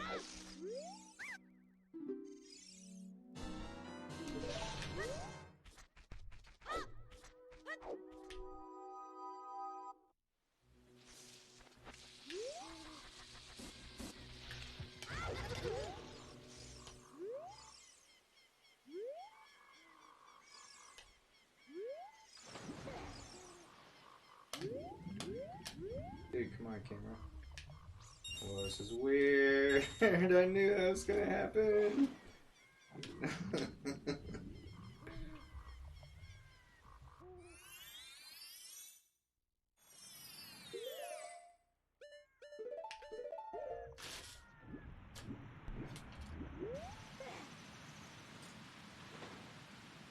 Alright, so very little left now, child. I'm gonna go downriver here, doing everything to do a child Zora's River. That's not good. I've never seen that before. Hopefully it's easy to get. Okay, yeah, it looks pretty easy to get. That's funny. But yeah, I go downriver, then I go to plant the bean in Gerudo Valley real quick, and then that's it.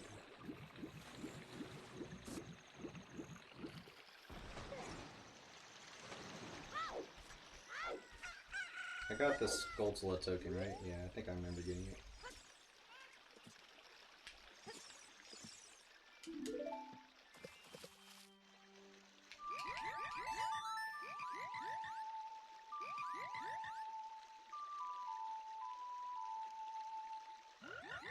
So having this part right here, right after the Ocarina minigame in the forest, is what just like kills me deep inside. But you get a lot of heart pieces pretty fast, relatively speaking.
Alright, now I can finally start to really reap the rewards of these frogs. Wait a second. I just played a song I had already played. Nice. That's the song I meant to play.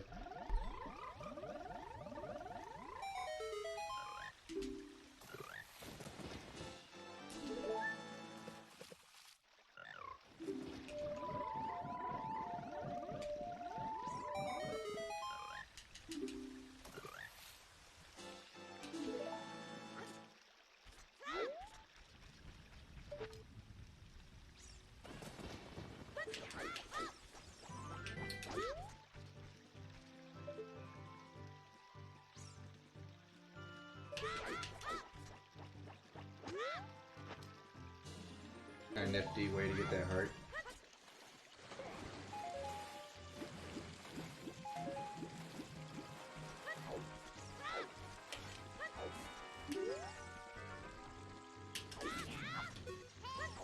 Alright, most important item. The bean. And everybody's been waiting for that moment when Link finally gets his one bean to fulfill the bean requirement. It actually helps though, for a spirit temple.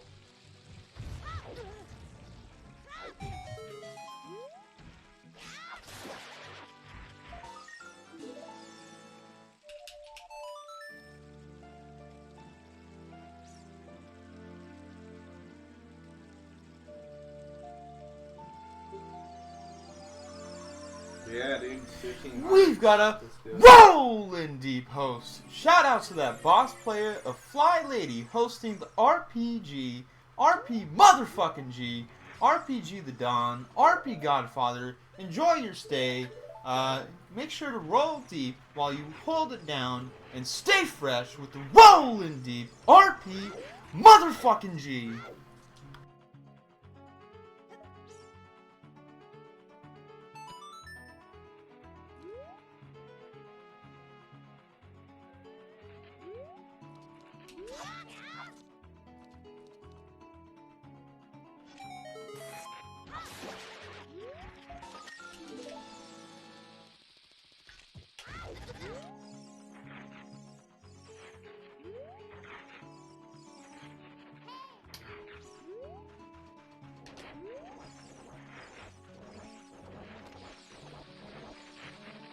No.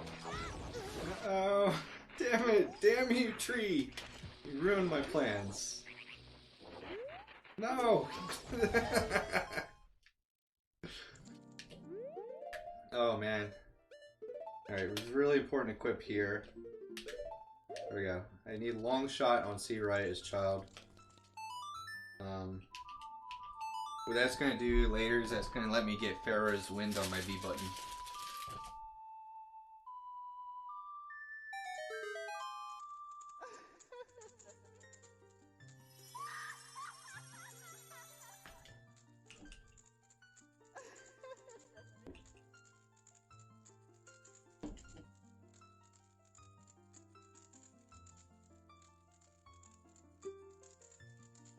Rollin.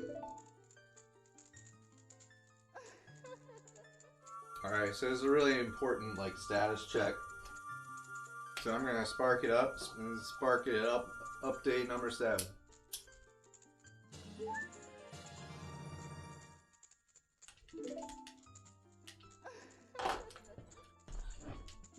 I'm gonna take a look at the inventory.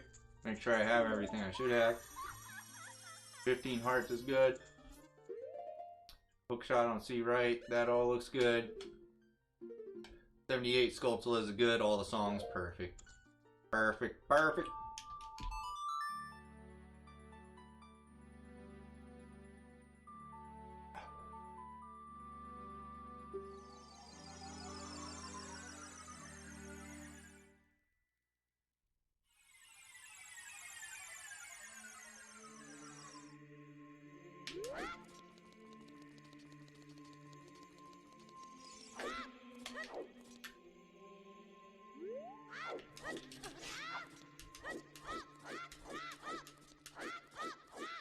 That one's pretty clean.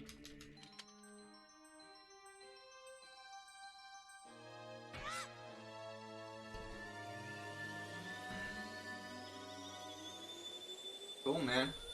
Moving into the real exciting parts now.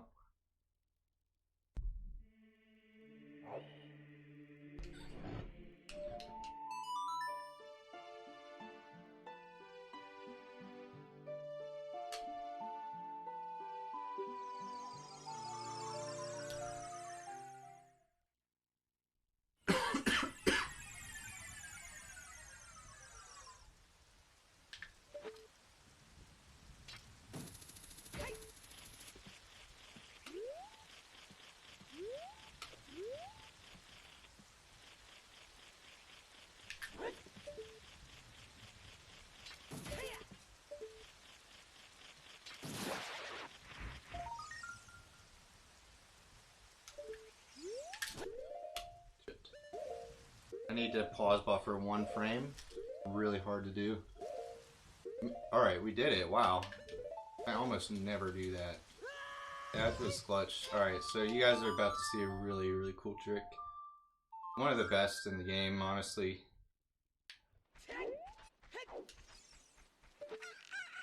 So all that shit I did up in the tree just now was the setup for it. But just wait.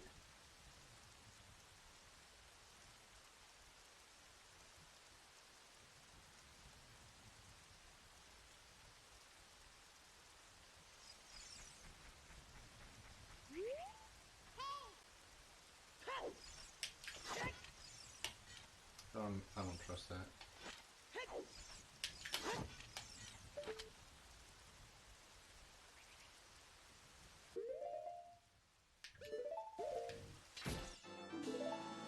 Whee!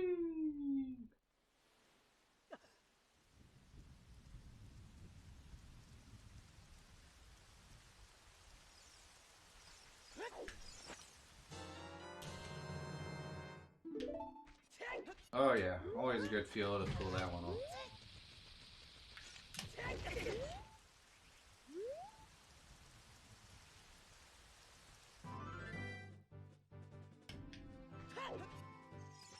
Alright, so that's a complete Scarecrow song. Now I need to try to get some bombs.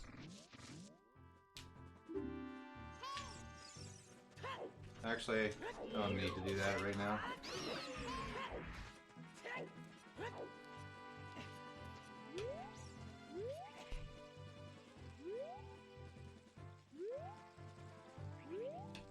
Dude, come on.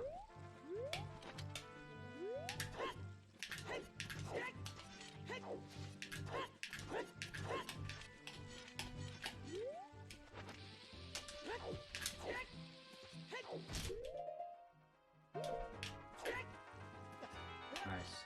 So normally you can't go back into Zora's domain as adult through there for some reason. I guess it makes sense if it's frozen, but you can just clip right in there.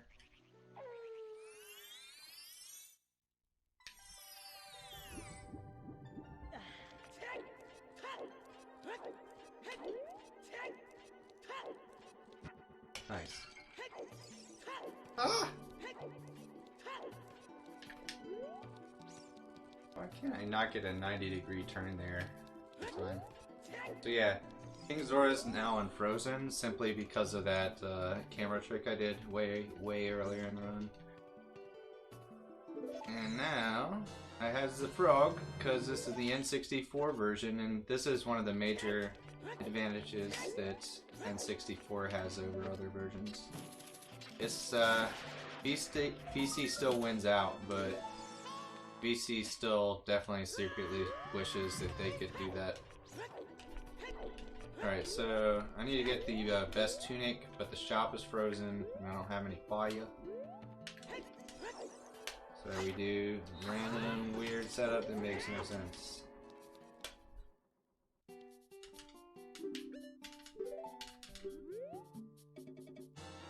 You can tell I'm really into explaining the setups. But yeah, I have the frog, which good thing to have, because big Rollin sword, man, that's one of the best items. Sucks you don't get it earlier in the route. It's kind of fun to run around Forest Temple with it. Casually, like every time I play this game, when I became an adult, the first thing I would do is get big Rollin sword. And I would like do the whole quest because I didn't know about Hold R until just a couple years ago. Anyway, but yeah, you can go through both ends of that portal to Zora's Domain, even though it's frozen. Gotta line the clips. Damn it. Nice, dude. Very nice. Oh my god. This is the best day of my life. This is now the best day of my life. That's how good those bomb drops were. There you. Dude, he's normally like aggressive, which makes him a lot easier to aim at. But dude, what a dick. How's he not see me? I'm going for it. No, I can't go for it. He'll see me. See, look. I'm glad I changed my mind there.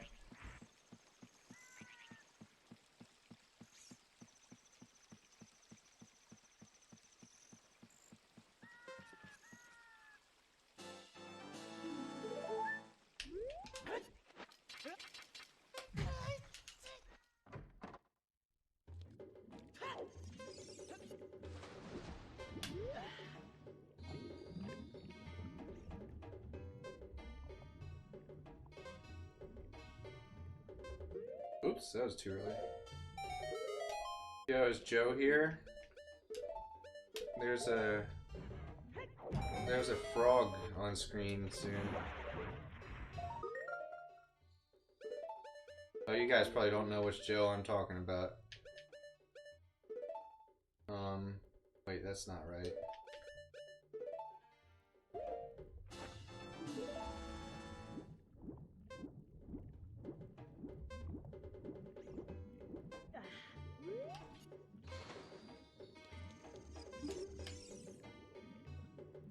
Demon knows which Joe I'm talking about.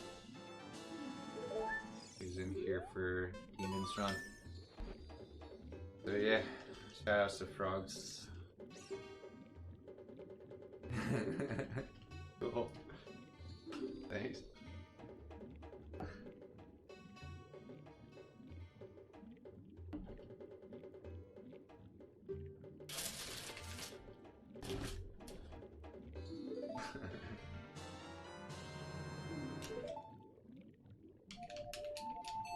Alright, so something important's happening right now. I have a tunic right now that's not immune to fire. So that's going to overwrite the timer. It would normally be about to expire right now because warping sets the trade quest item timers to 1 second left. But now I have 2 minutes because cheating.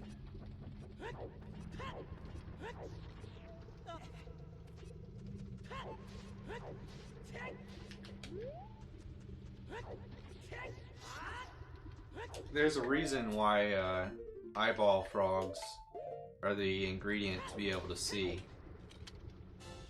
Because the ability to... Your ability to be enlightened is dependent on how well you can hop.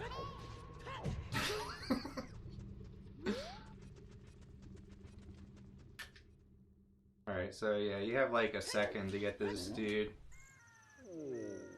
Oh.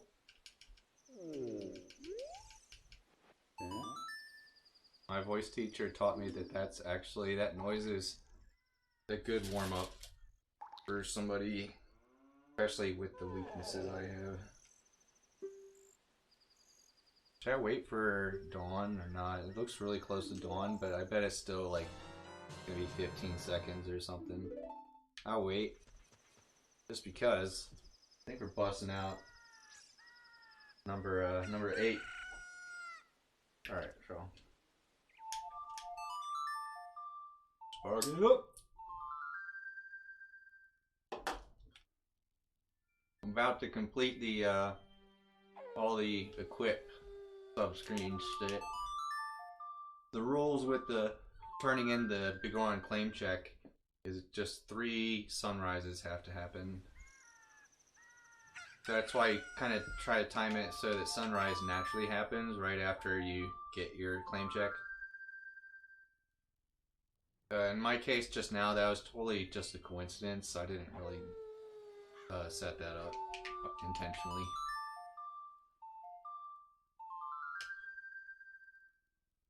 Alright, so after this sunrise I can get the sword. I'm still gonna make it nighttime one more time. Yeah.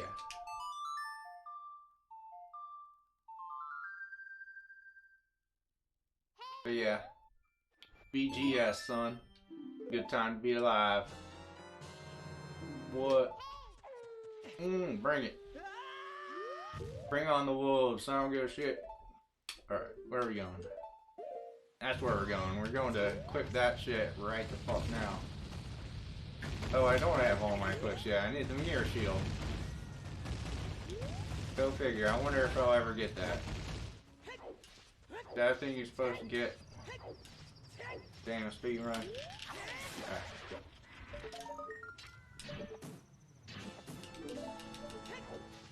Ah! Where are we going? Where are we going?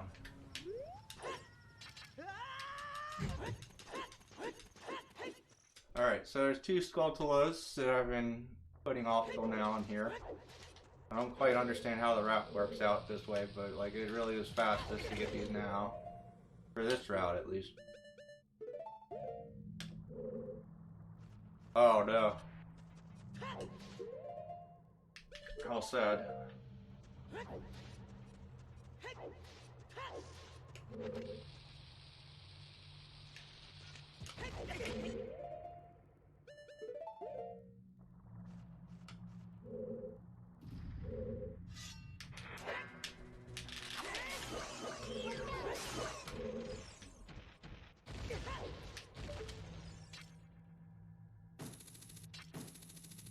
If you get that Skulltula earlier in the run, you can, but in order to do so, you have to hover to it, which is much slower than being able to just snipe it.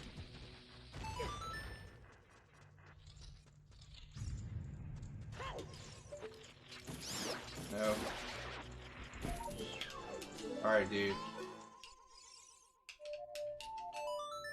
Here comes, hands down, the shit that makes this run awesome. The run, in my opinion, truly becomes awesome for the rest of the run at this point. It's very exciting.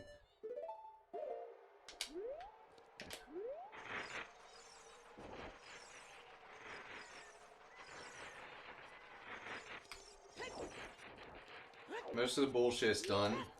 There's in fact only 1 heart piece left in the game. The rest are heart containers from bosses. And I'm gonna be getting that heart piece pretty soon actually.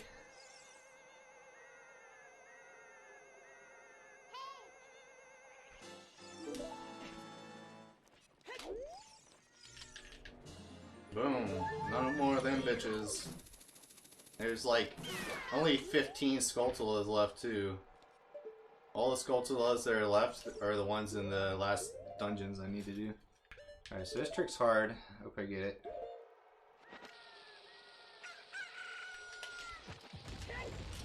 Alright, that's definitely gonna work.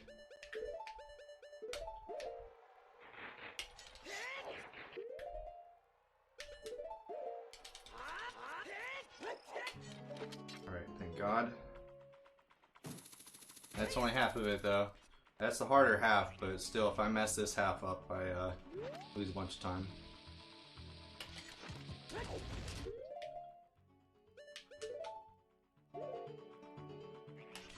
Oh no.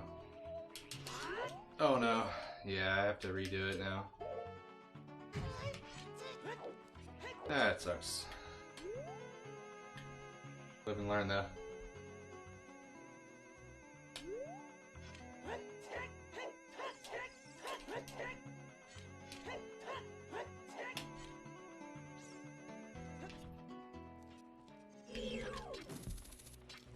Dude, get your ass over here. Hey! Goddamn birds, dude! Is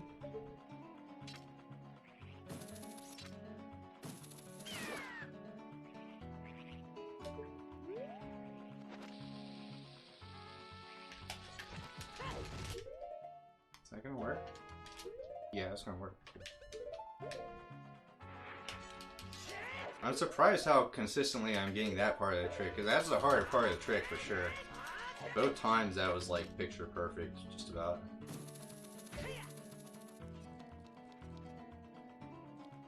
Alright, I'm gonna do a safer version of Super Slide.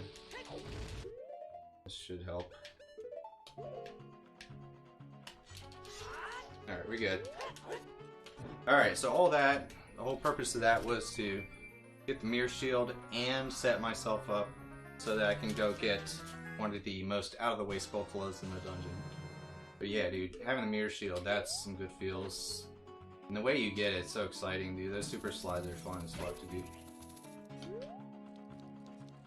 Don't need the silver gauntlets. I'm gonna switch to Fire Tunic. And I think that's basically all I need equipped. What's bomb count? Dude, I have so many bombs. I normally have less than 10 bombs right now. Because of those Lake Hylia drops, they were clutch as hell, dude.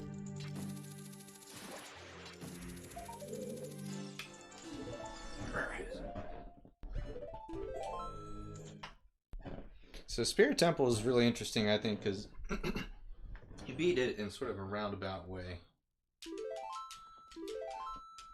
Like, I already did a part of it in the lower section earlier in the run, when I got the Requiem. I just did that top part, and then, like, all that's left is there's this side part, and then it's like, all of a sudden you're at, like, the boss. It's like, what happened? What am I doing? I started to do a fucking weird shot for some reason. It's stupid.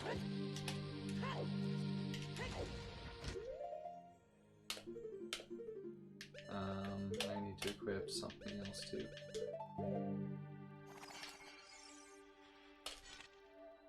Alright, so this is normally the child-only section. This sounds kind of weird. It's actually much easier to get into than the adult section, let me tell you. Alright, where's the fucking bee? Yeah, it's a bee now. Because it's yellow. That's clearly yellow. I'm having way too much fun over here by myself in this call. Commentating Zelda is fun because, like, the shit that can, like, be going wrong while you're trying to explain something, it's, like, totally disrupts the flow of thought.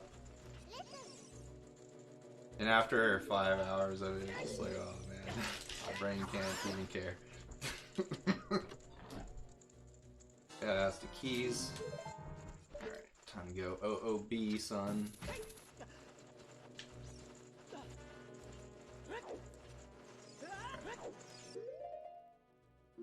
And back IB.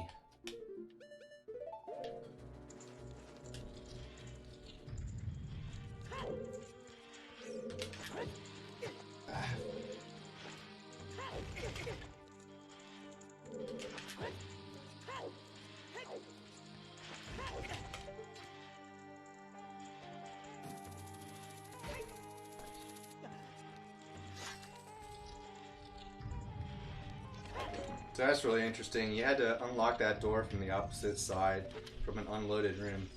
But doing that just happens to save a lot of time. I mean, you can't crawl through it, really, otherwise, as far as I know. The only way. I'm sure there's, like, probably 20 other ways, like, tasks can do.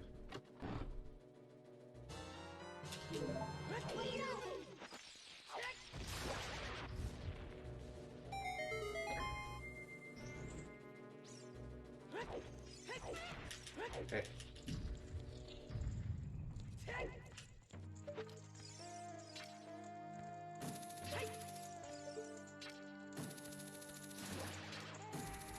Alright, that's actually the last Skulltula in the dungeon. I already have the mirror shield, so this dungeon's over if I can just get to the damn boss. It's easier said than done. So here goes, going for the boss door.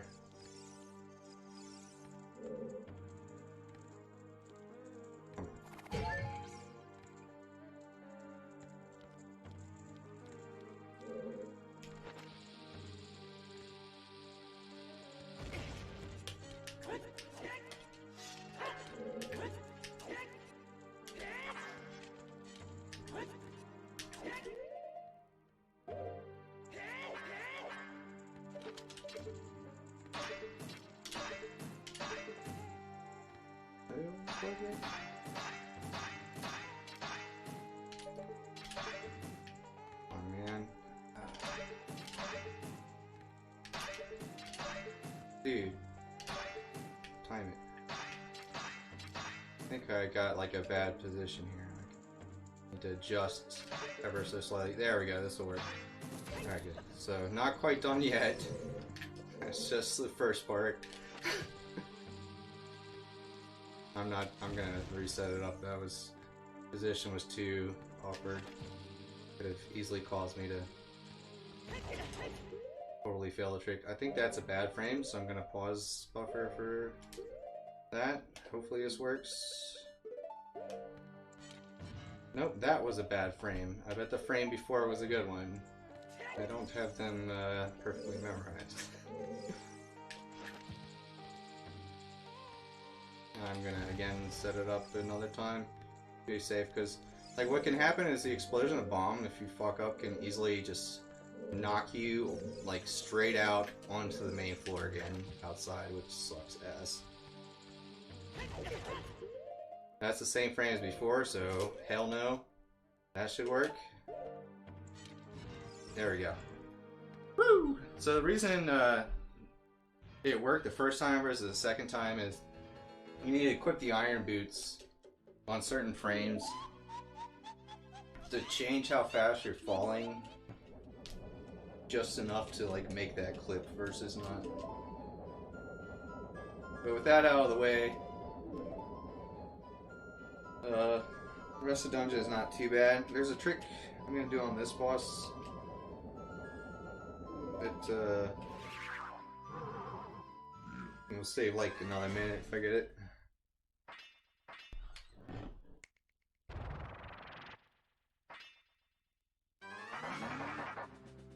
You said it. Take that axe.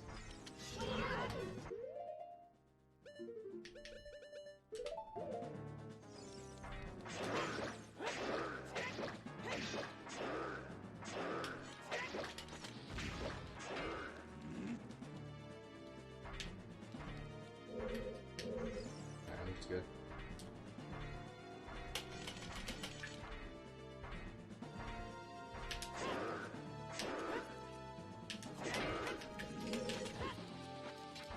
Alright, so I'm out of bounds. The bomb's gonna blow him up, or her up, for final damage. And as soon as this cutscene starts, I'm just gonna be like, peace. Come on. Dude, fuck this. I'm sitting here. Fuck it. I'm a King of Spirit Temple, bitches. Alright, point made.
Dude.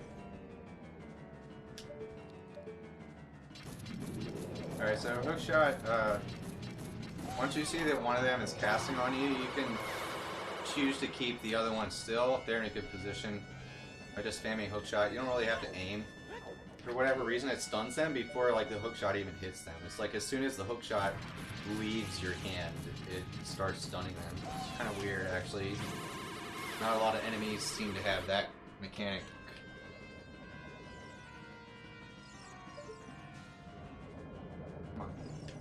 They're pretty random and like when they choose to attack you and where they move.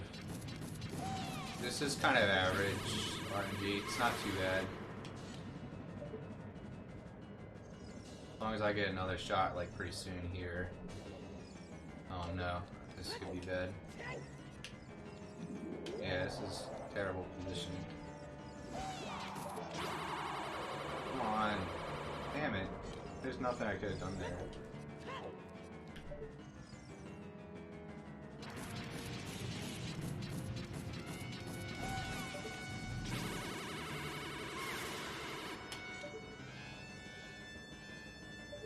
Okay.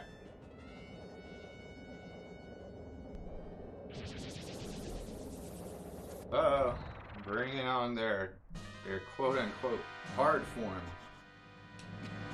Now the fight's really difficult. Can you count to 3, boys and girls?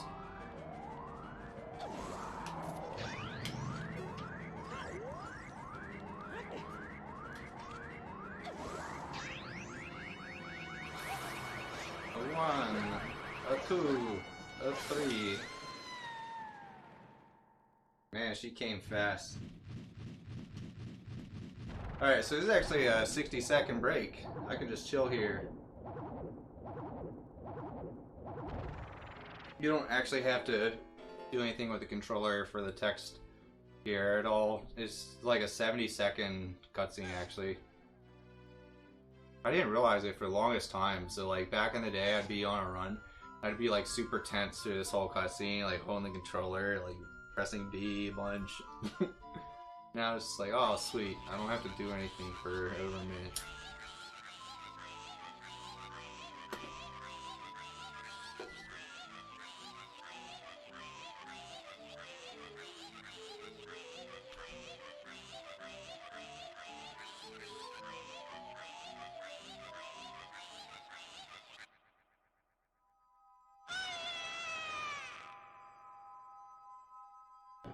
It does sound like a... Boom. 1 temple down. Now keep in mind, water temple is pretty much done already.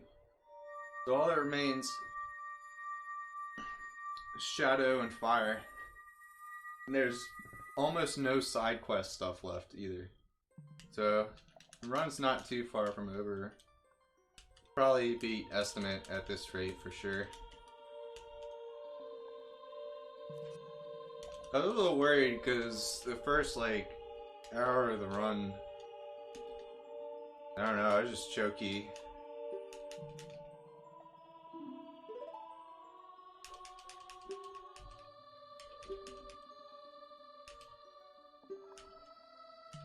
But like the past 2 hours has felt pretty standard. Roll indeed.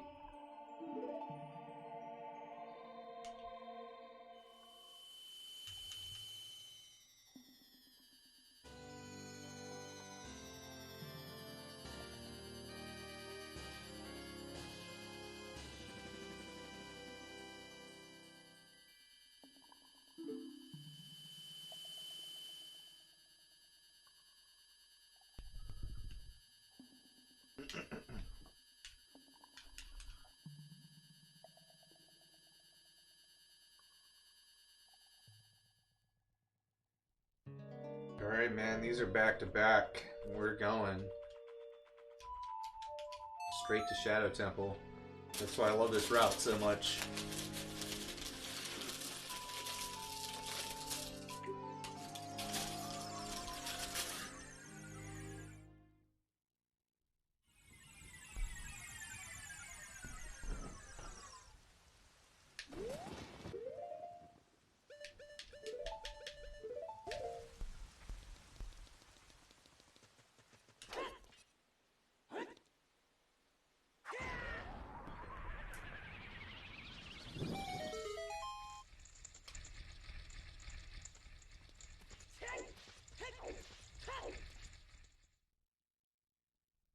Shadow Temple is one of my favorites for sure as well. Fire Temple is fun as fuck. That shit at the end is pretty cool too. Although that's a bit stressful.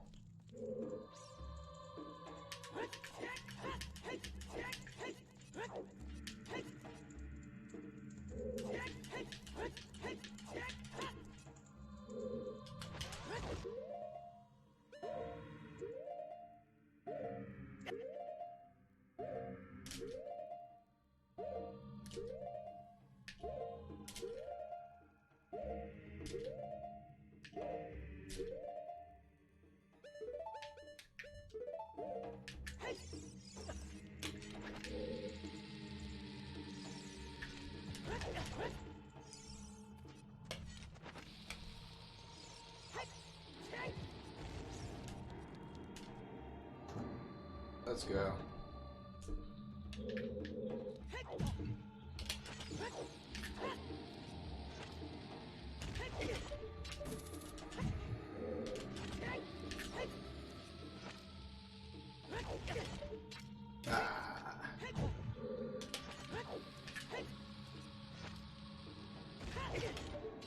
There you go.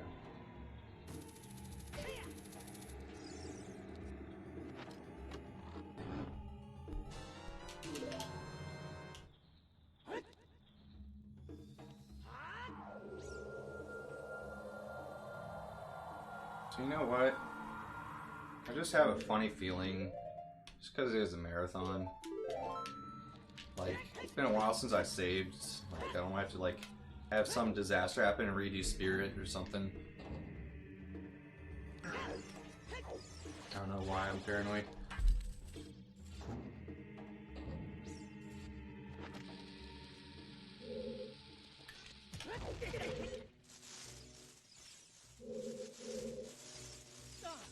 Alright, there's a really hard strat you can do here that, like, I go for sometimes. Not feeling it right now, because it's pretty likely to just make me lose a bunch of time.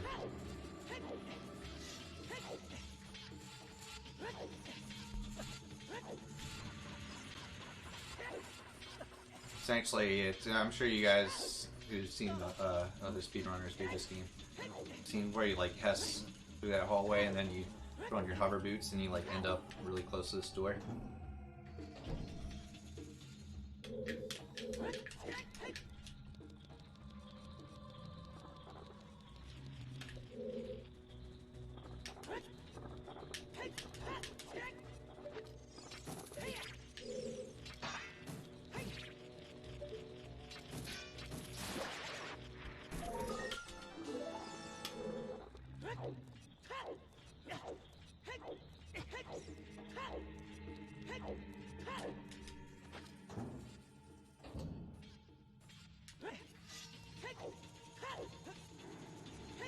This part's pretty cool.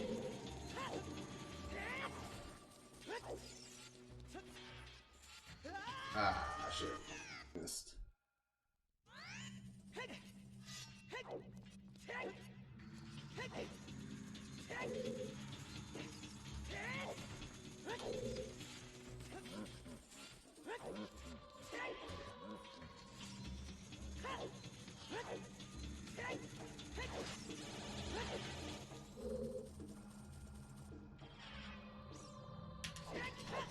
Anyway, that's a pixel too far left.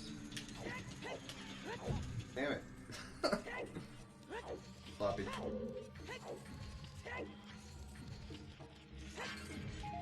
Thing is, is, like, I usually don't care too much if I'm sloppy in this game, because it's, like, it's so fun to do. It's only, like, when, like, really important tricks go wrong, it starts to get annoying. Trying to watch, like, a long-ass cutscene you're not supposed to watch.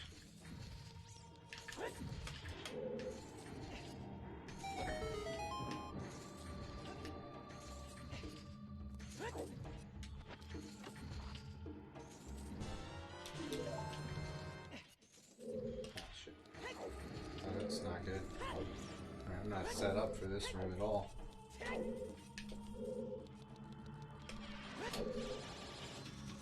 I have to use the old trusty fucking what?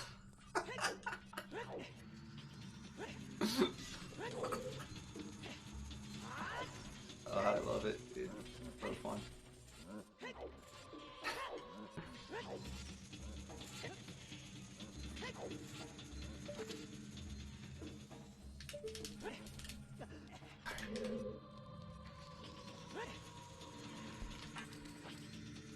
So, neat little thing is, in case you missed it, I used the hookshot's little red dot, which reacted to the invisible platform to know when to jump. It's a handy trick if you're in a pinch and don't want to use your lens of truth or don't have lens of truth.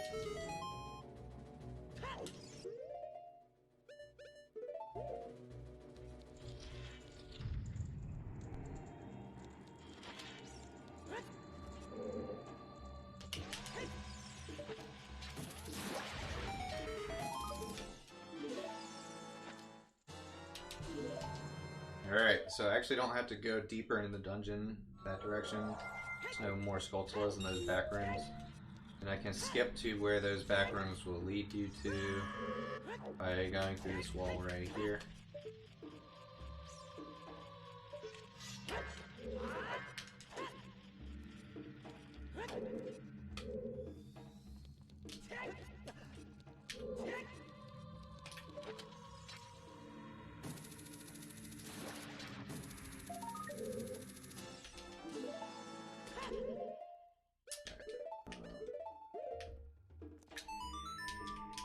Cool. That's pretty smooth.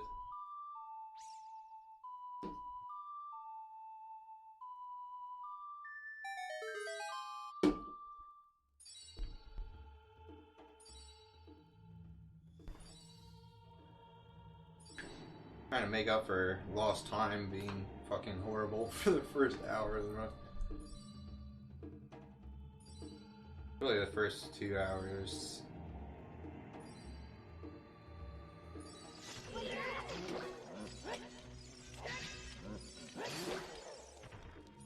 You can skip this next one, but I like to fight them anyway. What the hell? One less evil skeleton in the world. Harm good innocent people.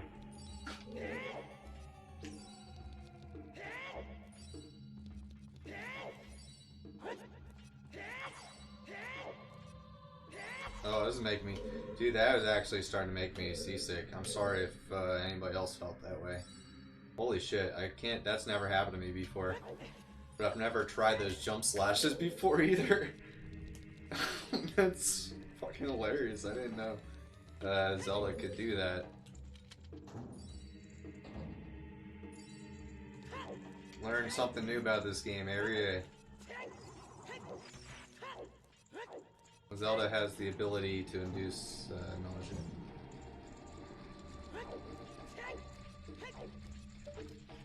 Also has the ability to induce nightmares. Some pretty evil scenery.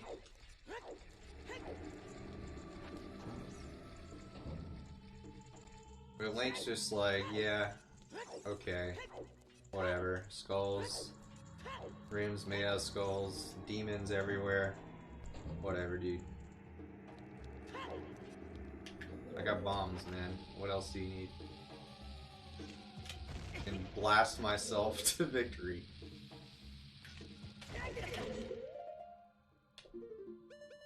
Oh, I should have. I just need to.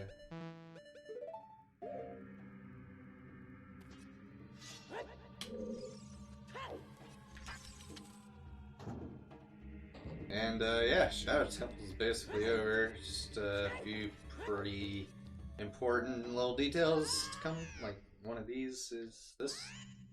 There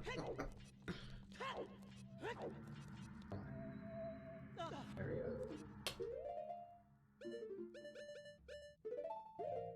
This for me at least, is a relatively new boss key skip. It's actually really sick. So, whoa, whoa, whoa, whoa, whoa, whoa, whoa! Something went wrong. I didn't need to fucking do that though. Alright, what went wrong there?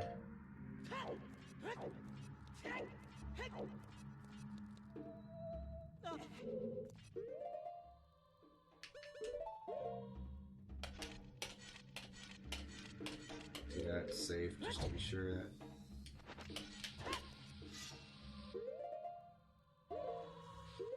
I missed the I missed the frame. Alright, it's easy to set up again once you had the position. Wait, I wasn't fucking watching. I think that was actually the frame. I just wasn't really paying attention.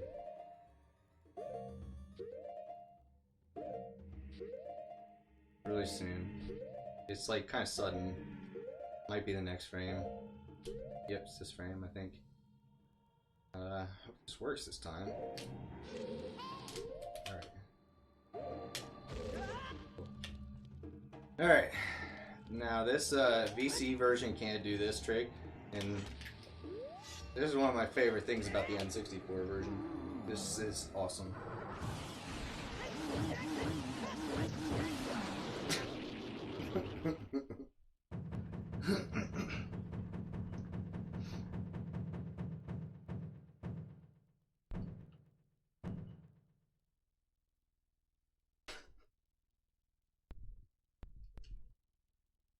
I mean, he did his best.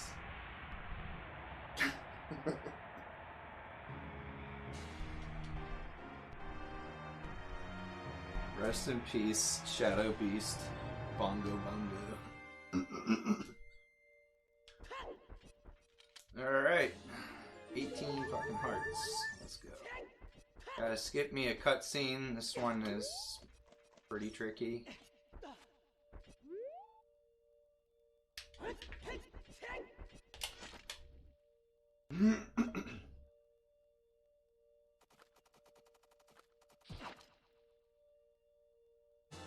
I need to get the camera in a weird situation. Oh, cool. First try. Alright, so the camera's all weird, as you can see. This lets me... I can't even explain what it lets me do, but it fucking essentially helps me skip the cutscene.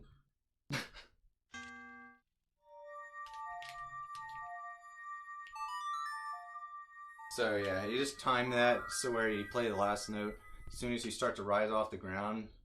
And that gave me the Shadow Medallion. Let me just make sure. Yeah.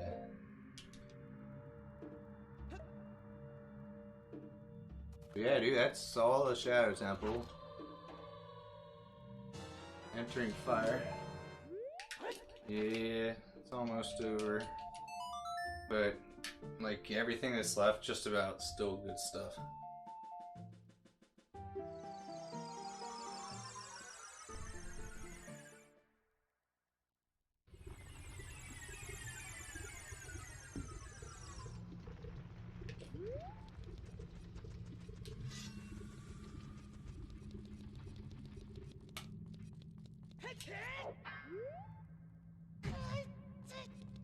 Alright, so this part's really weird. I'm going to use the boomerang as adult to set up my camera in a special way. And hover boots. And basically I'm trying to skip the cutscene with Darunia.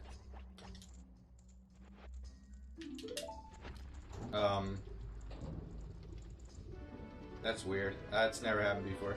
Oh, you know what? I pressed A frame too late. That's what happened. That has happened before.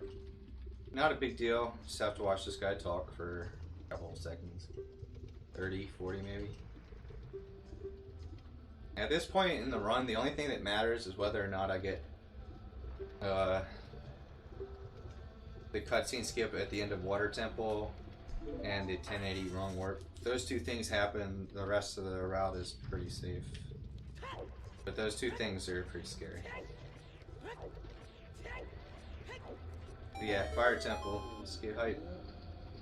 This is the last temple that you kind of do the bulk of. Water Temple just has the boss left. Already have the boss key.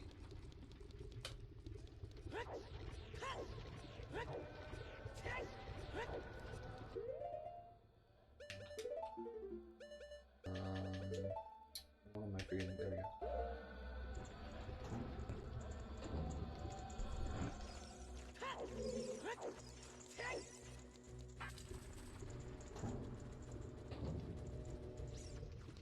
I always presumed he like just got his ass kicked, but like an angel of some kind, some spiral spirit intervened and like whisked him away. I don't know how exactly their calling comes to be. They don't explain it really. It's kind of cool. You can kind of make up your own. Imagine whatever you want.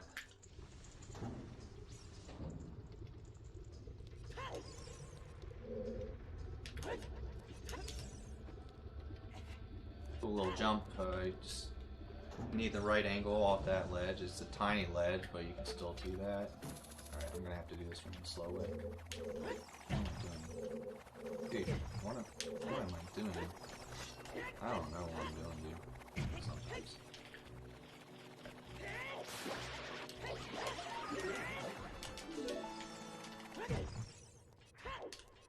Yeah, it's so weird having Fire Temple be the last temple now. Oh my god, how long have you been awake?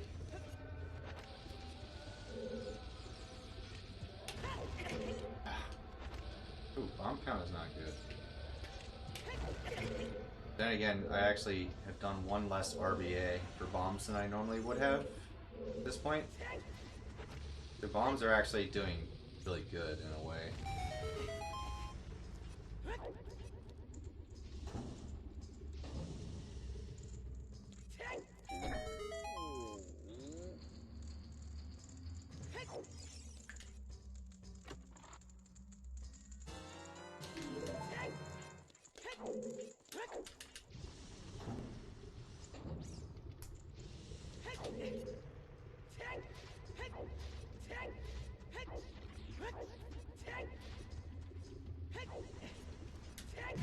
Damn it.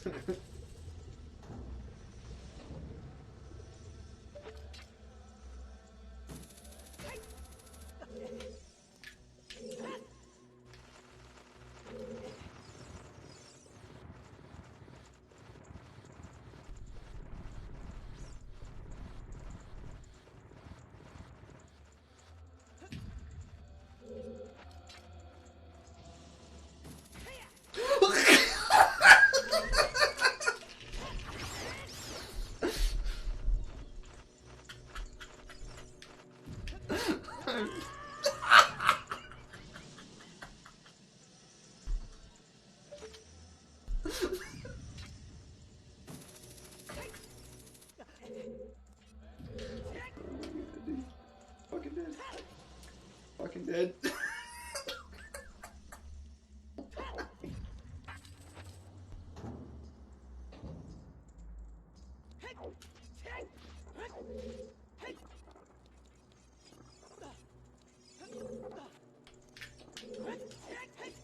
There's a pretty big skip in this room. You get a certain angle using the camera here, where this bomb just kind of blow me out of bounds. And I skipped like a room or two.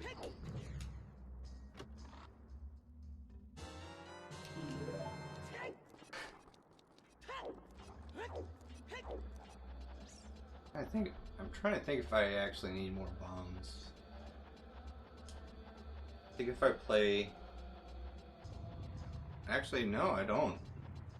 Bomb count is actually fine. I think. Yeah, should be.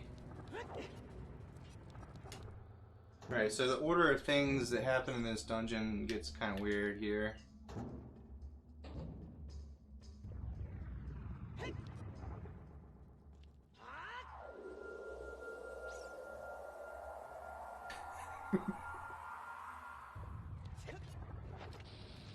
That was so funny. Hey. Not bad. Oh! Alright, thank God. I hate getting hit by that rock. It's one of the most infuriating things in the world. Damn it, that's close!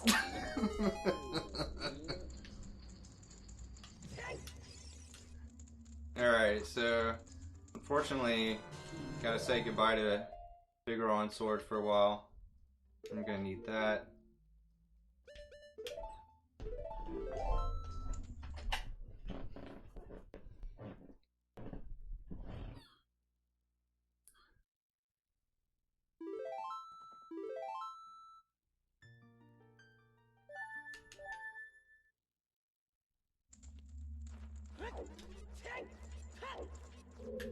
Dude.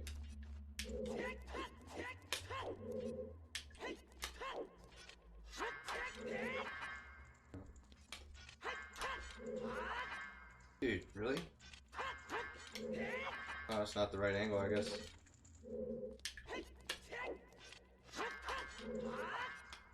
Weird.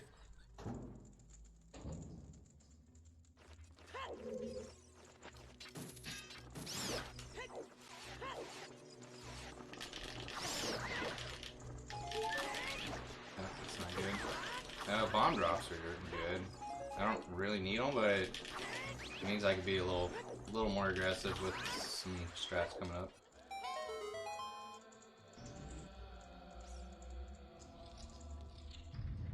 The left side? What do you mean, the pillar clip thing?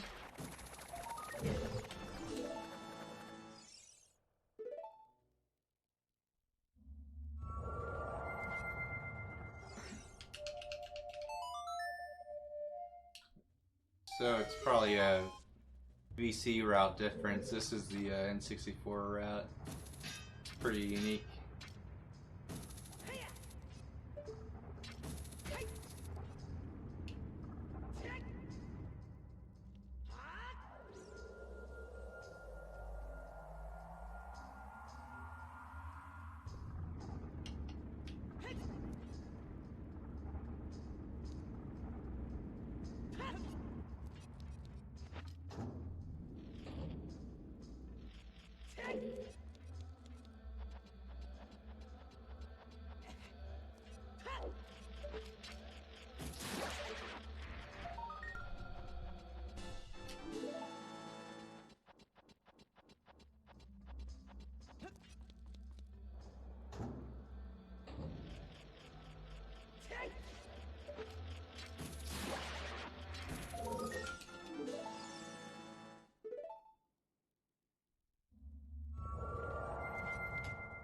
Yeah, I see why. Yeah, if you've been watching Hundo runners who run on VC, what Hundo does is instead of saving and quitting, they do that cool ricochet down to the bottom floor.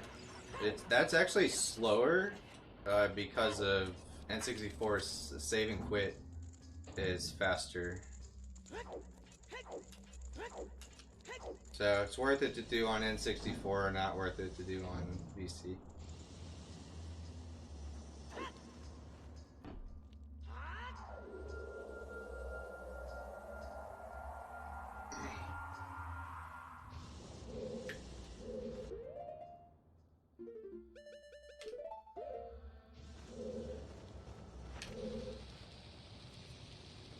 Oh damn it, this pet's definitely gonna ruin it, yeah. Damn it. Dude.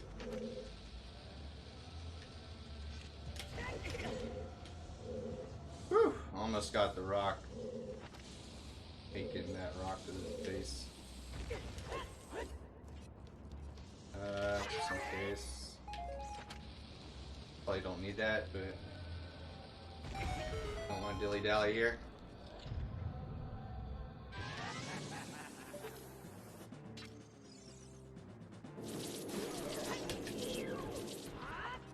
really?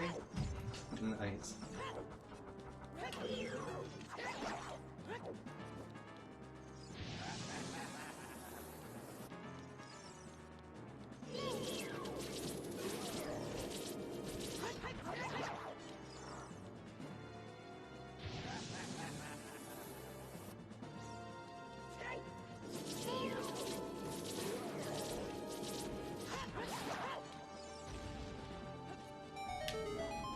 Alright, good. Don't need those bombs. Alright, we are coming up on the last available safety save for a long time. It's a pretty important part of the route.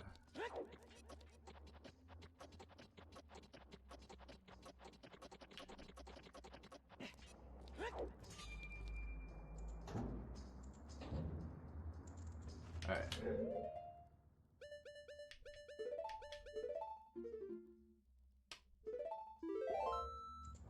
Alright, that's it. Last safety save. Shit's about to get real weird.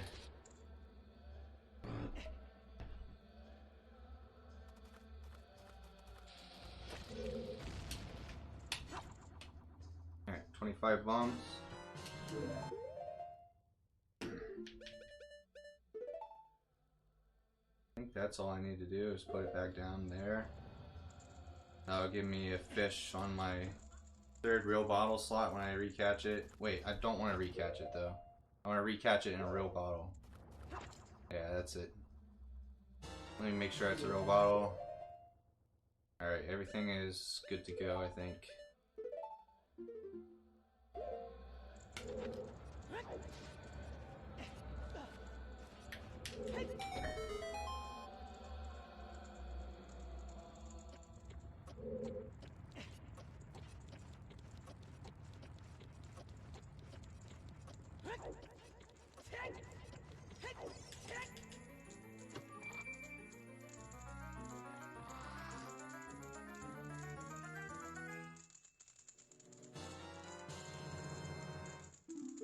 Alright, here we go. Last big cutscene. This will be your final sparking it up update.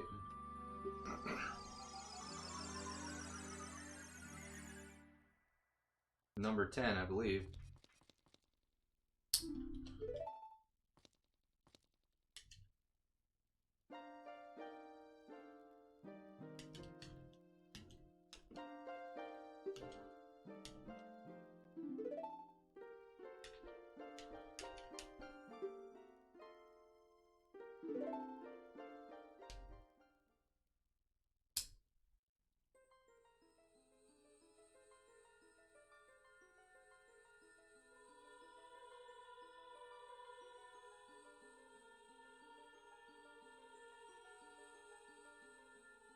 So the things that remain to qualify for 100% after getting light arrows here. I'll double check, but there should be one skull to the left. Double defense. The water temple heart container and medallion. Fire temple heart container and medallion. And then just golden gauntlets and Ganon. The ending is pretty elegant. Or it's a complete disaster. We shall see.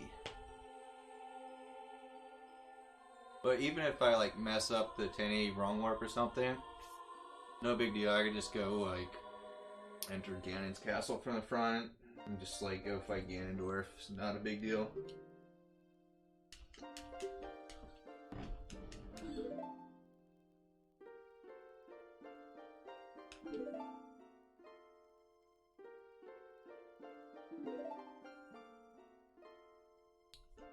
Good.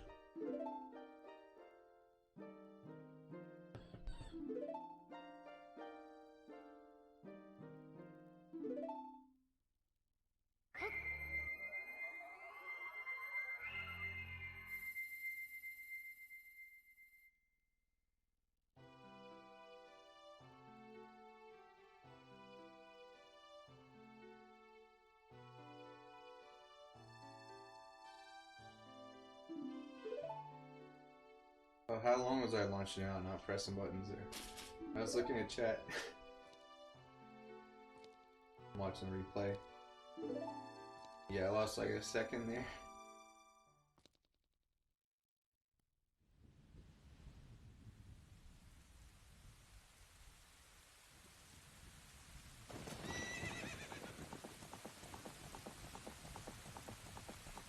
This plain Jane looking cutscene right here actually constitutes going backwards and forth in time. Which causes my bottle on B to become Pharaoh's Wind.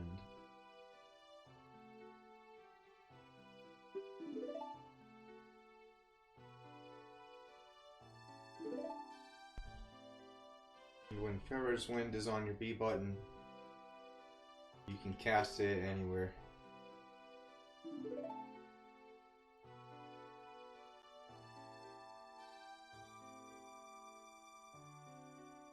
Just totally broken.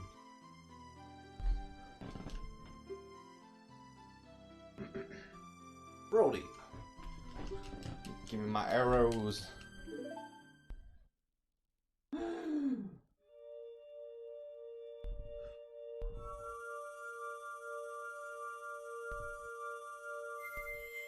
Long speed run, man.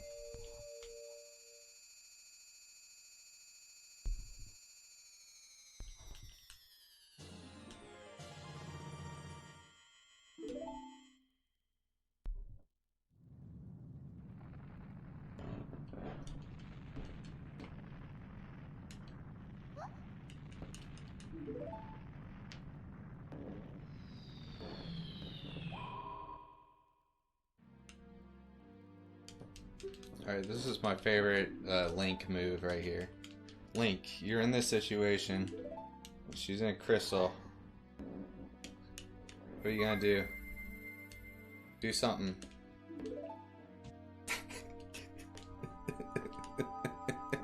I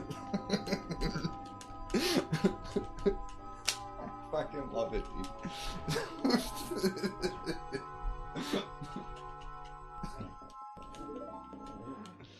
Oh yeah, it's pretty broken.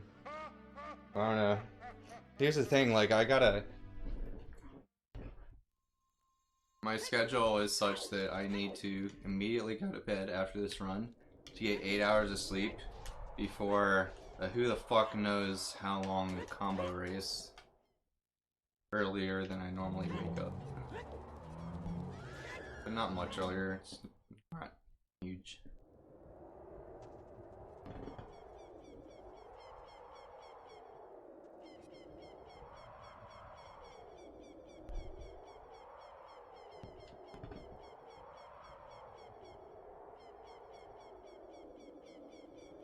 I wonder how you say Ganon and that.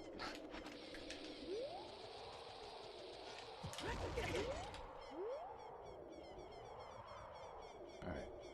Hopefully, final Gold Skulltula.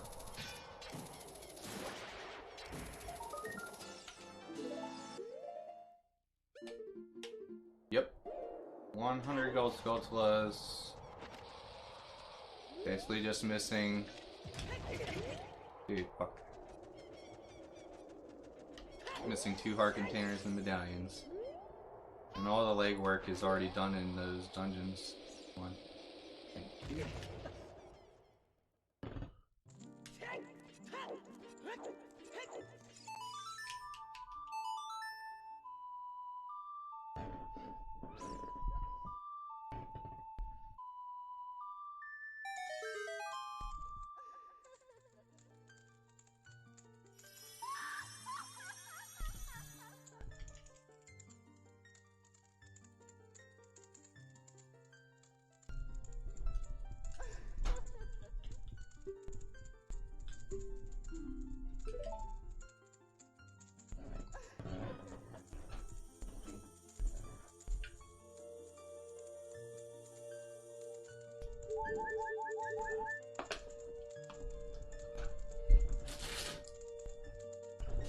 One really funny way you can lose a run right here that I've seen happen before. I think it's even happened to me. is with Pharaoh's Wind on B. If you press B on a like very particular single frame in this cutscene, you'll like cast it even though like you're in the cutscene. And basically that sucks ass. Oh yeah, we are almost done. We're gonna beat Estimate if the end goes normal. And leave it vague. There's just a couple things left here.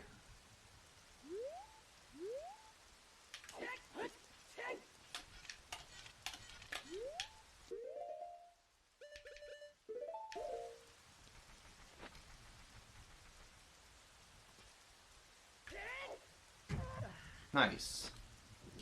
So I got that both times, which means it saves time to do that clip. It only saves time to get that clip if you get it twice in the run.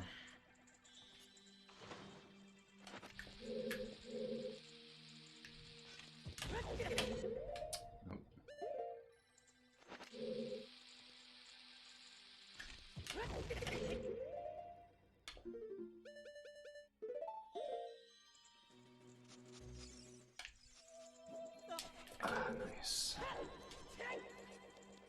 That was sketchy. I had to hold the joystick in a completely different direction than you're normally supposed to.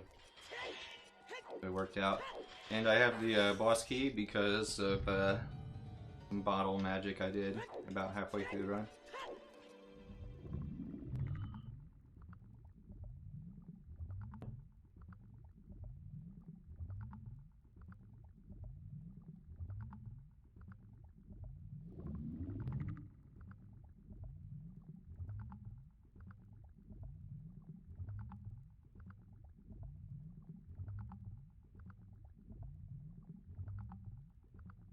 Dude, it takes so long for this boss to just like show itself. It'd be more dramatic if it didn't look like just like water. I guess it kind of makes sense. It's the water temple.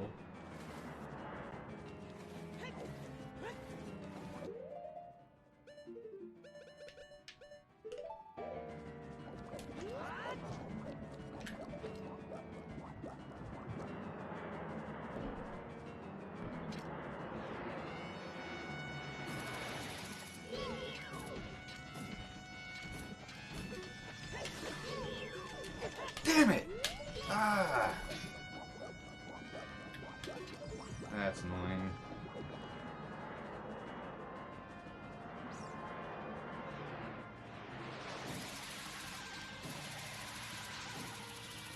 What?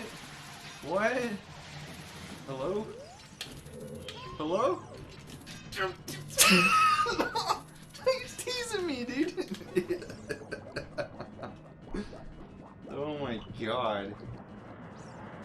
Yeah, I shouldn't. I need to respect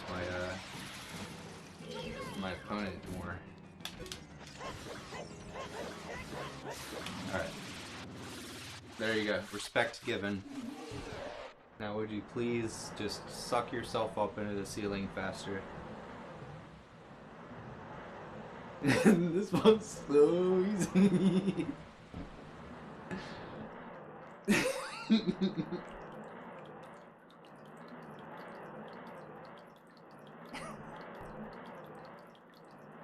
feel like Yajirobe sometimes.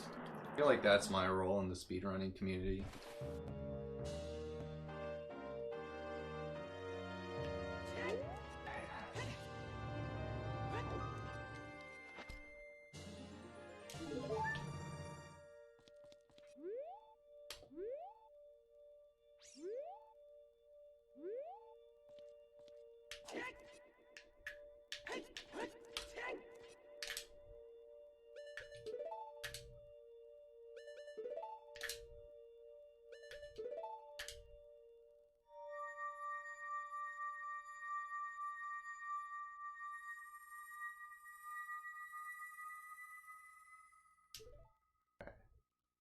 Oh, so I have the water medallion.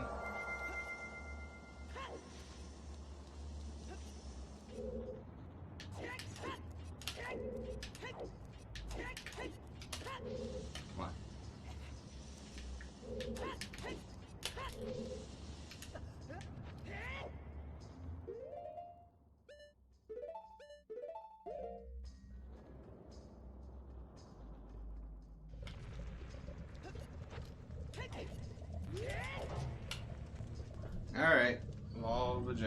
let's go.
That makes up for Morpha. Part RNG though.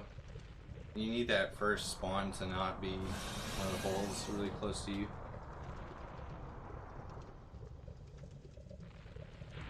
Alright, so coming up now is called the 1080 Wrong Warp. A lot of weird camera manipulation stuff going on. It's kind of scary. In fact, it's terrifying in the marathon. But I should get it. Pretty sure I'll get it. 20th heart.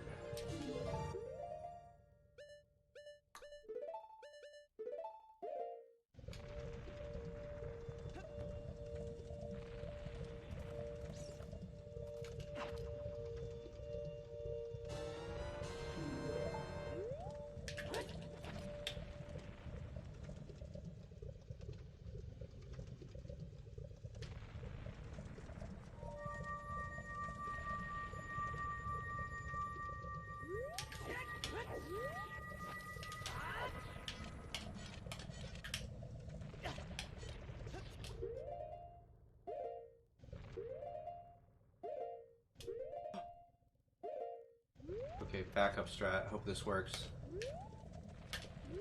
I'm so glad I practiced this backup strat right before the run. I almost didn't. I was like, I probably don't need this backup strat. When will I never need this backup strat? Yeah, how about now, please? Alright, so now I'm at the end of the game. Out of nowhere. Alright, and I need to skip another cutscene. Should be right. This part is called Collapse Skip. This is one of the hardest parts of the run. For sure. Damn it. That was not good.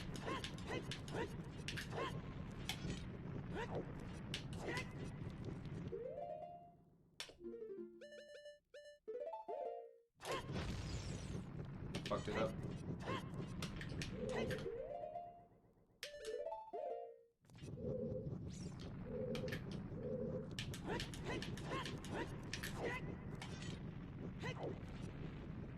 Oh yeah, you side hop there. That's what was wrong. What?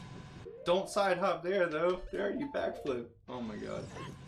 This is comical.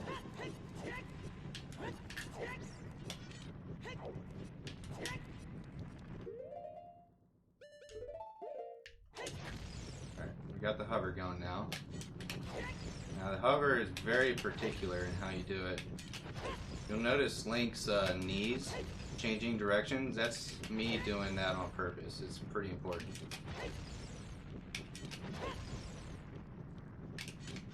Ah! Trash. Alright, I'm gonna keep going for it though. It's a cool trick.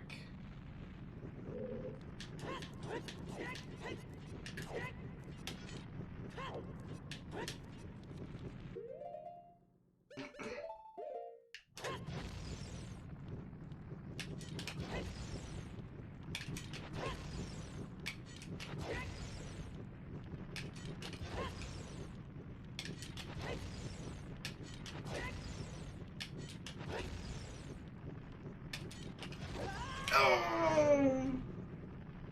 Damn it, dude. enough bomb juice to do it again. That sucks. So that just loses, I don't know, like a minute. Yeah, something like a minute. Not huge. It's more than that. It's like 2 minutes. God damn it. That's the difference between cutting estimate and that.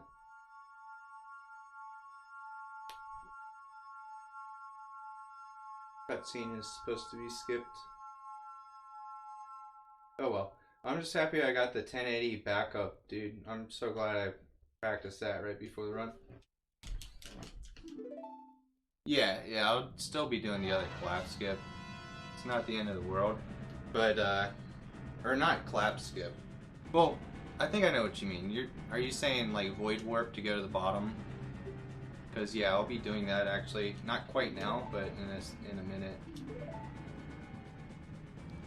But, I won't be able to skip the cutscene where the tower collapses. That's out of the question now, unfortunately.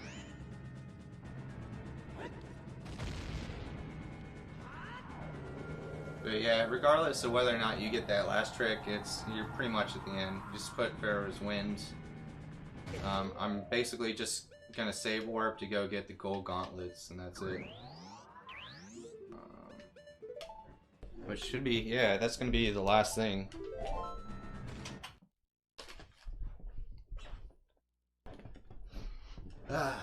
It's always a relief to do that last save. It's pretty much like your end of game save file.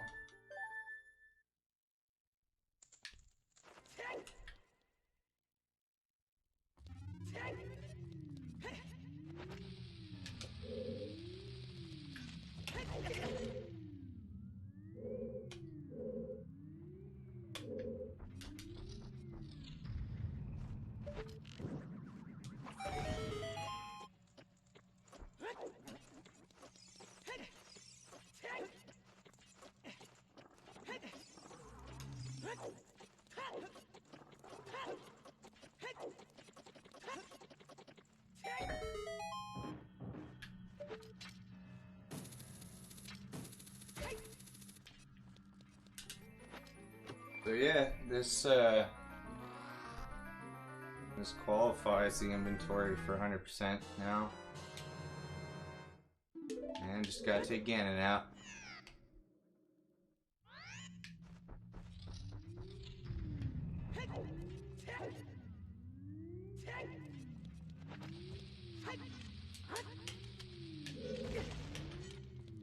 Damn it.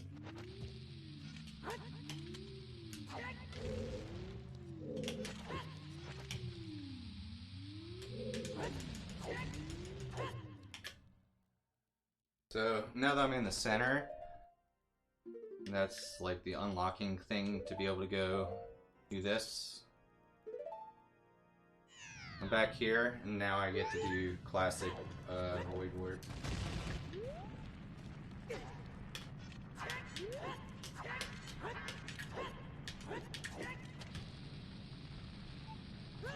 Ah, you fucking piece of shit.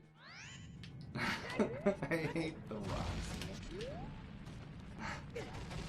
Shut up, Zelda. I'm okay. Can't you see how many hearts I have? I thought you had wisdom. Speaking of wisdom, I hope I don't crash the game right now. So you can crash the game here. If you jump slash at the wrong angle, that looks close to bad. But in fact, it is good.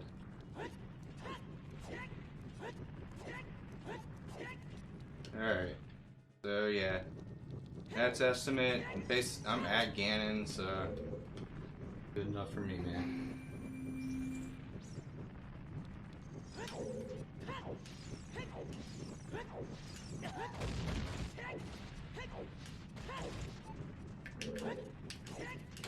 Gotta get me some sugar though. We love it. So yeah, this cutscene right here would have been skipped if I had gotten that trick with the hover. And that's the main thing that portion of the setup saves time over. But it's not a bad cutscene to watch after 5.5 hour run. I don't mind just sitting here watching it.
Alright.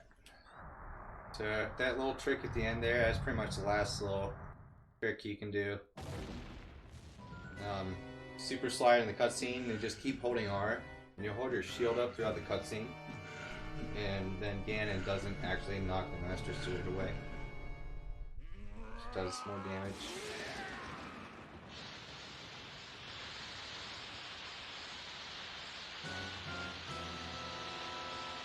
I like how Link's like, he's the Triforce of Courage, and here he's just like, I can't even look at him.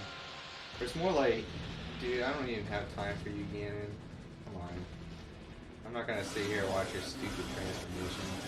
I'll wait, Ganon. Go ahead, transform all you want. You're honestly harder in your first form. Alright, let's go.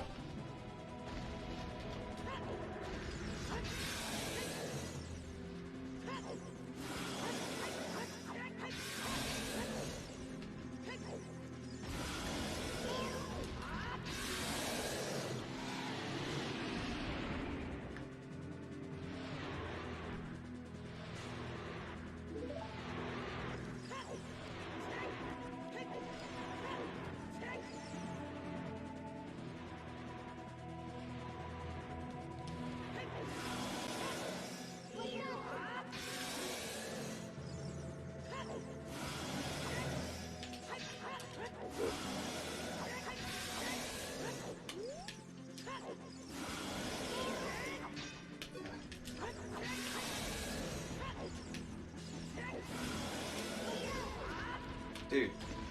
I should just stick to the safe crouch stab strat, but it's so much more satisfying to jump slash.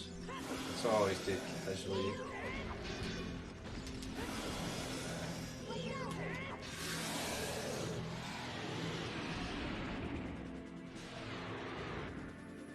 Alright.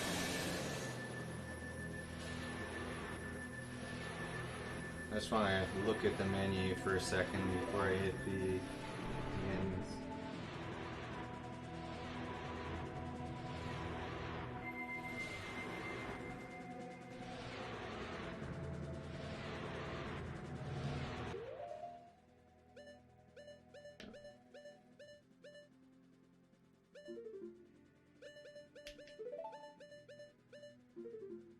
Oh, that's so cray. That's the thing that sucks about 100% runs, like you never actually see that when somebody's like trying to hit the timer. But yeah, dude, that's a good screen to see. Alright, that's it. Thanks for watching, guys.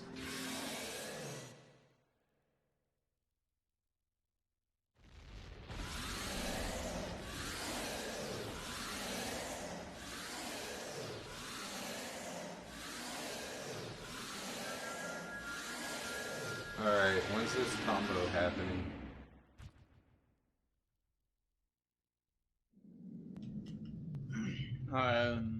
It happens in the morning about it's 10 a.m. Eastern. I'll check, but What? The combo? Yeah. Yeah, like 10 a.m. Eastern Oh, okay. or so. Let me double check that. It said like 9:14 last I checked.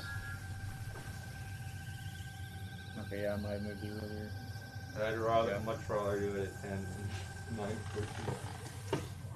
Like my normal wake up time is 10:30, so that's like just on the verge of like whether it feels weird or not, you know?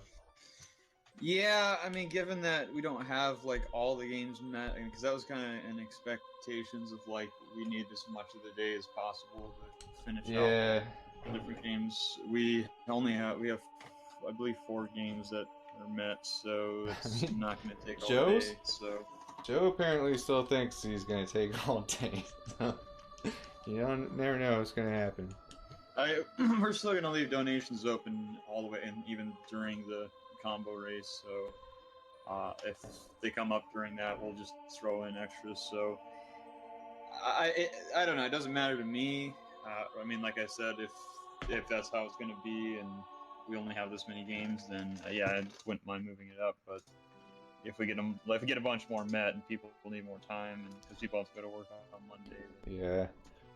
Main concern the only reason main concern is just anybody who, you know, if they planned ahead, like, I'm gonna wake up at this time to watch the run.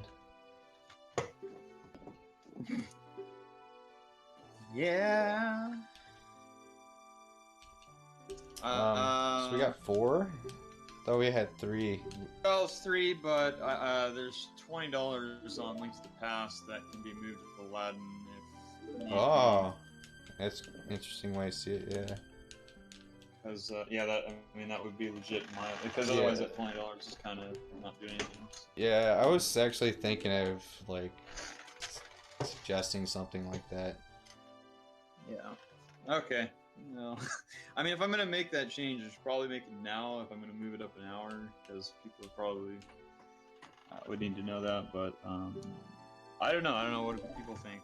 Yeah, I mean, how it is, or I mean, MikeKanis get up an hour early. are you? I mean, are you just gonna be awake the whole time, or are you going to sleep too?